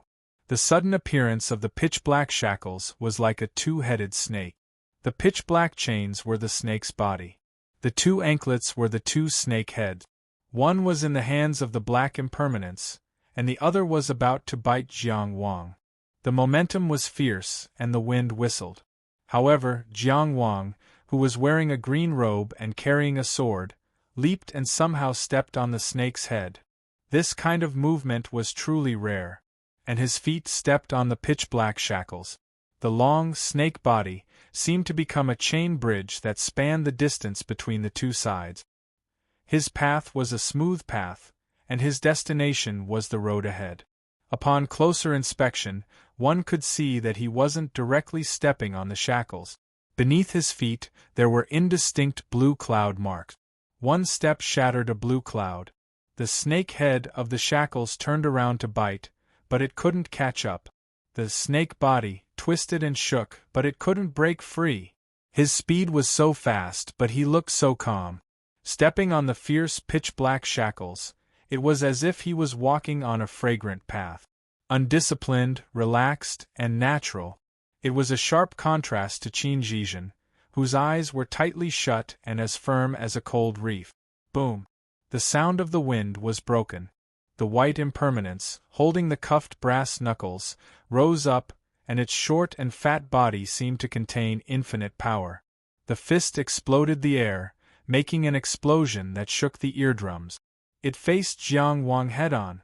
Jiang Wang, who was strolling, instantly floated in the air like duckweed, helplessly wandering in the air, avoiding the fist with his sword.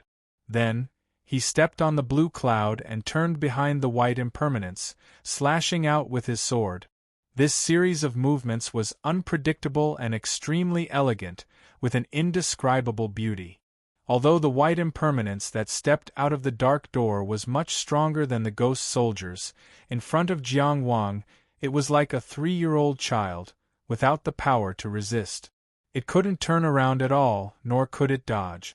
But halfway through, Sauvignon Yearning retracted. Jiang Wang retracted his sword and pressed his palm on the back of the white impermanence's neck. Because the white impermanence was short and fat, he even bent his body. He didn't hesitate to interrupt the rhythm of the battle to retract his sword and switch to his palm. Why? People soon saw the answer.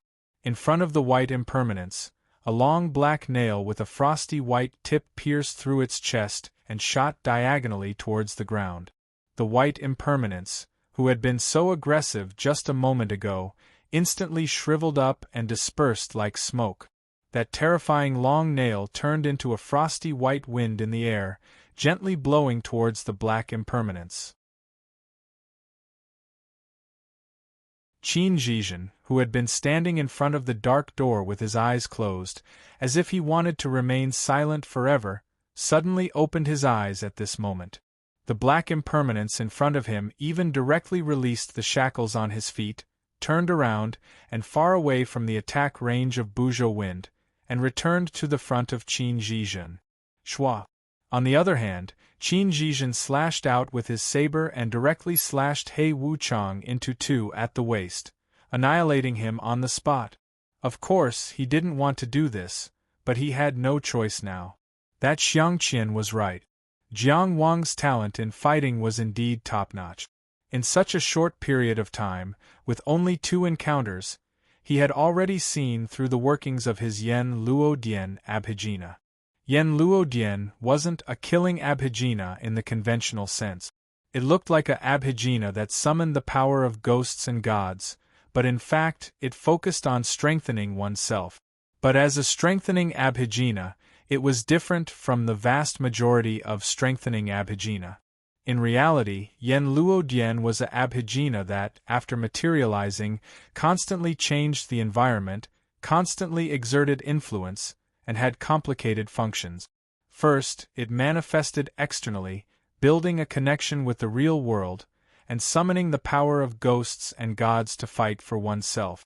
When the underworld's ghost soldiers died in battle, the dissipated power of ghosts and gods would return to Yen Luodian along with the killing power exerted by the opponent, and the stronger black and white impermanence would take over. After the black and white impermanence died in battle, Oxhead and Horseface would take over. When Oxhead and Horseface died in battle, the Judge of Life and Death would appear. At the final step, when the Judge of Life and Death died in battle, all power would be added to the body, and the entire Yen Luodian would enter its peak state. He would personally become the Emperor of Hell and sweep away all enemies. And Jiang Wang only understood this power cycle after the underworld's ghost soldiers died in battle and the black and white impermanence appeared. He immediately restrained the area of effect Dao techniques, and even deceived Qin Zhizhen with his swordsmanship during the confrontation, and suddenly nailed out the killing nail, catching Qin Zhizhen off guard. The white impermanence that was nailed to death was directly annihilated, and not even half of its power returned. Qin Zhizhen had no choice but to kill the black impermanence and complete the power cycle of Yen Luodian with himself. A large portion of the spectators outside the field only saw the clues at this time. There were even many who didn't understand at this moment. They didn't know what Jiang Wang and Qin Zhizhen were doing, one wasting precious battle rhythm, and the other killing the black impermanence himself. Of course, there were also experts who recognized Yen Luodian at a glance. Those with extremely strong backgrounds, even if they didn't recognize it, could still ask. On the field, Jiang Wang could only rely on his own analysis and judgment. He had no idea what this abhijna that Qin Zhizhen had displayed before was, and he didn't know its details at this moment. It was only during the battle that he constantly probed, captured, and pondered, and quickly supplemented his knowledge. Qin Zhizhen's reaction undoubtedly confirmed his judgment. Sure enough, if he killed the white impermanence in an ordinary way, an even stronger existence would emerge from behind the dark door. However, by using the killing nail to break it, he had broken this cycle. He further deduced that the core of this abhijna was the power represented by the dark door, and Qin Zhizhen had hidden the core of that power in the void. His mind was constantly calculating, and his hands and feet didn't stop moving. The azure cloud mark appeared and then disappeared. Jiang Wang took a few steps forward and rushed forward with his sword. Relying on the superior teleportation ability of the one-step to heaven immortal technique, he suddenly appeared in front of Qin Zhizhen and slashed horizontally with his sword, separating life and death. But Qin Zhizhen didn't exchange blows with him at all. He only took a step back and retreated into the dark door. Jiang Wang flipped his hand, and the killing nail turned into a frosty wind that gently blew down. The killing impermanence wind. Whoosh! The soul-chilling impermanence wind blew past, and the dark door shattered on the spot. But Jiang Wang frowned. He didn't feel the annihilation of the power at all.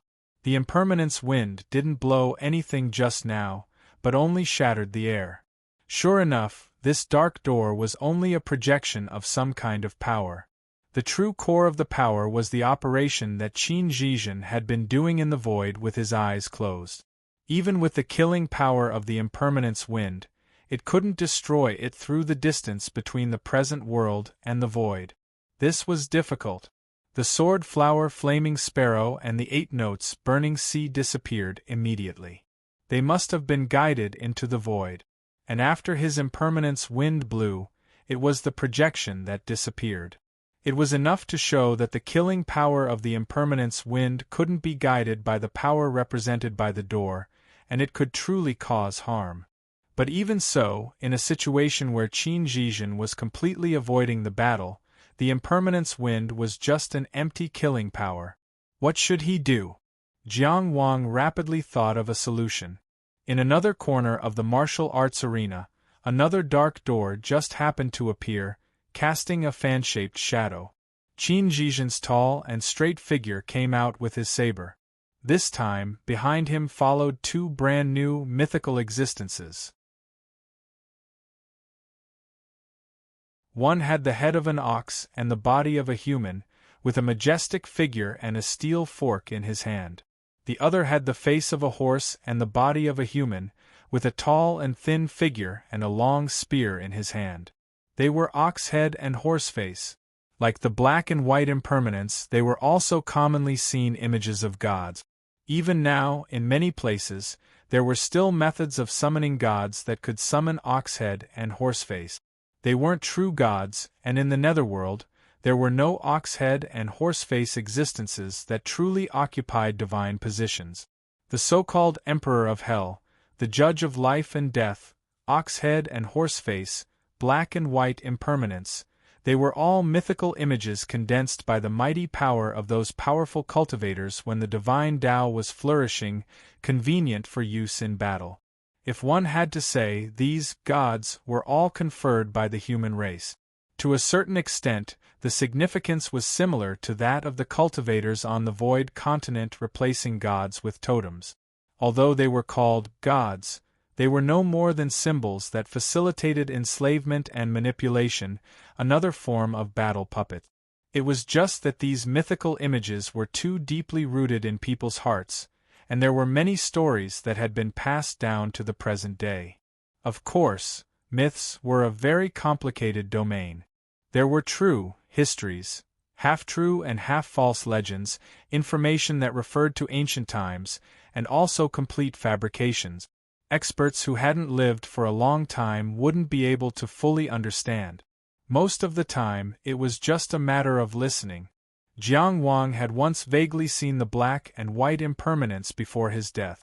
That was a deep-rooted impression left behind by myths and legends, a kind of illusion. After cultivating to his current level, he had long since understood the truth of the black and white impermanence, and had no fear of Oxhead and Horseface. Divine Tao? It was just a cultivation method that had already been eliminated by the times. As soon as Qin Zhizhen appeared with Oxhead and Horseface, Jiang Wang immediately arrived on the green clouds. However, Qin Zhizhen was just as decisive, and directly turned around and slashed twice. The blade was peerlessly sharp, and killed Oxhead and Horseface on the spot. Oxhead tumbled down, and Horsehead flew high.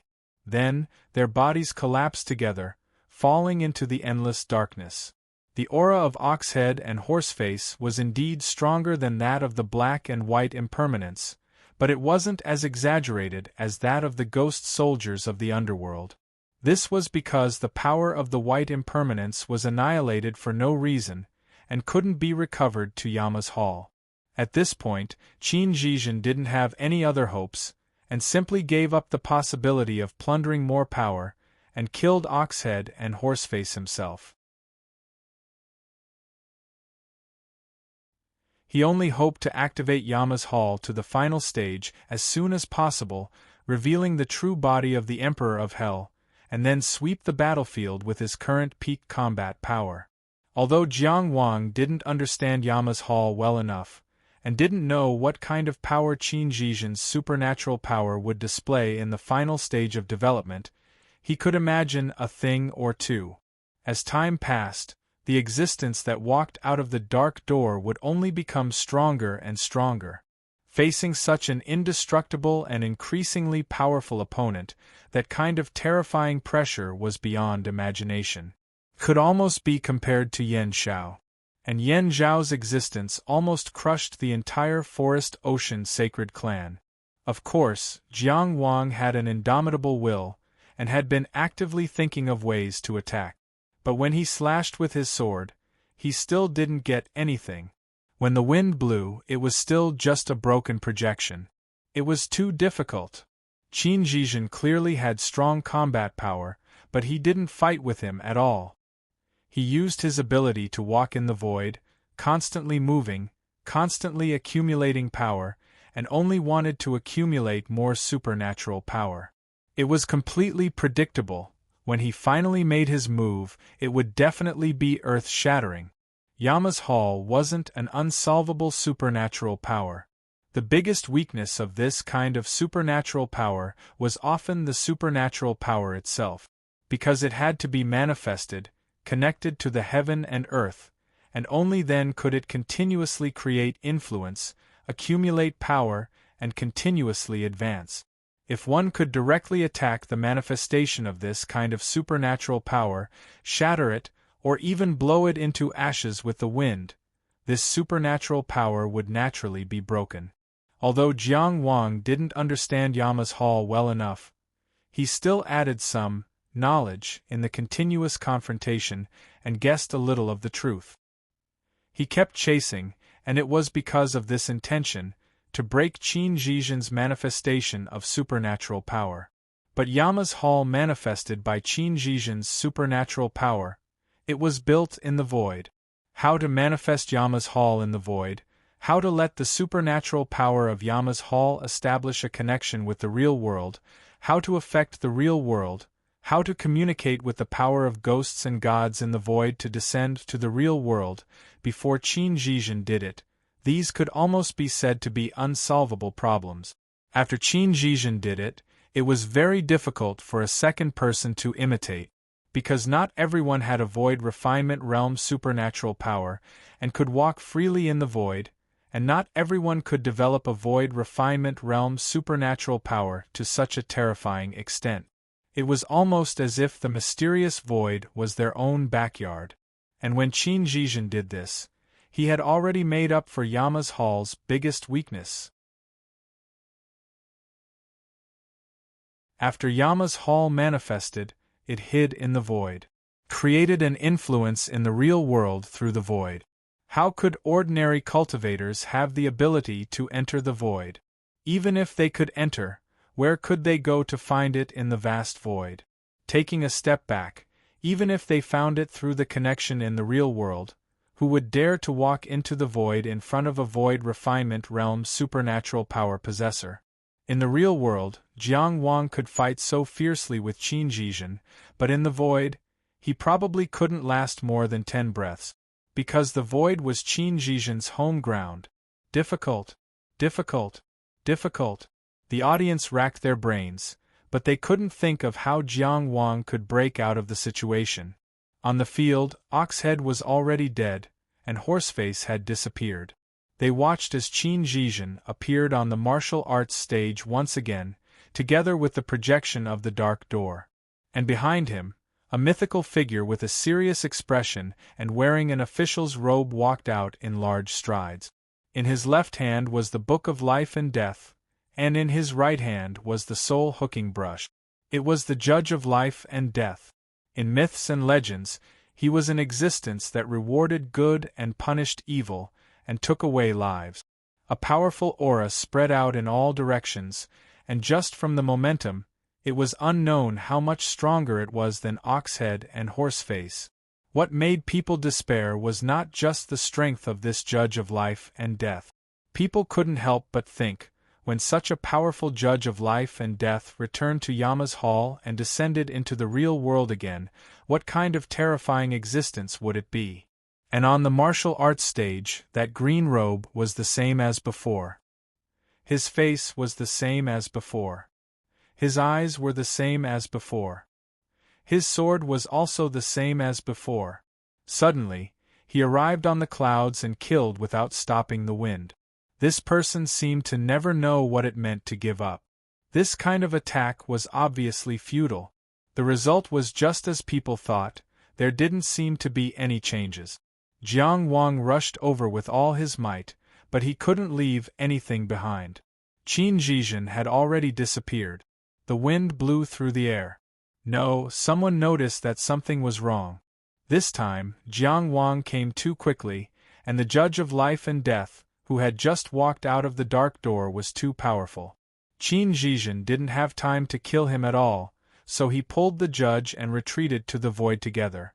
On the surface, Jiang Wang did indeed return without any success. But he had clearly delayed Qin Zhizhen's evolution to the final stage of the divine ability. The Yama's hall hiding in the void had indeed solved the greatest weakness of this divine ability. But another problem was that the Yama's hall hidden in the void must consume the power of the void refinement realm divine ability. In other words, it had a time limit. Its time limit was the time that Qin Zhizhen's void refinement realm divine ability could still support it. This was the problem. In this way, Jiang Wang's pressing step by step became another form of consumption. If Qin Zhizhen still couldn't successfully kill the Judge of Life and Death and enter the final stage of the Yama's Hall by the time he reached the limit of his Void Refinement Realm Divine ability, then Jiang Wang's battle intent at this stage would have been completed. On the spectator's stand, Yi Qingyu's eyes shone with extraordinary splendor.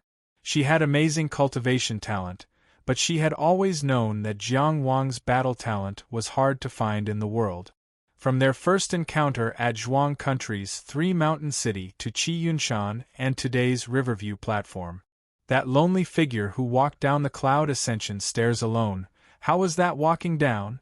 It was clear that step by step, he walked to a higher place. He also walked to the front of her eyes. Beside her, Yi Lingxiao didn't say anything and didn't show any emotions. But she couldn't help but sigh in her heart. This Jiang Wang really didn't let go of any opportunity in battle, and he really had excellent battle talent. He could often create possibilities in the impossible and create opportunities when there were no opportunities. This was very precious. He didn't know how much Jiang Anan could bear from him in the future. Even someone as proud as him had to admit that this guy, who he disliked no matter how he looked at him, had some of his style when he was young. As for how much for Jiang Anan's sake, he would consider it 30%. Not to mention how the outsiders saw it. On the field, the figures of Qin Zhizhen and the Judge of Life and Death suddenly appeared and disappeared. Jiang Wang directly opened the second inner palace secret treasure, chasing wind, and used the instant clear sky immortal technique to chase after him again and again, but missed again and again. Both sides launched a crazy chase on this martial arts practice platform. For a time, the entire martial arts practice platform was full of the black-clothed swordsman, the dark door, and the Judge of Life and Death. And the green robe was like a bolt of green lightning, connecting these afterimages one by one. Actually, without the support of the immortal state, Jiang Wang's swordsmanship couldn't be compared to Qin Zhizhen's saber skills. But not only did he not pull away, but he also kept closing in, showing the momentum of wanting to cut down his opponent under his sword. Instead, he wanted to force Qin Zhizhen to choose to pull away. He first broke the 3-world Azura saber, then broke the Void Refinement 8 Extreme saber. How could it not prove that his swordsmanship was stronger than Qin Zhizhen's saber skills? He relied on the wrong path and the immortal state which the other party didn't know. At this time, his aggressive posture seemed to be even more fearless. It was like he had a pinch in his hand, so he dared to go on a rampage. Even if Qin Zhizhen saw through his flaws, he couldn't help but wonder if this was a trap. Things didn't happen more than 3 times, and he had already suffered twice in the confrontation of saber and sword skills. Avoiding the sharp edge didn't mean that he had lost his edge. Could it be that, under the circumstances of knowing the power of the 7 styles of Dozhao and Dozhan, he still wanted to take the initiative to fight to the death? What's more, he had already set up the Yama Palace in the void, and it had already evolved to the current juncture. He only needed to grasp the final stage to be able to enjoy a secure victory. There was no need to fight to get close. From Qin Zhizhen's point of view, his choice was of course not wrong. In the eyes of many spectators, it was also the same. But only Jiang Wang himself knew best. Compared to Qin Zhizhen, who had opened 5 prefectures at once and grasped the ultimate saber skills, his sword skills should have been his weakness. In reality, it was indeed so. Whether it was in terms of strength or technique, he was inferior. But in actual combat, he had instead made close combat become Qin Zhizhen's shortcoming. A wrong consensus was still a consensus. So he could close in step by step, and Qin Zhizhen could only continuously dodge and do his best to avoid getting close. On one hand, of course, it was because he was operating the Yama Palace in order to move towards a more secure victory. On the other hand, didn't it also mean that he was no longer confident in facing Jiang Wang's sword? That Qin Zhizhen who had said, "My fist is at the peak of this realm, and my saber is even more superior to my fist skills," had already admitted that Jiang Wang's sword might be stronger after the 3-world Azura saber had been broken and the Void Refinement 8 Extreme saber had failed.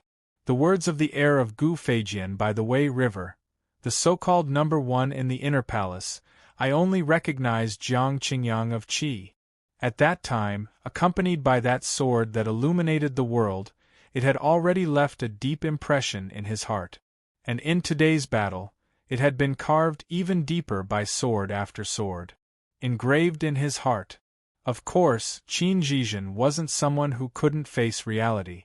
It wasn't completely unacceptable that there was someone in this world whose sword skills were stronger than his saber skills. This also couldn't determine victory or defeat. Of course, he couldn't agree to Jiang Wang's endless battle. Since he couldn't escape, then he had to accept a slightly inferior result. When Qin Zhizhen walked out of the dark door again, he didn't hesitate to cut down the body of the judge beside him. The blade was as black as the night. The horizontal and vertical blades smoothly cut off the judge's left arm. As the book of life and death collapsed, it cut into the judge's body from the left, intending to cut him in two. But with this pause, Jiang Wang had already arrived. Halfway through Qin Zhizhen's blade, he saw a cold, long nail fly over and pierce into the judge's right arm. The right arm that held the soul-hooking brush completely disappeared. Before the true body of the Emperor of Hell descended, most of the attacks against the Yama Palace would be absorbed by the Yama Palace. However, it just so happened that Zhou Feng slaughtered gods and ghosts and killed people. It couldn't be tolerated by the Yama Palace. Qin Zhizhen already had a deep impression of Jiang Wang's wind. He didn't have time to completely kill the judge, so he used this horizontal and vertical blade to lift the judge and immediately took a step back, disappearing into the void again. Now, every annihilation of power would be reflected on the final stage of the Emperor of Hell's true body. The white impermanence was annihilated. The black impermanence, Oxhead, and Horseface were unable to absorb external power. The Judge of Life and Death also didn't have such an opportunity. It could be foreseen that the final stage of the Emperor of Hell's true body would definitely not be able to display its peak. Qin Zhizhen had naturally sensed Jiang Wang's battle intent long ago. He knew that Jiang Wang wanted to exhaust him. However, he still wanted to try again. He wanted to be as perfect as possible. Now, he had to face reality. He would rather suffer some loss of power so that the Yama Palace could smoothly evolve to the final stage. Of course, he would also try his best to reduce this loss as much as possible. Unfortunately, the Yama Palace ultimately had to be used in the modern world. The death of the judge also had to happen in the modern world. Otherwise, it wouldn't be so troublesome. Qin Zhizhen carried the judge in one hand and walked in the void. He opened a crack in the void to observe the modern world. Just as he was about to step out, he suddenly saw a green robe coming over on clouds. A wisp of frost wind swirled slightly between his fingers. Of course, he didn't care about the distance between the void and the modern world. However, if he still walked out from here, at such a close distance, a layer of flesh would inevitably be cut off from the judge in his hand. It would greatly affect the final state of the Emperor of Hell's true body. He suddenly turned around and had already walked to the other side. Just as he was about to step out, he suddenly discovered that the green robe had arrived again. Zhou Feng circled in the air. If it happened once, it would be an accident. If it happened twice, it would be expected. Qin Zhizhen's eyes were as deep as water. He carried the Judge of Life and Death and moved again. Sure enough, before he stepped into the modern world, the green robe had arrived first and the Zhou Feng had also arrived. Without a doubt, Jiang Wang already knew where he was going to come out. That was why he could block the door in advance. The person's intention was also very obvious. They wanted to keep him trapped in the void until the power of the divine ability was exhausted. They wanted to trap him in the void until he died. But the problem was, How could the other party be able to see through the void and the modern world and spy on his traces? Qin Zhizhen immediately thought of Jiang Wang's terrifying divine soul power. After thinking about everything, this was the only possibility. Did he use some kind of imperceptible divine soul method to leave a mark? Could it be that the soul robe was not completely taken off? This also seemed to explain why his saber could be easily blocked earlier. Standing in the void, Qin Zhizhen didn't step out. His gaze was heavy, as if he was looking at Jiang Wang across the boundary between the void and the modern world. The light of the 5 residences' supernatural powers mixed together and instantly cleansed his entire body. His muscles and bones could be seen, illuminating the 5 residences and 2 seas. His entire body shone brightly, but nothing could be found. There was no strange divine soul power in his body. What kind of divine soul power could escape the illumination of the divine palace's light? Qin Zhizhen was sure that his divine soul power was inferior to his opponent's, so he couldn't be sure whether he had really seen clearly or not. Opponents like North Xiang and Jiang Wang, who had exceptionally powerful divine souls, might have divine soul methods that were beyond his knowledge. In the vast void, Qin Zhizhen sighed softly. This sigh could not be heard in the void at all. He didn't want to admit it, but he had to admit that facing Jiang Wang, he really didn't have any leeway to hold back. That Gu Feijian's successor might not be an exaggeration. Jiang Wang was definitely one of the top inner mansion experts in the world, but he wasn't the strongest. There was only one strongest inner mansion expert. What was his name? What was his name? In the eyes of the spectators, they only saw that Qin Zhizhen didn't show up on the huge martial arts stage. And Jiang Wang, alone with his sword, stirred up the wind, stepped on the clouds, and came and went suddenly. It looked indescribably cool. But it inevitably made people puzzled. What was he doing? One was hiding in the void motionless, the other was flying all over the field. What were they doing?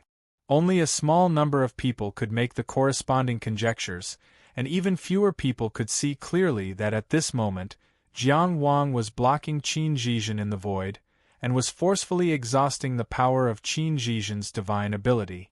The stronger the expert, the more frightened they were. And for Jiang Wang, his method was actually very simple. He just imitated Lin Yuxi's Nianchen and left a little bit of divine soul power. Of course, it was impossible for him to recreate Nianchen, and he couldn't achieve the effect of Lin Yuxi's, heart linked to dust. Even if Lin Yuxi personally came to set up Nianchen, it would be impossible to escape the light of the 5-mansion glorious light. It was more likely that Lin Kuang came back to life. Jiang Wang could avoid Qin Zhizhen's insight only because he didn't hide his divine soul power on Qin Zhizhen's body. Instead, when the Buzhou wind blew the arm of the Judge of Life and Death, he put his divine soul power on the Judge of Life and Death. This was the darkness under the lamp. For Qin Zhizhen, it was very hard for him to imagine that Jiang Wang, while trying to annihilate the Judge of Life and Death with all his strength, would actually put in the effort to leave some kind of mark. Because if he didn't use all his strength to annihilate the Buzhou wind, it would be impossible to stop him in time, let alone cause any damage to the judge before he killed him. And if he really did go all out, since he wanted to use the Buzhou wind to completely annihilate the Judge of Life and Death, what was the point of leaving a mark? Qin Zhizhen still didn't realize that he had been constantly raising Jiang Wang's strength. Starting from those words left by the Wei River, all the way to this battle, Jiang Wang kept bringing surprises. In his heart, Jiang Wang's strength was constantly rising. It was precisely because of his mistaken understanding of Jiang Wang's level of swordsmanship that he gave up the possibility of close combat. And also because he overestimated Jiang Wang's divine soul power, he gave up on continuing to search. He didn't think that he could find Jiang Wang's hidden divine soul power. He wasn't prepared to look for it again. The next battle, the next one, he would think about it again. At this moment, he was wholeheartedly immersed in this battle. He wanted to win this battle that brought him extreme enjoyment and pick the sweetest fruits of victory. People only saw, on the ancient martial arts platform, the projection of the Yama Palace appeared again, and Qin Zhizhen suddenly stepped out with the judge in hand. This was a new choice. Jiang Wang, who had rushed over in advance, flicked his finger, and 3 killing nails shot out in a triangular formation. Boom, boom, boom, boom. Suddenly, a pitch-black iron wall rose from the ground around Qin Zhizhen. In an instant, he was surrounded on all sides. It was as if the rules of heaven and earth had blocked Jiang Wang, who had rushed over, outside. It was the supernatural power Iron Wall. This was a relatively ordinary supernatural power, but in Qin Zhizhen's hands, it was anything but ordinary. In other words, there were no ordinary supernatural powers in the world. There were only ordinary people who were lucky enough to pick the seeds of supernatural powers. This was a defensive supernatural power in the absolute sense of the word. It wasn't like the star wheel, which blocked fatal damage within range. It wasn't like the thunder tower, which followed the user of the supernatural power. While defending against the opponent's attack, it also didn't affect the user's attack. The iron wall separated friend and foe. At the same time that it gave up the possibility of attacking, it also increased its defensive ability in all aspects. In Qin Zhizhen's hands, it truly achieved: wind can't invade, rain can't fall, blades can't hurt, and arrows can't enter. He had once used this supernatural power to block the Azura in Yuan to cover the retreat of his comrades. He had also once built a small room with the iron wall in the midst of thousands of troops, withstanding countless attacks and forcefully killing the enemy general in the formation. Today, he had originally planned to use this supernatural power to create an opportunity for himself to restore the Yama Palace when he faced the Yellow Shelly. But Jiang Wang had forced him to use it at this time. Since the iron wall had appeared, he didn't need to hold back anymore. The killing nails with unparalleled killing power, the killing nails that easily pierced through the tyrannical body of the seizing thief, and the killing nails that wreaked havoc on the battlefield and forced Qin Zhizhen to dodge everywhere. Indeed, their ferocity was monstrous, and they nailed into the iron wall in an instant. But they only nailed halfway in, and couldn't go any further. And in the fortress formed by the iron wall, a terrifying aura began to emanate. There was no doubt that Qin Zhizhen must have already killed the Judge of Life and Death inside, and was only waiting for the final stage of the Yama Palace to arrive. When the iron wall retreated, the Emperor of Yama would descend into the world and sweep through the world. Number 1 is 8,000 words, number 2 is 10,000 words, number 3 is 8,000 again. I've worked hard for 3 days, give me some monthly votes. You're tuning in to the Phoenix Knights YouTube channel. Don't forget to subscribe and join us on this journey to catch the most captivating stories.